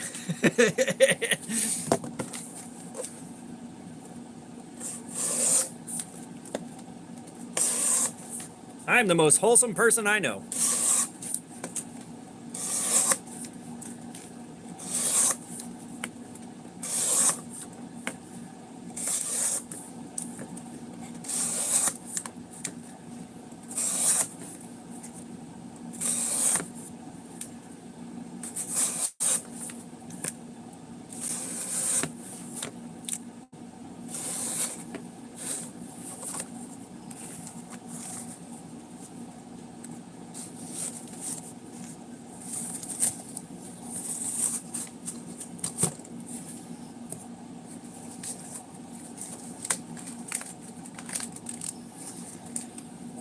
You know, being too busy with your own business to post on YouTube is probably a high quality problem.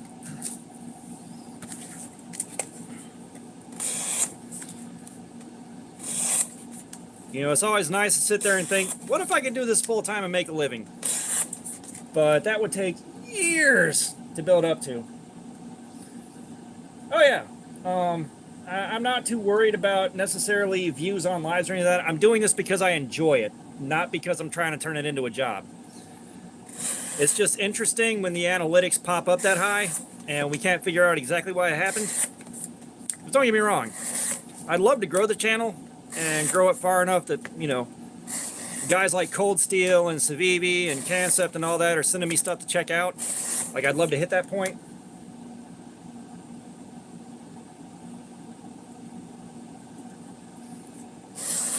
You know, and like, I'm sure I'm going to get an okay viewer count out of this. It's probably going to be between 12 and 1,500 if it goes about like usual with the kind of viewer count that we've had. you know, which I'm not mad at. You know, that's watch time, that's eyes on the channel. That last one that we did, there was a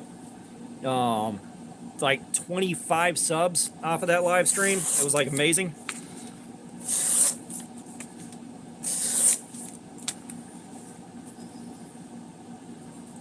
Oh yeah, dude, you'll get there. All right, you just kind of got to spam content and figure out who you are as a channel and how your channel is going to work and what your presentation is, and then settle in and just do regular content. You know, like I said, I mean, one of the biggest things that's helped is that that 15-second pocket check. You know, if it, for a while there, those were getting like 12, 1,400 views, sometimes 1,700, and that would always be like 5, 7, 8 subscribers a day off of that. You know, it's calmed down a little bit, but that's still, you know, a few subscribers every day popping in and subbing. And again, it takes like a minute to do one of those. You know, I've got the formula figured out.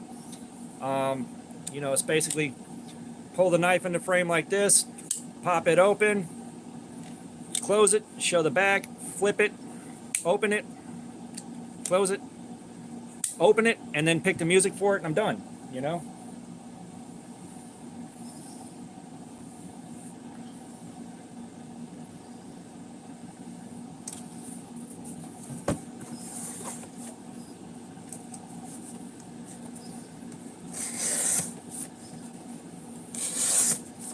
You know, it seems like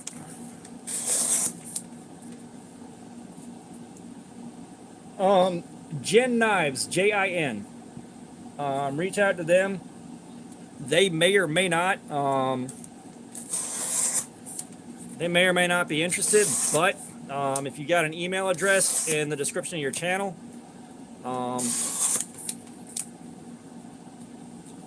it's like Jin Knife sent me their Captain Knife kit to check out. I loved that thing. I loved putting it together. It was fun to play with. It was great to carry. Yes, Jin, Jin. Look them up on YouTube and just drop a comment on their videos. Hey, I'd love to check your stuff out if you're interested. That's what did it for me. And my 1K giveaway was a 1K giveaway had 2 of the G10 knife kits that they gave me. They gave me 4 G10 knife kits. And so 2 of them got given away. Those things are fun to put together for kids or somebody you're teaching knife safety to. But the Captain knife kit, that thing is actually really damn good.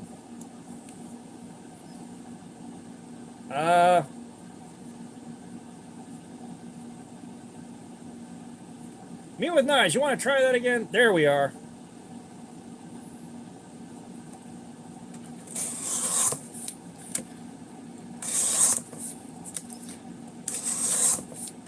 I'm sure any spokesperson for Massillon Knives goes home and drinks until the pain goes away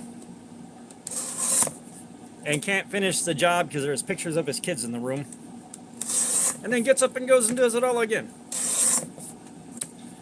We're selling this titanium bonded knife for $29. That sucks, but it's still good because it's titanium bonded and it's $29 and you could buy it on Amazon.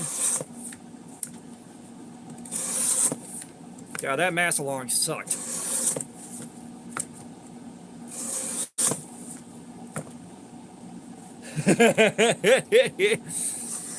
I heard Bees Blades tried that.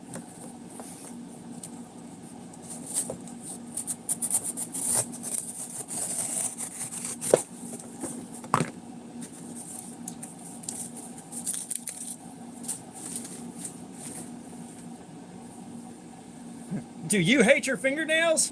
Oh no, it's all good, man. I appreciate it for sure. You know, it's one of those things that I kind of tend to think my way through every once in a while just so I can keep myself pretty well grounded. You know, it's like you can go pie in the sky and future trip to somewhere that's not healthy, or you know, you can do the glass half empty type deal. But if you sit there and think about both sides of it, it's a good way to stay grounded. It's like, this is where I am, this is what I'm doing, this is why I'm doing it.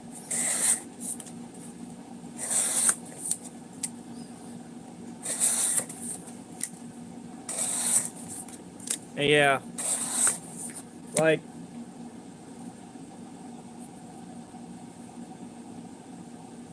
Yeah, fire extinguishers are definitely less comfortable. However, if you happen to be suffering an internal grease fire, they're a lot of help. Say you ate a bunch of boiling peanut oil and then spilled it. Fire extinguisher would be really helpful.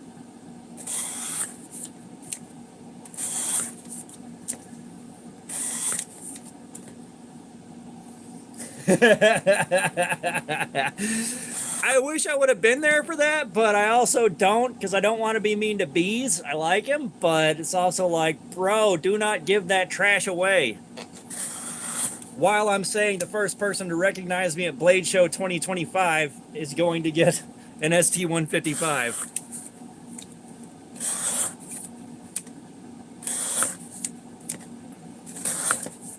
Like, if you're planning on being at Blade Show Atlanta 2025, keep an eye out.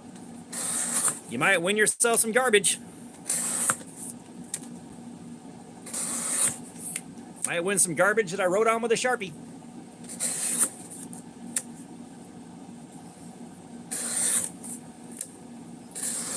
Please tell me Bees did not try to pass it off as it was a good knife. Please tell me he didn't try to pass it off. Like, please tell me he did nothing more than like, here's the Tibian ST-155 that I'm giving away, and didn't say anything else about it.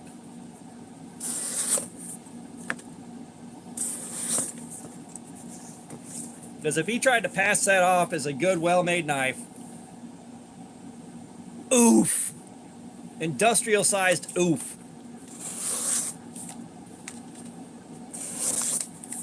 American oofing and gutters.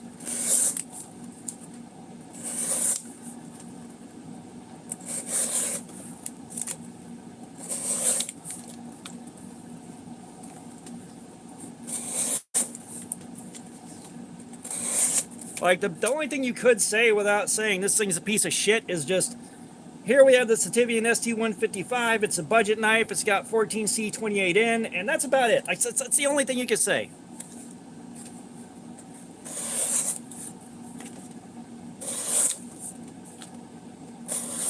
That, and maybe you could say never carried, never used. Like, you could get away with it saying never carried, never used.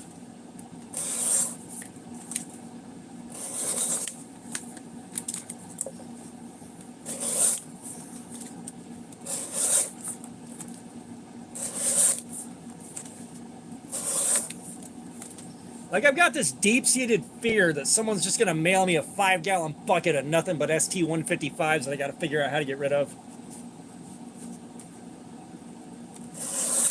I mean, that's the only thing you can get away with is just, here's a Sativian ST-155. It's a budget knife. It's in 14C28N, never used, never carried. You know, here's the lucky winner.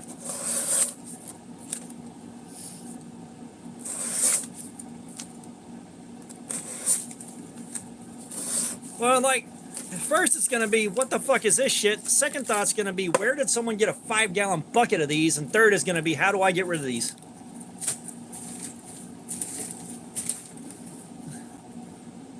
Someone's like, I lost all my guns in a boat fire. I lost all my Sativian ST-155s in a boat fire. And they're like, what?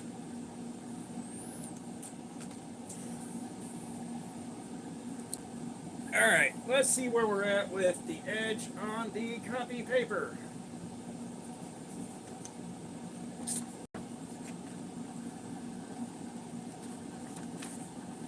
Oh, those shipwreck finishes are the shit. I love those. I don't have anything with a shipwreck finish. However, something that's coming from KO Knives at some point here is a giveaway, and he's giving away, I can't remember what the hell it is, but it's got a beautiful shipwreck finish on it that he did. Really?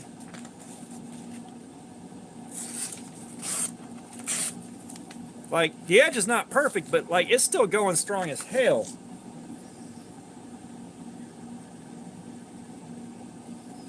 Let's get the tape gunk off of here and see if it does any better on these cuts.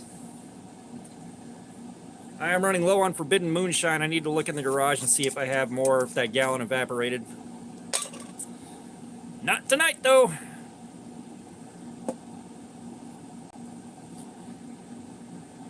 Yeah, no, that thing looks fantastic.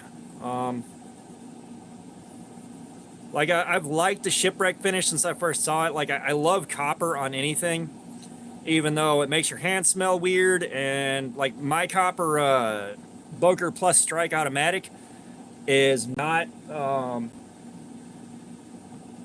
it's not patinaing out the way I wanted it to when I carried it. Like, it'd get marinated in sweat and just pick up some weird white crusty stuff in the low spots, and that's it. I don't know what the deal is with that.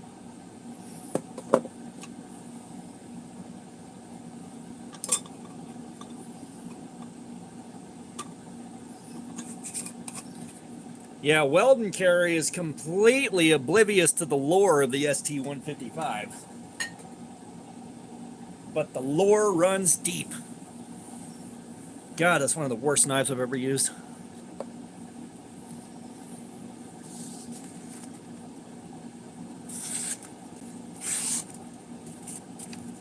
Okay, this is some bullshit.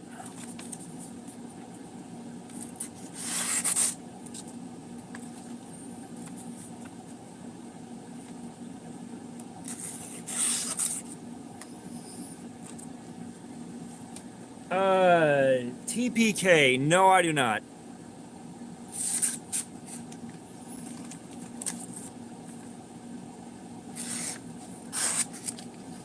Yeah, there's definitely some edge wear there, but Jesus Christ, there's so little.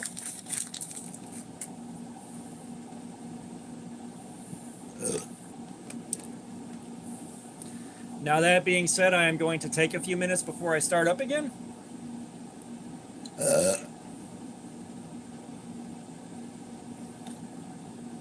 Weld and carry, did you pick a figure out already or not?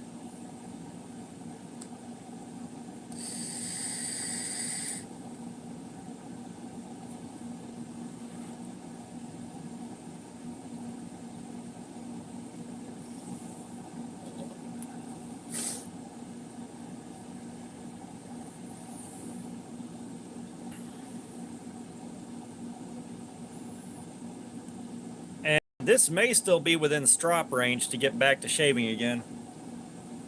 It might be.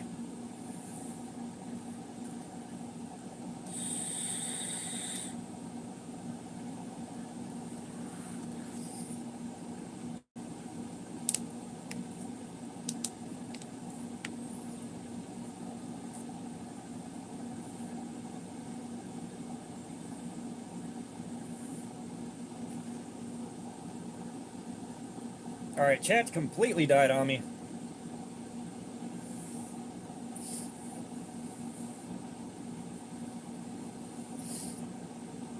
But yeah, we may be hitting a good point to start wrapping things up and just kind of chill and shoot the ship for a little bit before we go. And strop this thing as much as we can to see if we can get it back to shaving again, because I'm tired. Numbers are dying down, chat's dying down. I think everybody's got stuff to go do.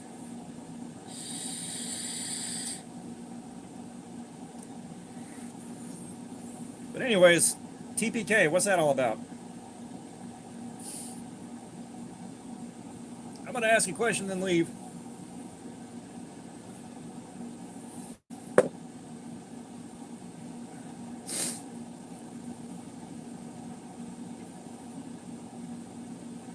But yeah, I think we'll call this next to no serious edge wear at 4 hours. And I'm going to strop it back up.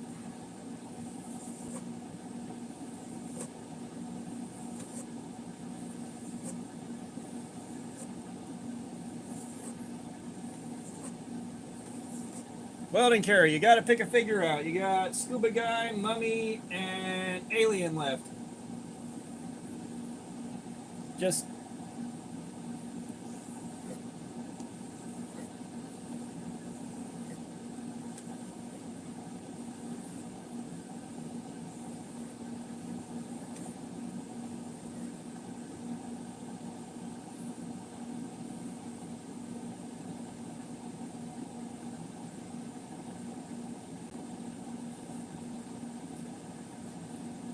Okay, Alien it is.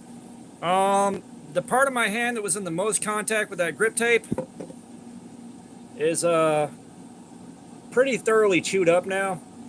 It is pretty thoroughly chewed up.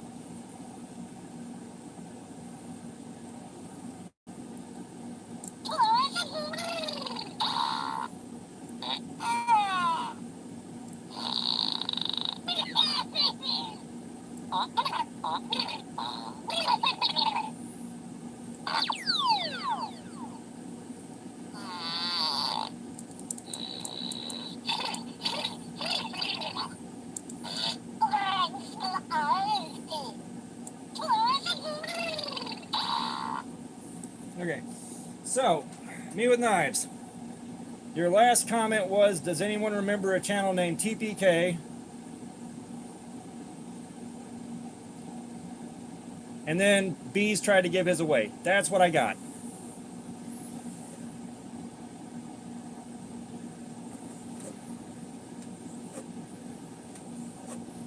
Yeah, at some point, if the live streams get big enough that I can't read the chat anymore, then those figures are just going to be super chats.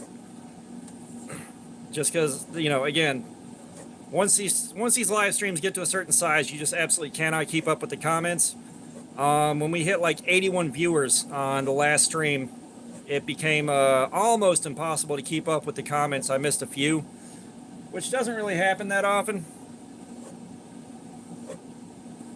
You know, normally things are going slow enough that I can read everything, and I like to respond to what I can. It's going to be a bit of a shock to the system and a pretty big adjustment to not be able to do that anymore. And welding carry, if you don't know what this is, these strops are loaded with diamond paste from Temu. And this diamond paste is something else.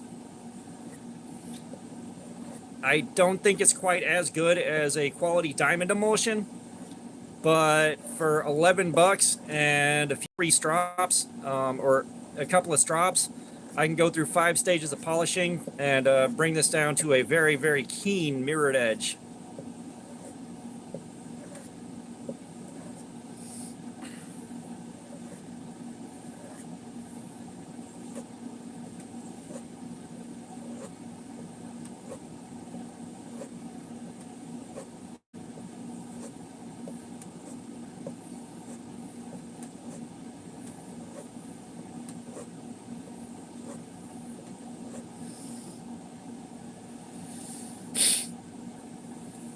Oh wow, that is awesome.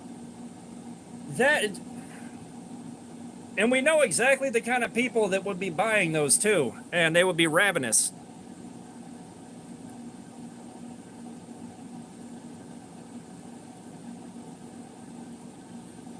All right, we're not back to shaving yet.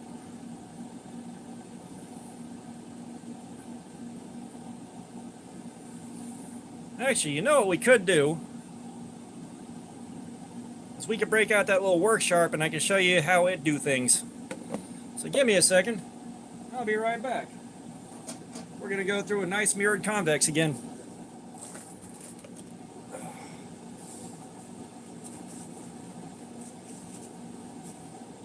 Oh, God.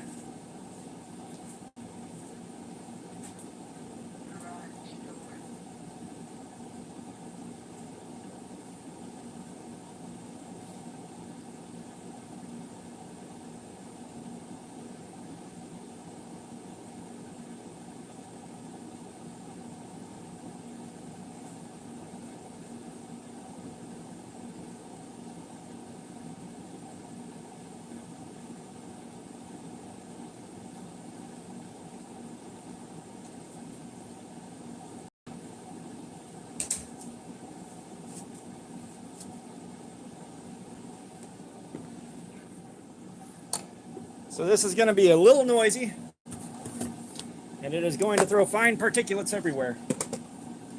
But if you've seen this thing before, you know what it is, you know what it do.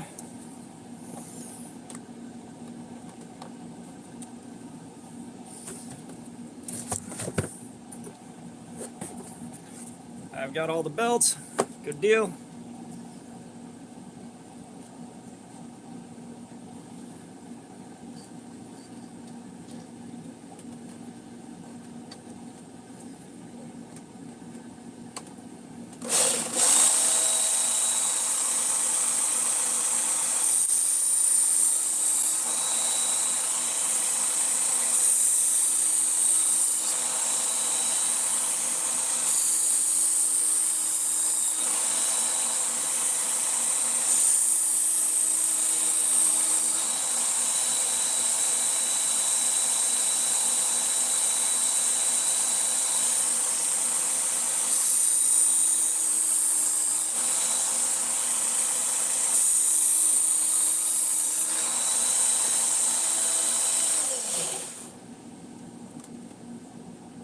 And this thing is stupid fast at sharpening knives. Only caveat is you may round the tip off if you're not careful. But you can get a beautifully mirrored convex edge out of this thing.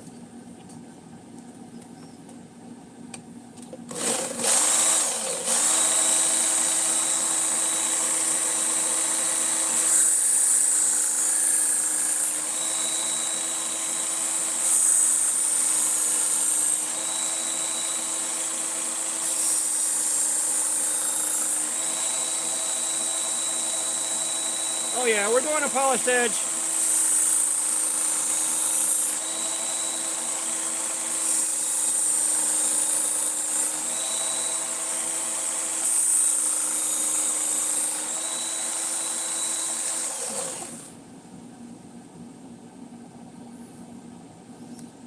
But yeah, just the only real catch with this thing too is it's like a two-part system. You got to buy this unit, which comes with a completely different attachment here, and then you got to buy this attachment separately.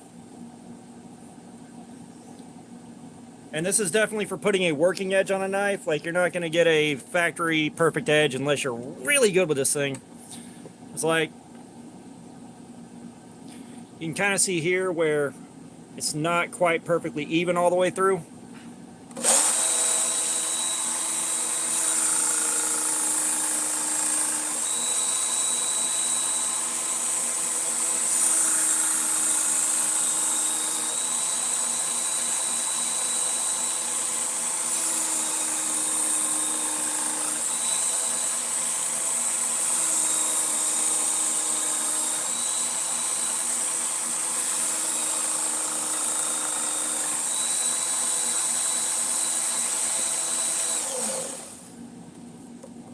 Yeah, we got like 5 different belts here, and you can buy a leather stropping belt for this, but it's like 23 bucks for a single belt.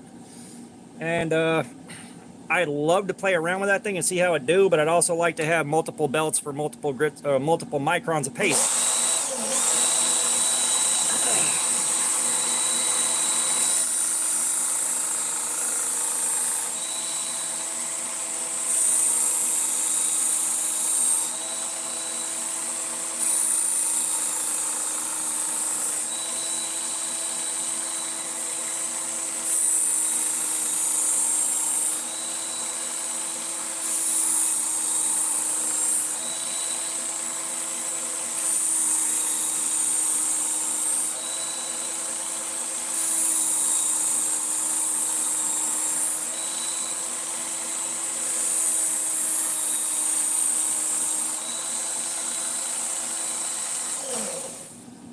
No, so it's different belts for each attachment. The one it comes with are a lot smaller, but you can buy, you can buy cheap belt sets for this thing,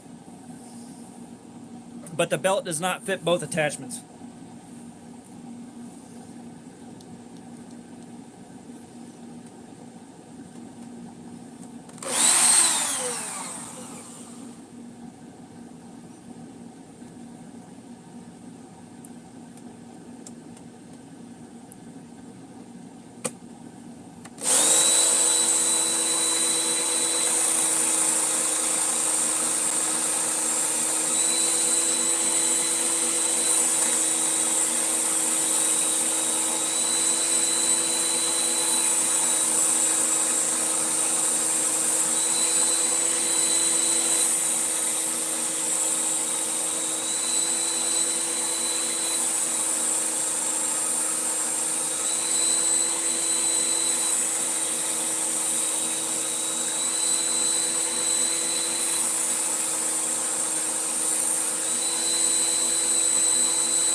Okay, that's it for that part of the process. And you can see just off of the belts, we've already got a very highly polished edge. That's pre-strop.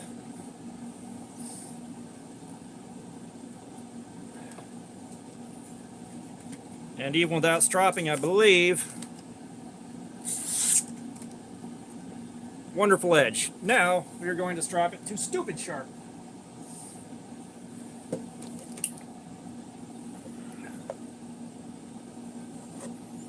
And you can kind of see where didn't quite stick the landing there as well as I stuck the landing on this side.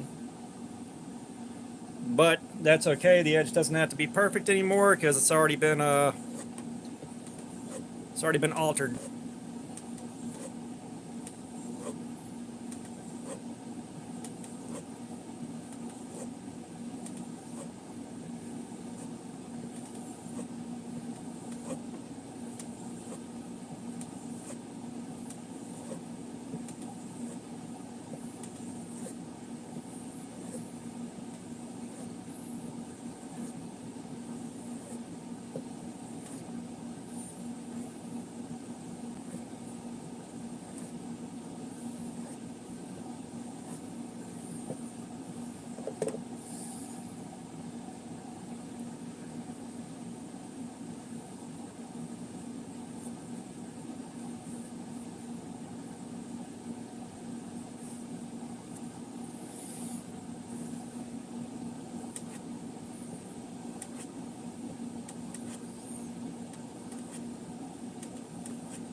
Just suffice it to say, I'm glad EDC and Lace didn't see that particular hatchet job.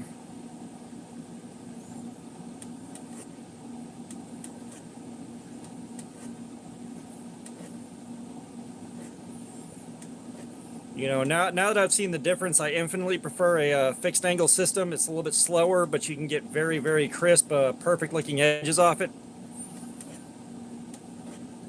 with a little bit of patience. But, you know, if you're just putting a working edge on a knife and trying to get it done quickly, it's not really a better way to do that properly.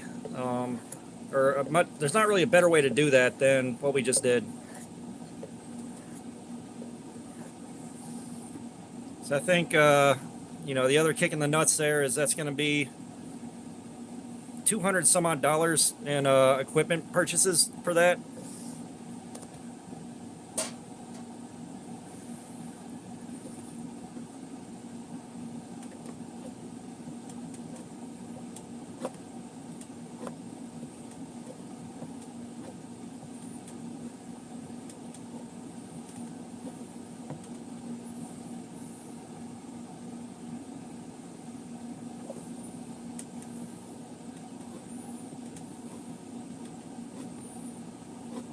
You know, I'd like to have a way to put a flat platen in the top of that. That way I can switch between slack belt and flat platen. Just because this thing does tend to round tips of blades off just a little bit, which I have done on this one.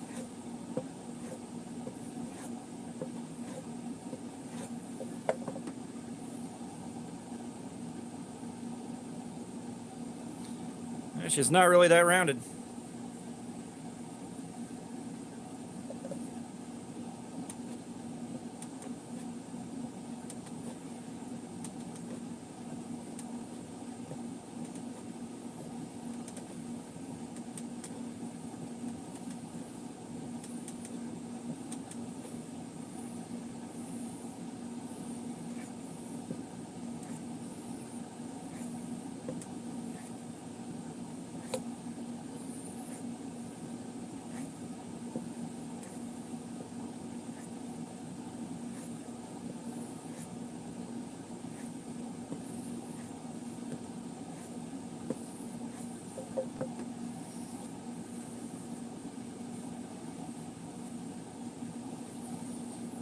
And yeah, I know everybody's going, moving on to the next thing. So once I get this thing sharpened up and we sit here for a couple minutes, see if anybody else has anything interesting to add, we'll wrap it up and everyone can go home for the night.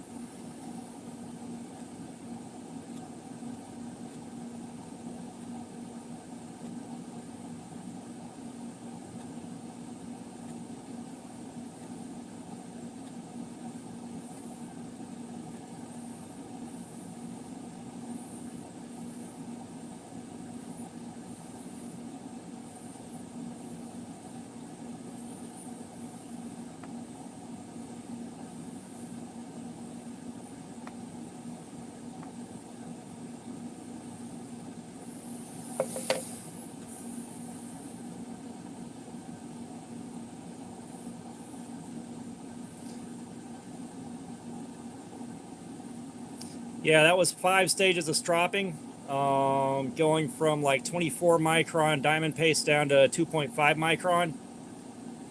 So that edge is very, very, very highly polished.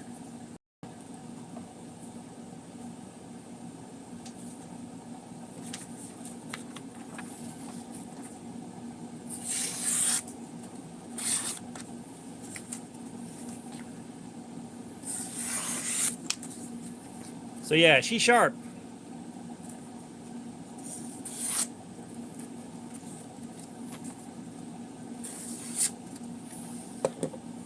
However, the paper does not like it when I try to cut it like that.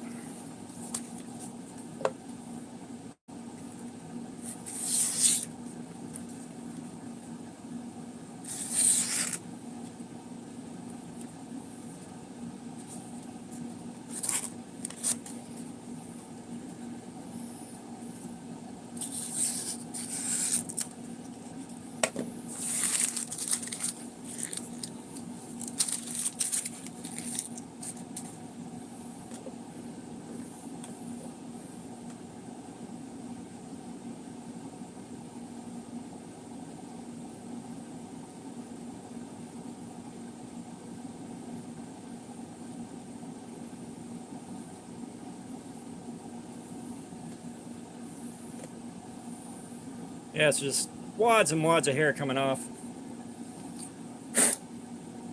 And evasive floppy disk missed it.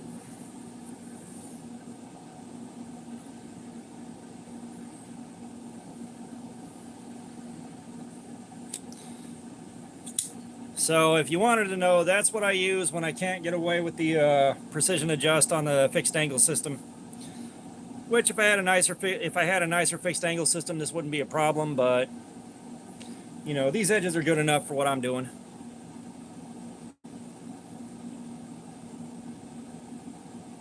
And this does look like it's been put to work now. But I do believe we are hitting the point now where we can wrap this up. I can go upstairs and lay down and finally rest after being up since 2 a.m. It is now 9:18 p.m. here. And yeah, I will see you guys on the next live stream, which will probably be about the same time next week, actually. Just because that is what my schedule will permit. Unless something gets changed, that is what my schedule will allow. But everybody that's still here, the last 3 of y'all, I appreciate y'all being here so much, especially y'all staying with that long. But yes, sir, you have a good night. Yeah, let me know, how many new subscribers do you have now? How many did you wind up with?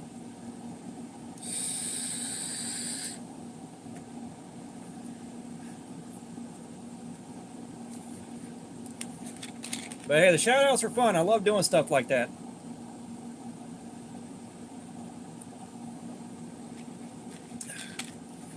Good night, me with knives. Sweet! So we did some good. I'll take it. Alright. Good night, everybody. I am signing out. Take care. See you next week.